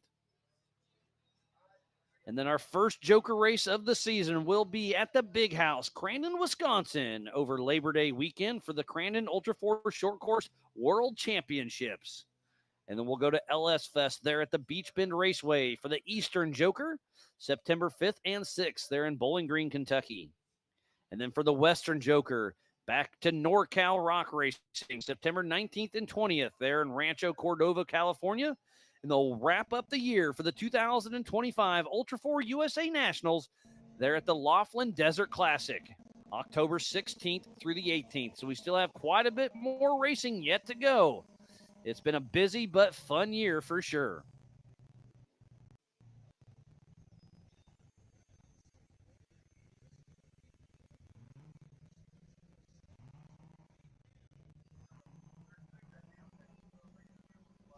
So at 7:26, so fairly accurate. I do have Cody Willenborg moving at 15 miles an hour. So hopefully that's true, and he's back in action at race mile 3.5. So hopefully we can fill the podium with 3 finishers. They're the only 3 that have a chance at it. But where is McCleary? Dan Hill had a mechanical. Haven't seen much of Patrick Murray for a bit. Dylan Harper or Adam Brown. And out from the beginning was Jason Washburn and Nick Anderson with some tough luck.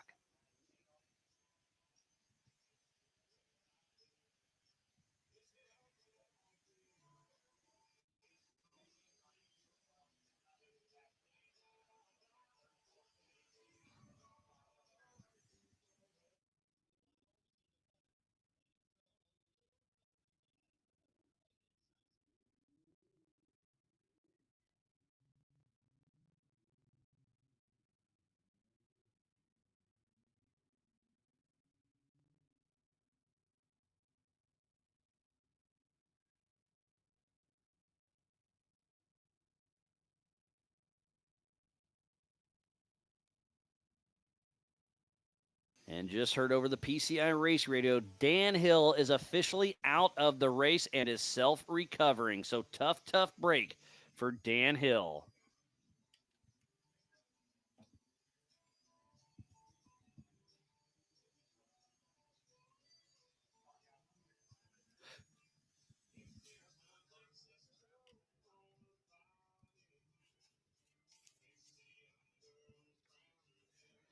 This coverage of Ultra 4 USA for the Teardown in Tennessee is presented by All Things UTV and is brought to you by our official sponsors, Monster Energy, Freight Factory, Maxxis Tires, and by King Shocks. Oh, and look who's walking up here. We have Paul Wolf. All right, well, I'm doing pretty good. We'll get your headset on, and what a wild finish to this race. Looked like that left front tire was not going where you wanted it to. No, it was throwing a few little curve balls in there, I'll say.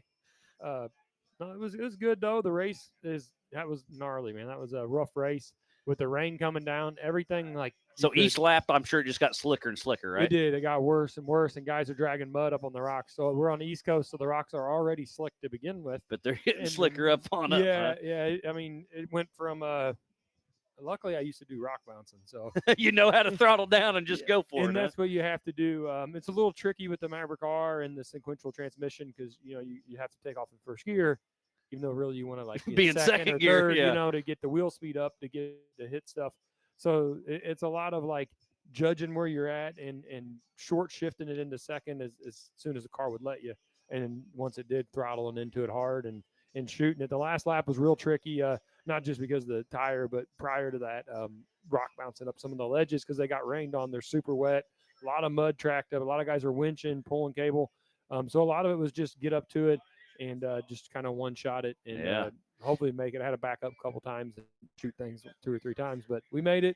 Or I made it, I guess. Yeah, and it looked like the first 3 laps went pretty smooth. They were super smooth, no problems. The car went everywhere I pointed it. That last lap, I got behind some guys winching. I think it was McCleary and Tyler. They were in there winching, pulling some winch cable, and I had to hang up and wait on them for, I don't know, it felt like eternity. Yeah, but it felt like 10 minutes, but it was probably a couple. Yeah, it was probably just a couple minutes. Let them winch up out of the way. Once they winch out of the way, I was able to shoot around them. And then got all the way to the last big drop. And right when I went to do the drop, I noticed the car wouldn't go where I wanted it to go. So how far into your 4th lap was that?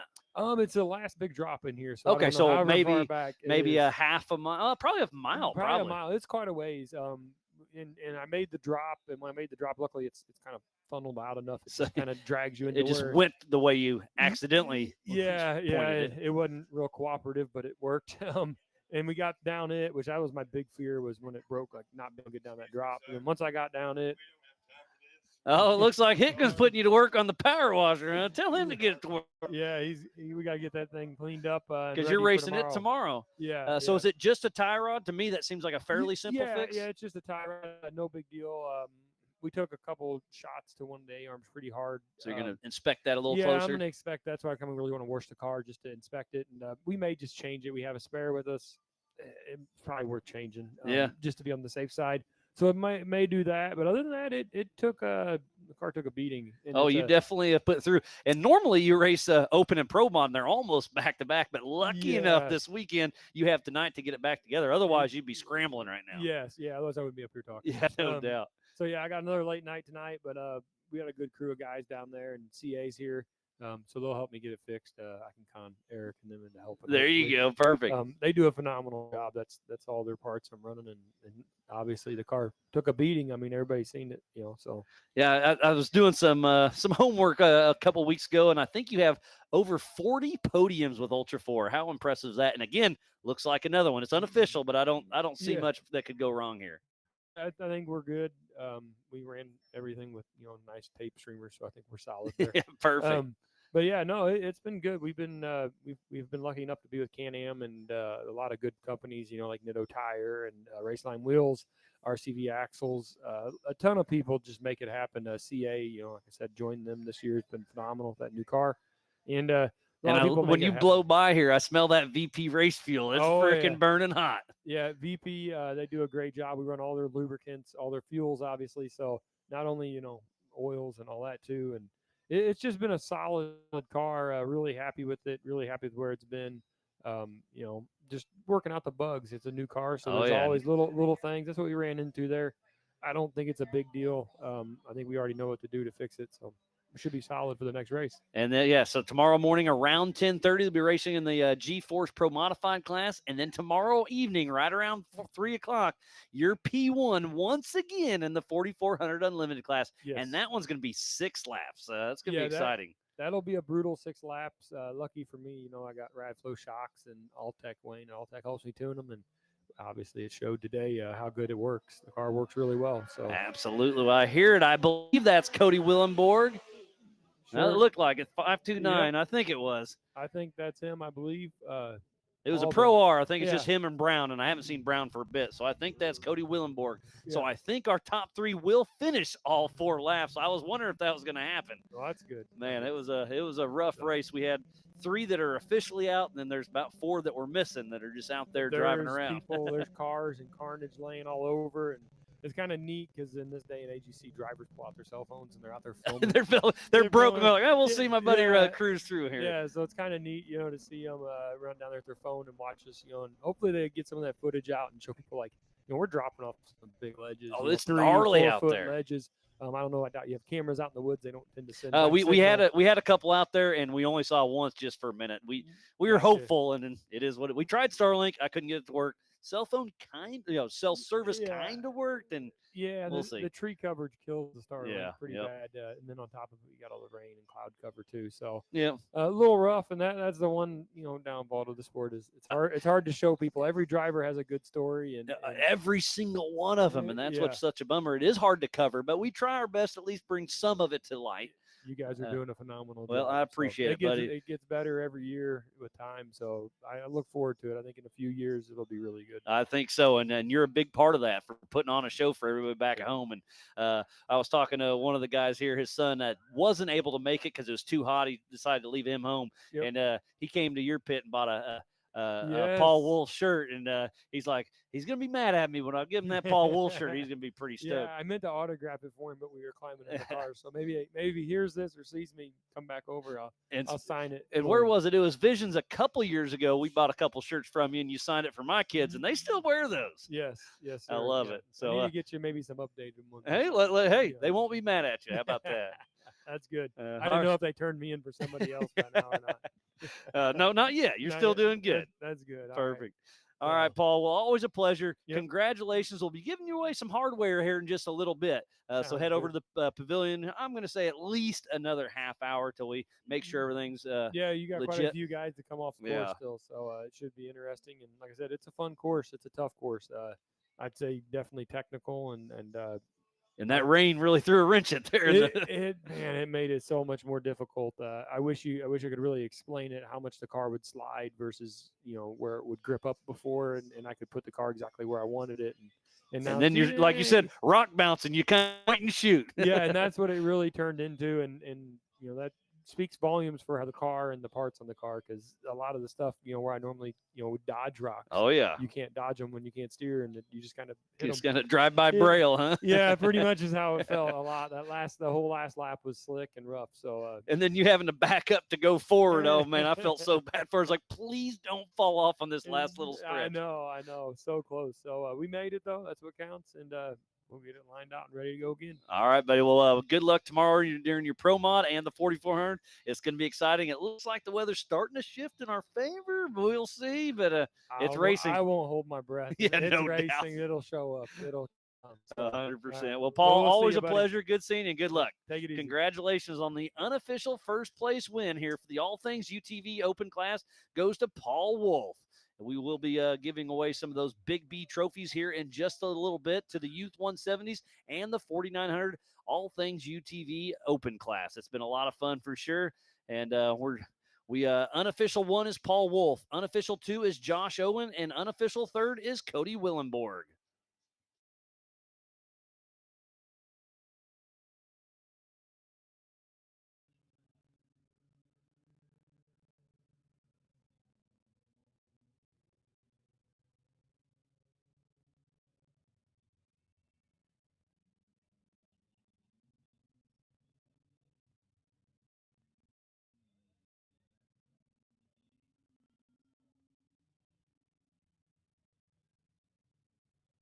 Well, it's been a great day of qualifying this morning. And then the Youth 170 is a lot of fun. Jet Frazier had that very scary fire, but he is okay. The safety equipment did their job. The safety crew is there on site. And then again, we just are wrapping up. Unofficial 1st is Paul Wolf. Unofficial 2nd is Josh Owen. Unofficial 3rd is Cody Willenborg. So we'll give away some of those Big B trophies here in just a little bit. So thank you for tuning in to the 2025 All Things UTV Teardown in Tennessee, Road Park in South Pittsburgh, Tennessee. From the entire broadcast crew here at Ultra 4 USA, I am Miles Hasquist, and we'll see you tomorrow morning at 7:30 a.m. for the 4900 stock class. We will see you there.